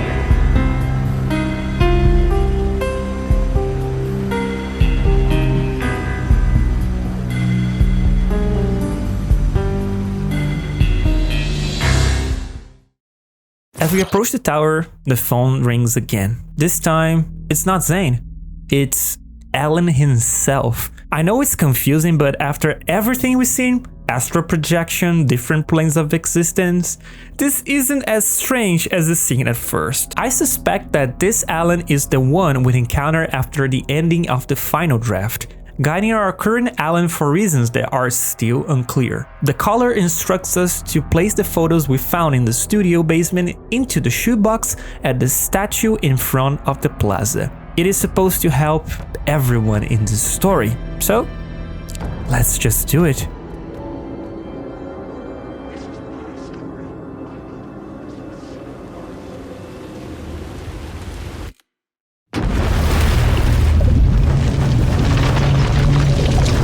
So, back to Saga again, and it's time for the endgame content. Before diving into this part, I decided to gather all the collectibles. Let's get out of the way so we can focus solely on the ending. So, as I mentioned at the beginning of the video, we have some collectibles in this game, and some of them come with a bit of lore attached. First, we have the Alex Casey lunchboxes that give Saga manuscript fragments, which can be used as upgrade material. These lunchboxes are scattered around in the game to assist the hero on his journey. This means that the one responsible for them was, of course, Rose. After receiving messages from someone as a means to help Alan escape, she decided to assist the hero by doing that, with the help of Mandy May's knitting that we can see when we are close to a lunchbox location. The code stashes. The stashes are scattered around the game to aid other cultists as they fought the Taken. Yes, that will make sense in just a moment when I finish explaining the Koskela brothers story. The nursery rhymes. Nursery rhymes are scattered around the map and are linked to a research experiment conducted by the FBC. This study was led by Dr. Eugene Campbell, who was using nursery rhymes to study how Cauldron Lake gives life to works of art. Each time we solve one of the rhymes, parts of the story come to life. To solve the rhymes, we need to find dolls and place them on correct drawings surrounding the rhyme, which sits at the center of all the drawings, forming a sort of ritual. Each time Saga solves a rhyme, she is rewarded with a charm that she can add to her bracelet, giving her a unique ability or enhancement. After After completing almost all nursery rhymes except for one, you will unlock the Father Doll, which can be used in the final rhyme back at the Witchfinder station. After solving it, instead of getting a new charm, we hear Dr. Eugene talking to us on a nearby radio, saying that he was following the results as Saga was playing around with the nursery rhymes. Because of this, we learn that we end up opening up a doorway to the dark place. Before we can get some more answers, Eugene gets cut off, and instead of a charm, Saga gains another slot for her bracelet. I think this is just a setup for the Lake House DLC in the future. And maybe we will finally understand a lot of things that we don't have answers for yet. Or we are going to get even more questions. It's a spiral after all.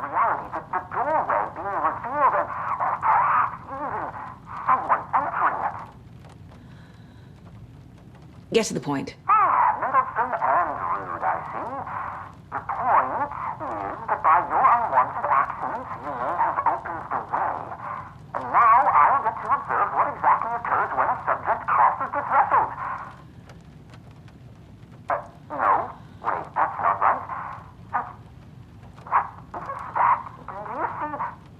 What? Hello? Hey, are you there? Sounds like this person got more than they bargained for. So, now that we cover all the collectibles, we can finally go to the endgame section. We need to get the clicker back to Alan. For that, we need to go back to Bright Falls Police Station. Power's out. Always a good sign. As we arrived at the police station, things already feel a bit off. The power was out. As we investigated, we found Esteves hidden inside a closet, badly injured. Her leg was hurt badly, and before anything else, she asked Saga to take down an enemy that seems to be in the next room. She wasn't.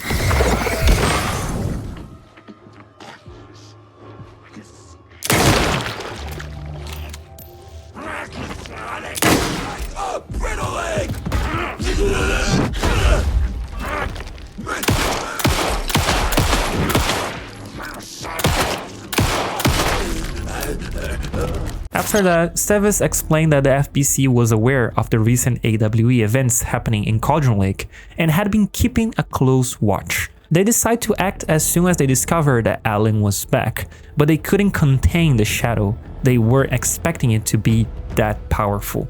Esteves also mentioned finding Casey in the woods after he and Alan were attacked back at the lodge, but he was acting strangely after encountering the Taken. After that, Saga asks about Wake, and Esteves says that he was captured by the FBC and he's being kept prisoner alongside the Koskela brothers, who are part of the Code of the Tree. Saga needs Wake's help, but Esteves doesn't like the idea at all, but despite that, decides to trust Saga. But before opening the gate cells, we need to get the power back up. To do that, we need to go down to the morgue where we find Casey, who also seemed to be acting very strange. You're okay? Yeah, I'm fine. Here he thinks that the story changed his memories and he believes that Logan is actually dead. Casey also tells Saga that he saw the monster cloud, meaning the dark presence, indicating that Casey was touched by the darkness, which will be important later. Casey gives us the fuse so we can turn the power back on. We go upstairs and talk to Esteves again, who warns us to be careful with the Koskela brothers before confronting Wake. As we enter the holding cells, the brothers seem angry about Wake and Saga. They warn us that we don't know what we are dealing with. But Saga doesn't care. She needs to save her daughter and is desperate. So we go to Wake's cell and give him the clicker. Don't fucking give it to him! Let it go! He's a fucking monster, Saga! There it is! We've been waiting for you, motherfucker! I'm gonna fucking destroy you!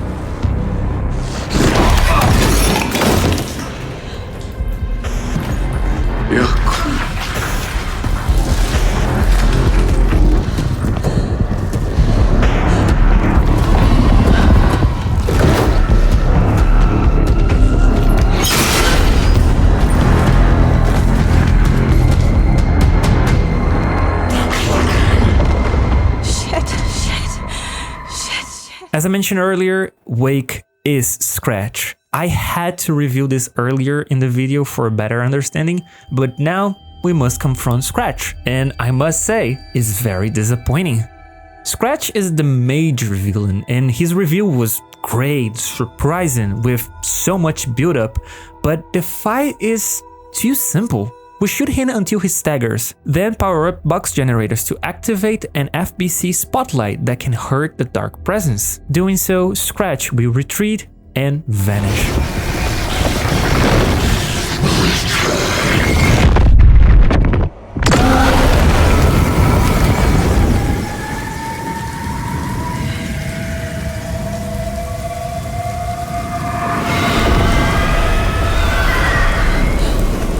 Scratch was here. He'll be back.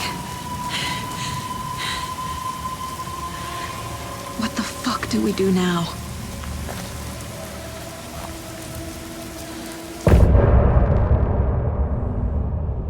We regroup with Casey and Estevez to plan our next move. Saga explains what happened and admits her mistake in trusting Scratch. She tells Estevez why she only trusts Wake. She wants to save her daughter. Estevez understands and shares classifying information with Saga to help her understand the situation.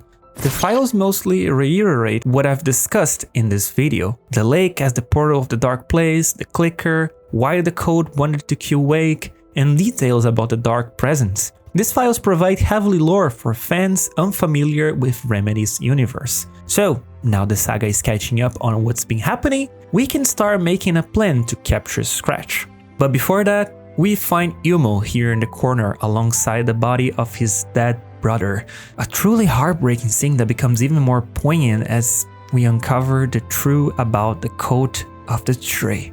The Code of the Tree was founded in 2013 by the Koskla brothers as a means to protect the areas of Bright Falls and Watery after the Torchbearers disbanded a long time ago. The Torchbearers were responsible for safeguarding Bright Falls and Watery, but due to age, they were forced to retire. Knowing this, Ilmo formed a successor group which others derisively call a cult. However, Ilmo embraced this term because it instilled fear in people and deterred them from venturing too close to the woods.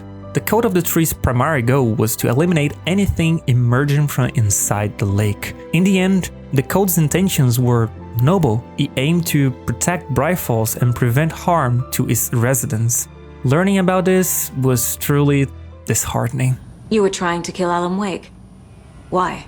Nothing good has ever come out of Cauldron Lake. The nightmare that hit Bright Falls in 2010 was all because of his writing. And ever since then, pages of his stories are floating up from the lake, and monsters keep popping out. It's all him, Wake. And if we don't stop him, no one will. So after all of that, we came up with a plan. Saga concluded that Scratch is here in the real world, while Wake remains trapped in the dark place. She also confirmed that everything she learned about the clicker is true. Therefore, she decides to use it alongside a work of art to amplify its power, aiming to bring the writer back to the real world. So from this point on, it is the end game. The game even gives you a message about, are you sure you want to continue? There's no going back. And yes, we do. Let's finish this. But first, Saga needs a work of art, so she can use the clicker. But we have the perfect candidate for that. Pick up, pick up. David, please pick up. David. David, it's me. Where have you... Stop. For once, you need to listen. You left me. You took my daughter away from me. Then you let her... She's dead because of you. And I don't ever want to hear your voice again. Stop calling me. David! Jesus Christ. It's getting worse. It's spreading. I'm running out of time. This section is truly intense. Saga, Casey, and Estevez return to Cauldron Lake to perform a ritual and summon Alan Wake out of the dark place. Saga needed a work of art, specifically a song from the old gods of Asgard. The atmosphere here is incredible. As we approach Cauldron Lake, we witness Thor and Odin driving down to the lake. Crashing into every single tree is a powerful moment that never fails to bring a smile to my face.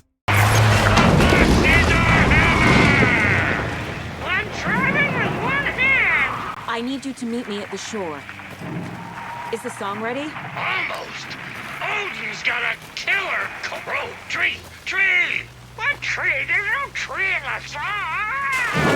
Who the fuck put a tree in the middle of the road? As we approach the shore, we can already hear the old gods doing a sound check before the show. Both Casey and Estevez help by scattering crates with loot to aid us in battle. There's also a big reflector that will be a great help and a cage that will be used to capture Scratch. This is the climax, the big section that ties everything together. The plot thickens and now is about to explode. It's finally time to turn up the volume and take Wake out of the dark place. Hello, Cauldron Lake. Great to see so many federal agents here tonight. Prepare to experience a soul-searing, mind-frying act of black magic and sorcery. This song goes out to our favorite tortured writer. Let these sweet tunes guide you out of the darkness. It's called Dark Ocean Summoning.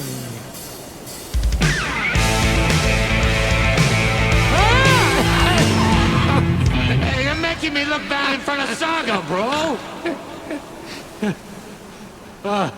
Let's try that again.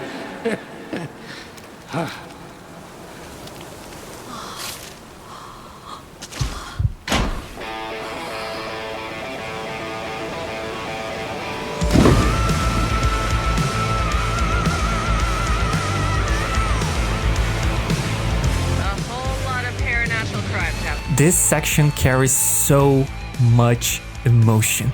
After 13 years of waiting and nearly seeing Alan Wake 2 on the brink, Remedy never gave up on the project. With each new game they release, their resolve grew stronger. Now, after so many years, it feels incredibly satisfying to play this game. To finally experience the culmination of our journey and discover what awaits us at the end. The Dark Ocean Summoning perfectly captures this feeling of having traveled a long road and now reuniting. This section is filled with profound emotions and amazing metaphors that connect it to Remedy's perseverance and hard work. But most importantly, for me, it's a moment of personal realization. This video right here, this entire retrospective, is a project I never imagined I could complete. Yet, being here now, hearing this song, living this moment, makes me realize that I've finally done it. We are so close to finally finishing the longest and most challenging project of my life, my Alan Wake retrospective.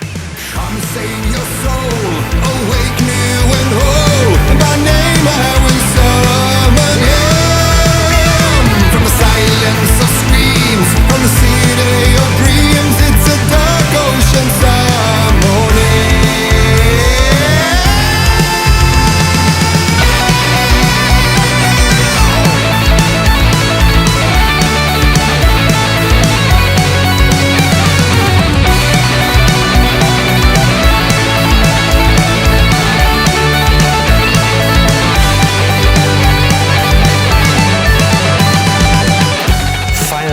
We are ready.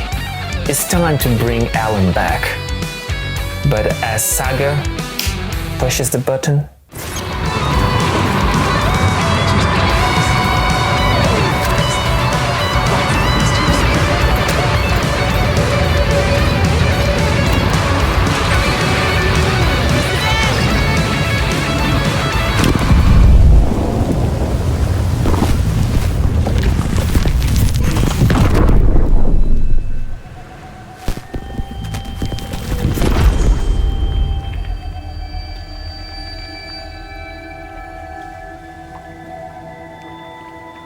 happened? Why didn't it work? I did everything right. Art to bring him back? Clicker to make it real? So where the fuck is he?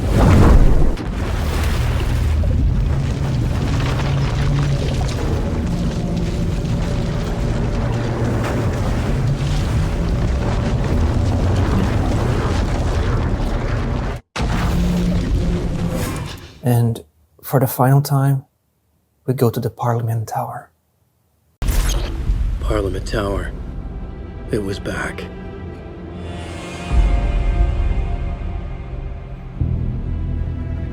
This time, as the elevator doors open, there were no flashes, no cameras.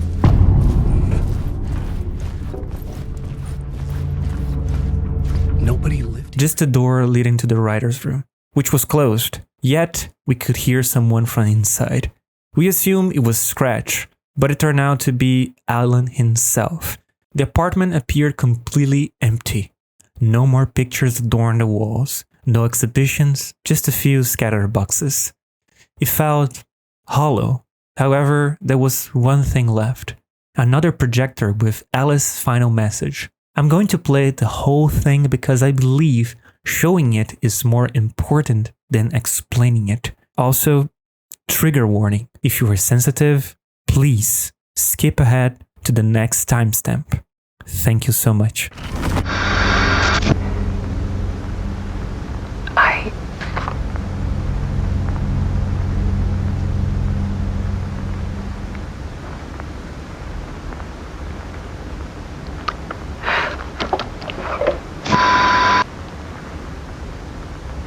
It won't end. Like a nightmare I can't wake up from. I thought I could contain Ellen in my photos, but I can't. The monster just keeps coming back. Every night. Like waves hitting the shore.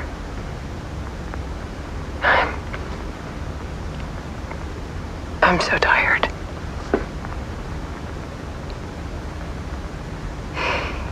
He's here all the time now. There's so much rage inside of him, I can't stand it anymore. God, I tried so hard.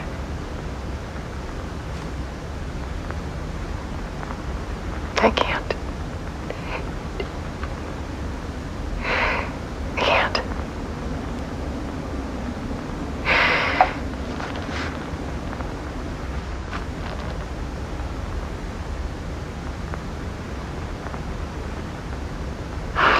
Made a decision. Most of you won't understand.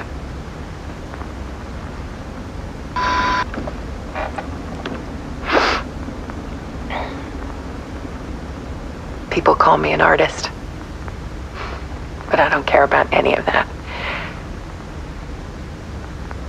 I just wanted to show the world what I see. I can't keep going like I have been. It's time for a perspective shift. To go from photographer to subject. From artist to art.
going to talk about this video from Alice more at the ending. For now, let's continue. Alan is enraged, and at this point thinks Scratch kills Alice, and now he wants to take him down for good. As they enter the final time in the writer's room, we can now see a Wake filled with rage, not with fear and confusion. He had only one thing in mind: killing Scratch. That son of a bitch took his wife. Now he needs to pay. He needs to die right now.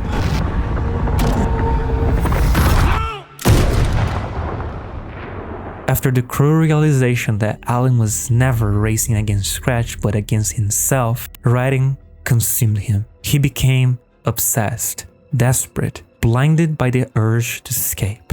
His story grew darker, and he mistook his own actions for Scratch's, making everything worse with each loop.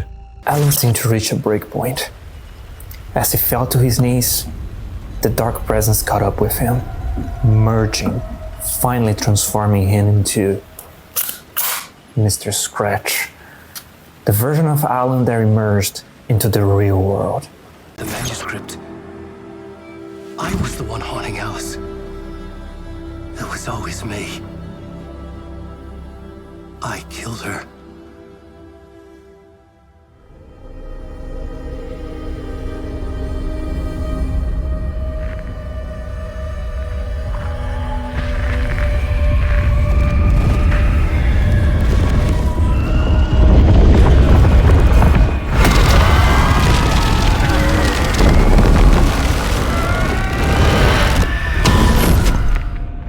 This is the ritual to lead you on. Your friends will meet him when you're gone.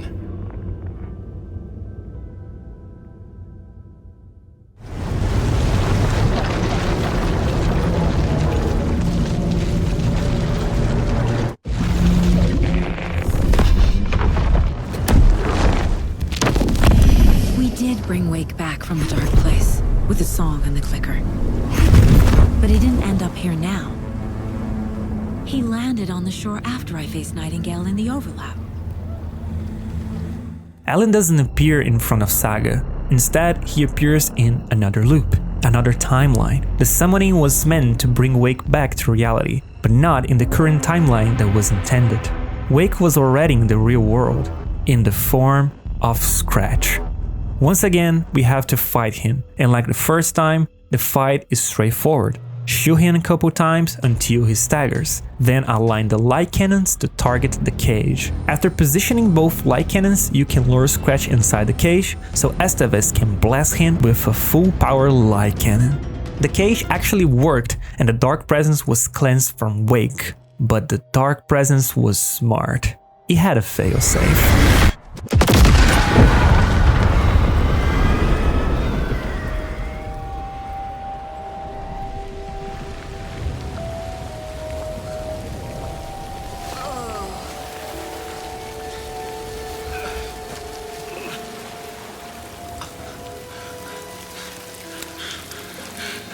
Sorry. Wait. Is it you? I'm so sorry. Did it work? Casey? So back at the lodge, when Wake and Casey were attacked and the FBC captured everyone, they found Casey later after encountering a shadowy cloud, which was the dark presence. He had already used Casey as a backup plan to get the clicker if something happened to it inside of Wake. Now, with the dark presence inside Casey's body, it gets the clicker, ready to achieve its goal of escaping and bringing the nightmare to the entire world. However, as he was leaving, Saga tries to stop him. Scratch throws Saga into the lake, sending her into the dark place. After that, Scratch disappears with the clicker, leaving the entire world on the verge of destruction.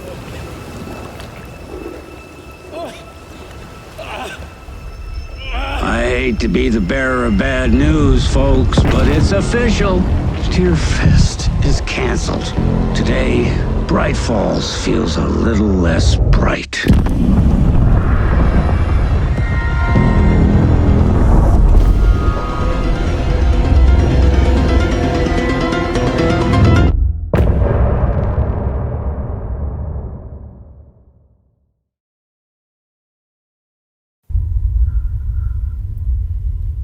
Now we are back. But Saga is now in the dark place. As we once again take control of Alan, it feels reminiscent of our first encounter. We witness the Andersons venturing the dark place to rescue their beloved Saga, while it's now Alan's turn to play his part. He meets Estevez, discussing the events, how Scratch proved far more formidable than the FBC anticipated, and the possibility of Saga being trapped in the dark place indefinitely. Ultimately, Alan devises a desperate plan to retrieve the manuscript page and rewrite its ending for a better outcome. Estevez equips Alan with necessary gear, and once more we step into Alan's shoes in the real world, armed with a gun and a flashlight. Echoes of times past that invoke a deep sense of nostalgia. This interlude offers a brief moment of calm, allowing us to digest everything that happened before. Afterward, we embark on a drive back to Bright Falls, where Alan intends to set his final plan in motion.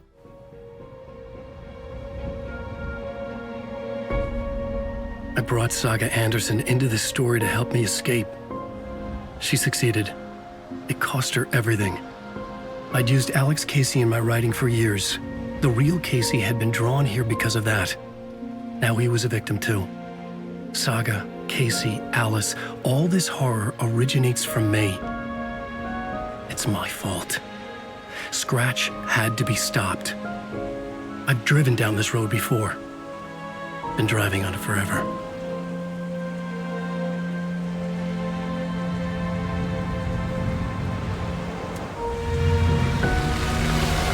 If Scratch had brought the dark place here, this would take me back inside. In 2010, I had dived in, a leap of faith for Alice, with no idea that the cost would be a nightmare worse than death. It had taken me 13 years to get out. Now Alice was dead, because of me. And I was gonna make that leap again, this time knowing the cost all too well.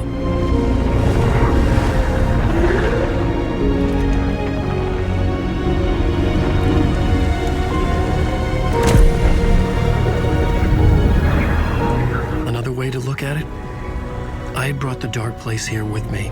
I never had gotten out.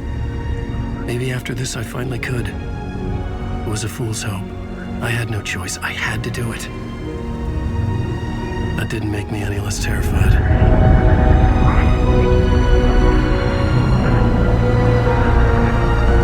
Fuck it.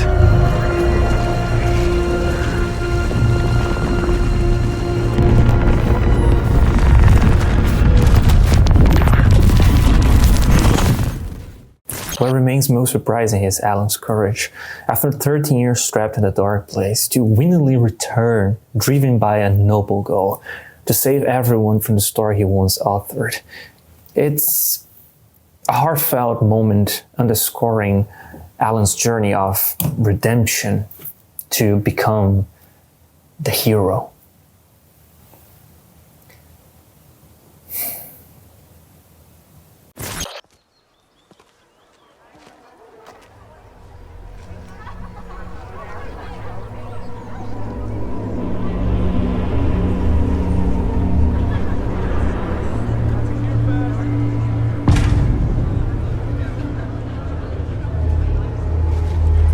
This is... Upon entering, I wasn't expecting a Scratch Nightmare to be this bright, but it was all just a facade, hiding the true intentions of this place. Masks adorn many faces, including characters we encountered throughout the campaign, now eerie with their deer masks. As we explore further, we stumble upon a copy of Alan's book, Return. Alan examined the back cover, pinpointing a location he believed to be the writer's room, his next destination. Upon realizing this, the citizens of Deerfest turned against Wake, attempting to capture him.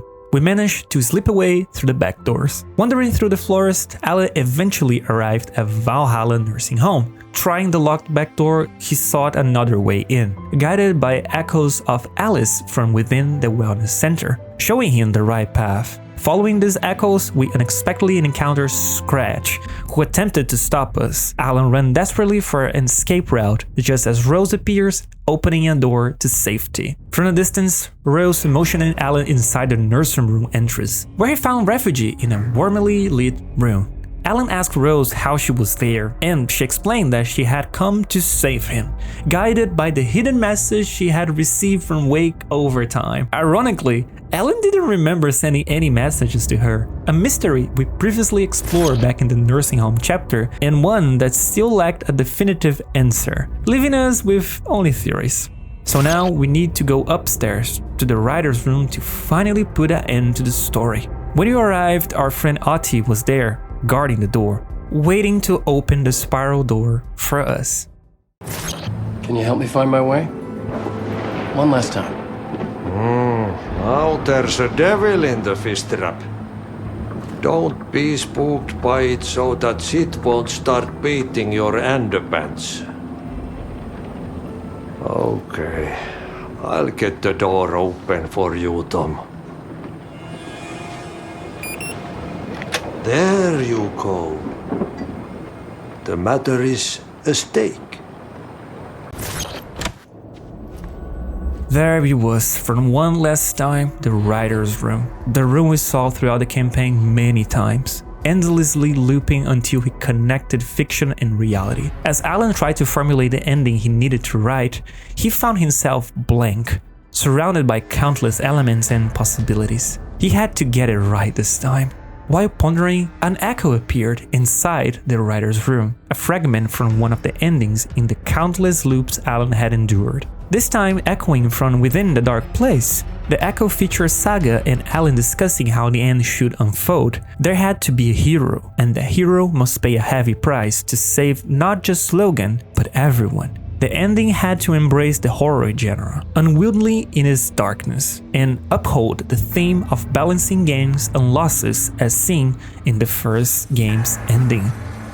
Now, Alan sat down in the front of the typewriter, ready to write the final chapter of the story. I saw the vision before, but it fit. Saga and I were both at the center of this story. She was now my co-author. This was the beginning of the end. We were characters in a horror story, charging blindly towards the finale. We still didn't have everything we needed. This would not work without the clicker.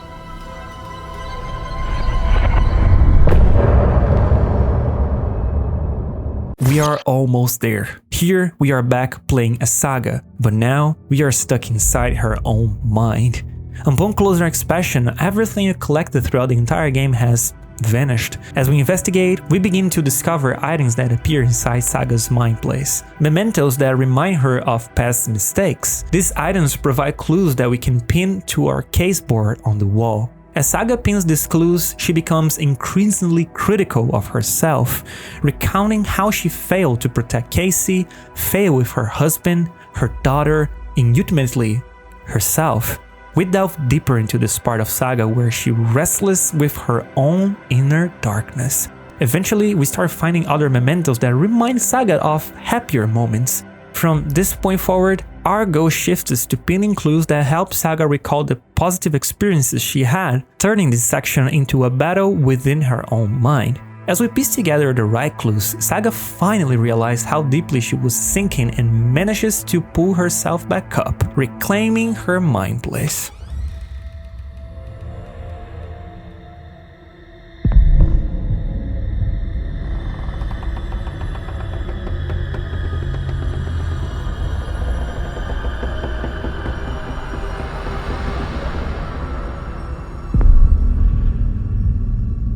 We woke up inside the New York version of the Dark Place from Alan, but it feels a bit more empty.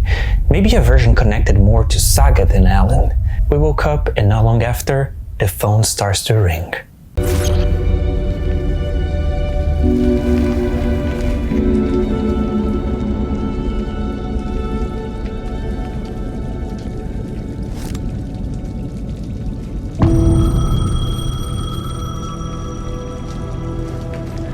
The payphone was ringing. Saga takes the call, and the person on the other end instructs her to go to the Parlian Tower and retrieve what's inside the shoebox. In case you hadn't realized, the caller was Alice. As we proceed towards the Parlian Tower, we hear a familiar humming. It's Team Breaker. Agent Anderson. Is that really you? Sorry, this place likes to play tricks. Sheriff Breaker? What happened to you? Saga is surprised to see Tim the Dark Place and asks how he ended up there. Tim explains that he was snatched by Warlingdor and he was trying to piece things together ever since. Saga presses further about Warlingdor and Tim reveals that Dor wanted him to deliver a manuscript page to Saga, but he was avoiding it because he got teleported to the Dark Place in the process. Tim suspects Dor did this because it wasn't the right time. Saga reads the page, which describes Dor entering this plane of existence to play his part and get closer to his disciple, but most importantly, to help and save someone he loves from the story, his daughter, Saga Anderson. Back in 1988, both Anderson brothers faced off against Warlingdor. At that moment, they struck a deal with him. They would help him in exchange for his promise to stay away from their family. Dor accepted the deal but warned that the family would eventually come to him. As collateral, Dor took Odin's right eye before being struck by lightning and finally disappearing. This event signifies that something significant happened between the Andersons and Warlingdor. This is all we know about Dor so far, but hopefully we'll see more him in future games from Remedy as this enigmatic and really enjoyable character. While Saga was investigating Dor, she was allowed to profile him, trying to find a way to navigate between different areas and throughout the Dark Place. After that, when we return to the game, we can see a door that was not there before, highlighted with a green light. Upon opening it, that door led Saga to another part of the Dark Place, where she needed to be. This means that Saga also has Dor's powers, and combined with the Anderson's powers, this makes her really powerful and grants her the ability to travel between realities just like Dor does. And this also explains a lot about how Saga can easily go through the Dark Place. As we make our way through the Dark Place, we finally reach the shoebox. Saga picks up the clicker and also a bullet of light. Now Saga needs to go back, but it's not easy as a wave of shadowy figures start to attack us relentlessly. However, Saga manages to make her way back to where she started. As we arrived,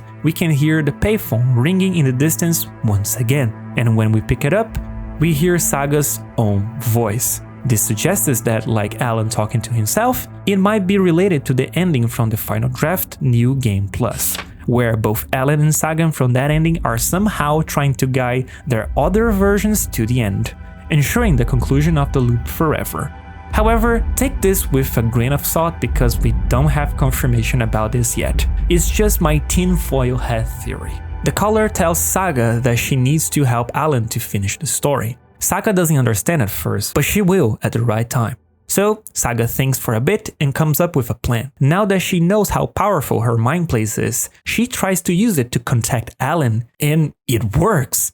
When Saga contacts Alan, he is surprised and realizes that those echoes of inspiration he has seen in the Dark Place were not just ideas, they were real. You can even see how terrified his expression gets as he starts to understand what he has done. Here, we get a lot of explanations about how the story's ending and structure work. We have already talked about it, but to make it simpler, let me explain one more time. Alan tells Saga that the ending must be perfect. Perfect means he needs to follow and use all the elements that exist in the current story, and we already know that is a horror story. A horror story has monsters and victims, so Saga asks Alan if there's no way to bring a hero into the story. Alan responds that if that happens, the hero must pay a heavy price. With that said, we learn that Saga is the hero, and her heavy price was her daughter's life. But they need another ending, and for that, Saga steps up to help Alan. Because of her power of being in the story but not being controlled by it, Saga helps Alan write the ending, something that hasn't happened before. Alan even admits that he can do it alone. He has tried many times over 13 years. Alan starts to doubt himself, but Saga reminds him that, as she just said, he's been doing this for 13 years, so he's also a hero in the story. Both of them are. Now, Saga discusses saving Casey and Logan, but Alan wants to save everyone. He talks about how Casey is not a suitable host for the Dark Presence, meaning that the Dark Presence wouldn't want to be controlling Casey forever. So, Alan tells Saga that they need to bring the Dark Presence to them so they can kill it. Here we get a new version of Alan, the return character, where the hero returns home changed by the experiences and initiation. To save everyone, the hero must pay a heavy price. And at this moment, Alan says, just one of the heroes, meaning that he would pay the heavy price for everyone because he realizes and comes to terms with the fact that he was the one causing all of this. Saga and Alan agree with the story ending, and Saga leaves her mind place. A portal just like the ones we found in the overlaps appears, and for one final time, we dive into another gateway, but this time leading to our long-awaited ending.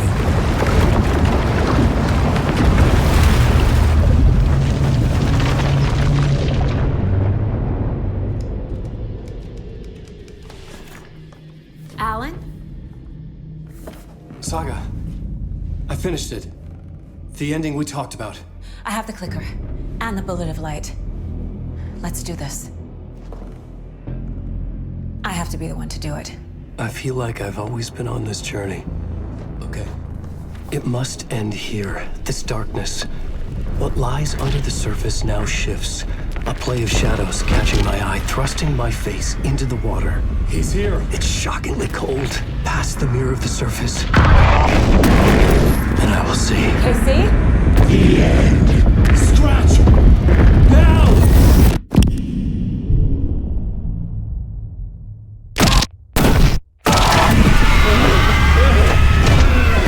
A white, searing light of truth that for a flash pierces the shadows and reveals the hidden horror. And in that moment of silence, the whispered message finally heard.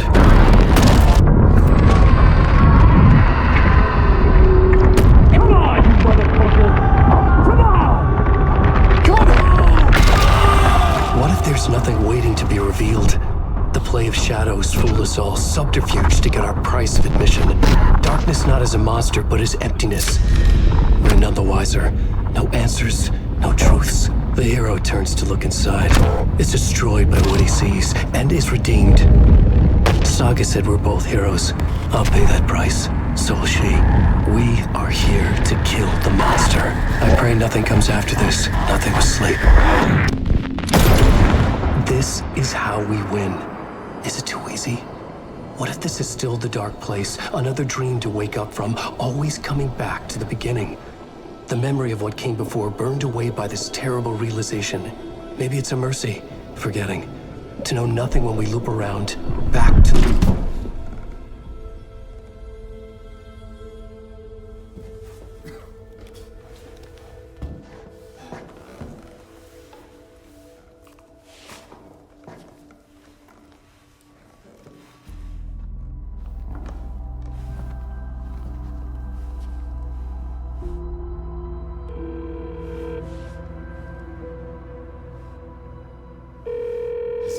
Over. Anderson.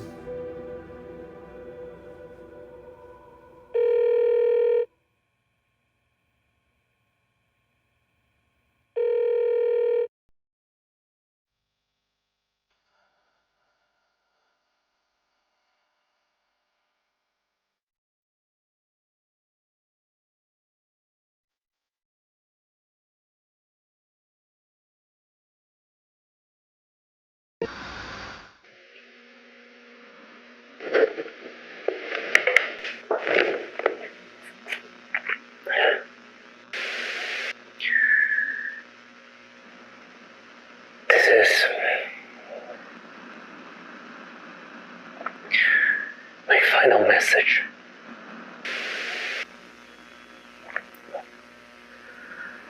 I've been stuck in the dark place for God knows how many days or years. It feels like an eternity.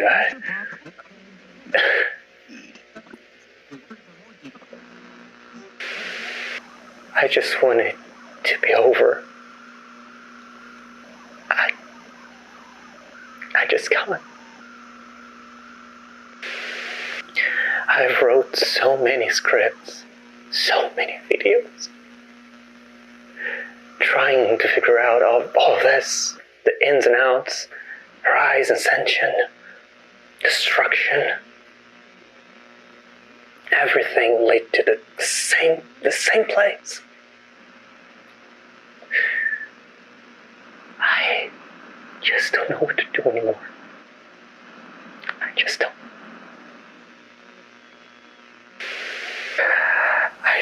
I wish I could.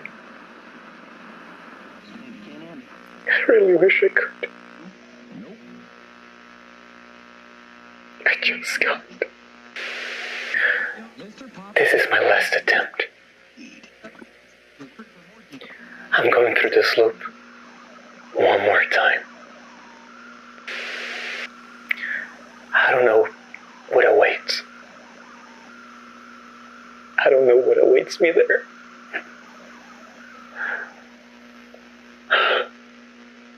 But this is my best shot.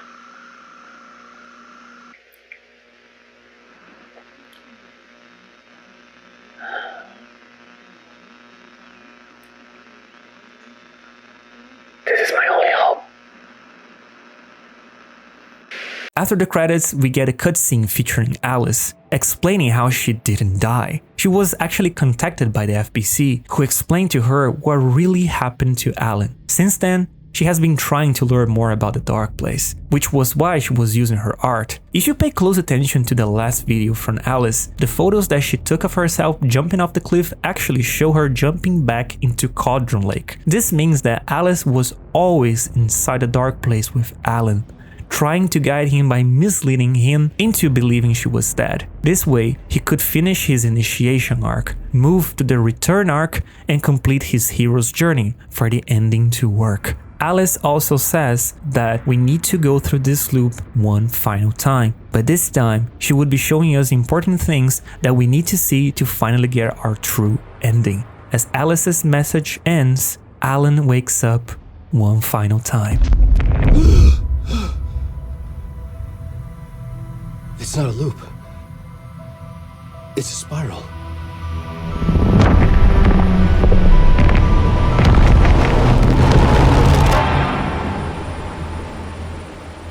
It's almost here.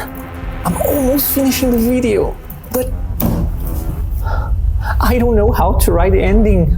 I don't know. I try so many drafts, but I just cannot focus right now. I'm so scared, actually. What if this video is not good enough? Trust me, you're so close. We're almost finishing this retrospective. We got this. Yeah. We got this.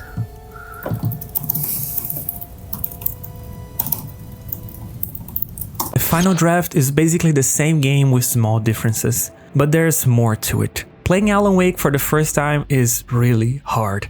There's just so much to uncover. The story keeps unfolding, more plots are added, and the already confusing story becomes a monster by the end. It is enjoyable, and you get invested if you are a fan of those types of story, but you end up confused yet eager to understand. That's where the final draft comes into play. Here we play the game again, but it's a bit different. We already know the major plots, and our brains are not trying to connect everything because we have already met the characters and know what's going to happen. Now we are looking for small clues that can answer previous questions from the first playthrough. It is a really interesting experience, and replaying this game more than once when you want to learn more about it feels rewarding. This game, it's a big spiral. You go over and over again to understand and dive deeper. For this video, I beat the game 5 times, and I think I'm going to do it a few more. There is a lot of differences, but the major ones are: the intro dialogue changed completely because we are playing the game again, meaning that after that ending, Alan looped back to the beginning. We don't know how, but we are doing this all over again. Second one, the first time we enter Parliament Tower, as we enter the elevator, Alan finds a photo of himself shot by the bullet of light, as we see an echo of Alice calling his name. Alice. What was that? Like a ray of warm light, I felt her presence. It gave me strength to go on. Third one, When we are in the Dark Place saga, we can find the Andersons right next to the portal that we need to get to the writer's room. We can chat with them and learn that the Dark Place doesn't affect the Andersons like it does others because of their powers. This explains how easily Saga can traverse through the Dark Place and got into the writer's room because she is the daughter of Whirling Door. It's even possible to assume that she can maybe traverse multiple planes of existence. Also, if we think for a minute, the Andersons being in the Dark Place can be linked to their appearance on the talk show. This suggests that when they made a deal with Door about helping him, maybe this was the deal, helping him create this talk show to guide Alan throughout initiation so he could write his ending and save his daughter. We have a fourth and final change, but these four are not all the changes. There are transmissions like the Dr. Darling one that I mentioned and new manuscript pages together, but I'm only discussing the major ones here. So let's talk about the new ending. So, the ending plays out basically the same until the point where Alan is about to get shot with the bullet of light. Let me play out for you, and after that, we can discuss. The ending we talked about. I have the clicker and the bullet of light. Let's do this. I have to be the one to do it. I see it clearly now. This part at least. Okay. We have met here before. Time loops in the Dark Place. Every choice you make affects everything that comes before and after you make it. He's here. Like it does when you change a detail in a story you're writing. Casey? Scratch!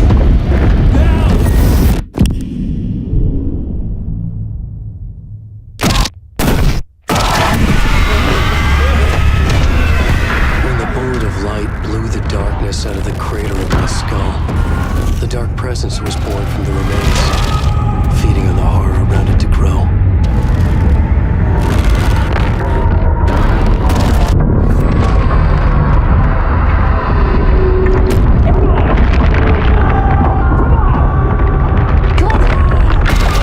It found me writing. It tapped into me, influenced me. I was lost in my work. The link was severed when I finished Return, but the dark presence was hungry for more. And I was missing the small part of myself that it had been born from. Alice, love is strange. Even apart, we're still together in our memories. We put each other through hell to set us free. Again and again. Different versions of us. Alice helped me get there. Where I needed her. It has taken so long. The process to change reality is so delicate, to be true in just the right way and still find a way past our flaws. So many drafts, so many photographs, so many lives lived outside of time, an eternity apart on this journey to finally arrive here.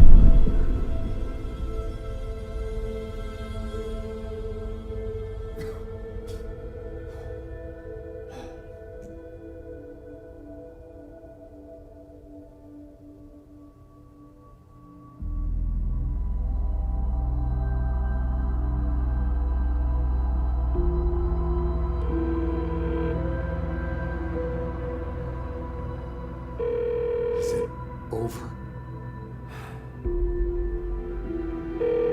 Anderson.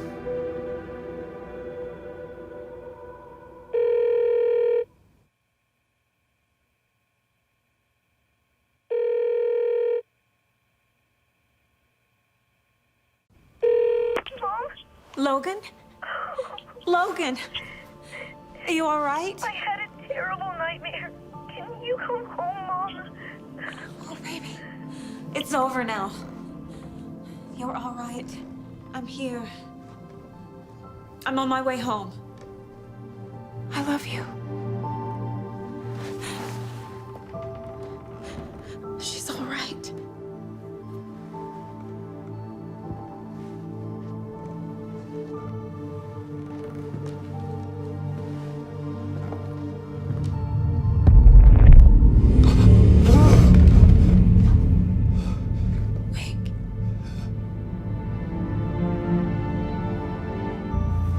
The ending worked. Scratch is gone.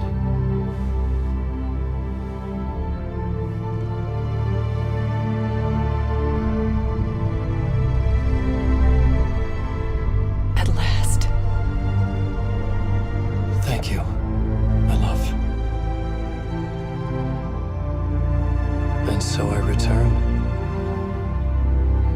I bear the torch of knowledge, the light, the miracle illuminated, the master of two worlds. No, the master of many worlds. So let's understand what just happened. In the first ending that we already discussed, both Alan and Saga talked about how the ending should be. It has to match the current story and genre. Both Alan and Saga are heroes in the story, and the hero must pay a heavy price to save everyone. The scales need to balance so you can save without taking something in return. Alan understands what he has done and what he has become through his journey. He learned from his past mistakes and takes on the role of the hero who paid the heavy price. The bullet of light was a wild card planted by Alice. At that moment, Alan truly believed he was going to die and was ready for it. However, as he gets shot, he starts to question if the ending truly worked, if they are still in a dark place. This brief moment of doubt and fear about still being in a loop attract the dark presence. Because Alan had this minor moment of doubt, the ending didn't work and he was caught in a loop once more. But now that he knows about Alice, he won't make the same mistake again. The bullet of light simply becomes a metaphor for enlightenment. Now that Alan is shot with it, he knows what to do in the next loop. This is why he says, it's not a loop, it's a spiral. A spiral has many loops, but it always has an end. You go deeper into the spiral until you finally get out. All those loops are not the same. They keep changing. If you were indeed a loop, a circle, Alan would be living the same story over and over again forever. So this time he knows about Alice, he knows about the bullet of light, and now he's ready to finally make the ultimate sacrifice. He even mentions up to the point after encountering Saga that he remembers what he has to do this time. I have to be the one to do it. I see it clearly now. This part at least. Okay. After taking the shot, it finally worked. Because Alan didn't have any doubts and trusted the ending, the dark presence couldn't come back to take control of Alan. He was ready and certain about the ending he wrote. This time, it was for Alice. He trusted in the love of his life. And it paid off. Anderson.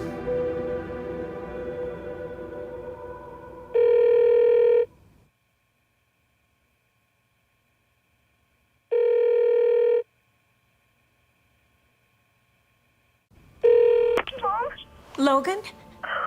Logan? Are you alright? I had a terrible nightmare. Can you come home, Mom? Oh, baby. It's over now. You're alright. I'm here. I'm on my way home. I love you. She's alright.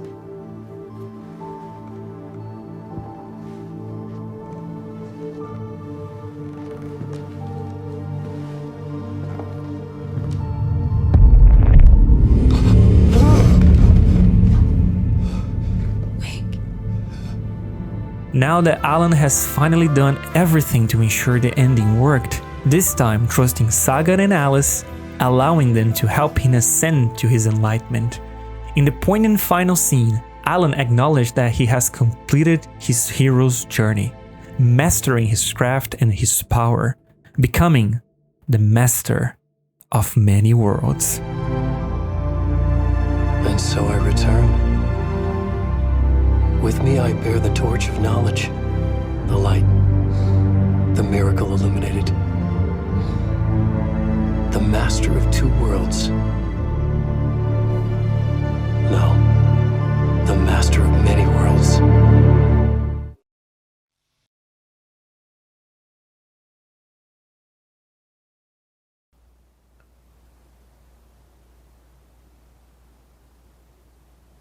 We did it. Yes, we did. We finally finished the video.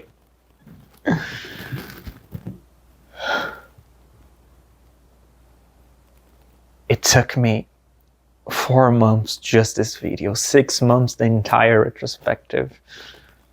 Working, hours and hours into the night, waking up early, going to my job, coming back like really tired, exhausted, and still trying to find energy out of nowhere to still like keep adding for like 3, 4, maybe 5 hours. Spending all my weekends just working the videos. The thing is, I'm so passionate about this, you know? I'm not saying this video is perfect. This video is like my first experience in like cinematography. I really like bought lights. I bought like a decent camera to try to film, you know, those things. And I don't have any experience in this, but I want to try. I wanted so much to give myself to this type of production. I wanted to learn, and I learned so much from this entire project. I don't mind about the videos. I don't mind if it does well, it doesn't.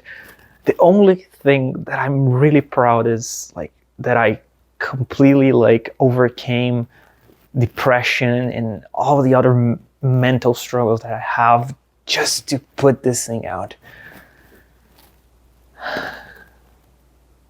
It means so much. It means the world to me.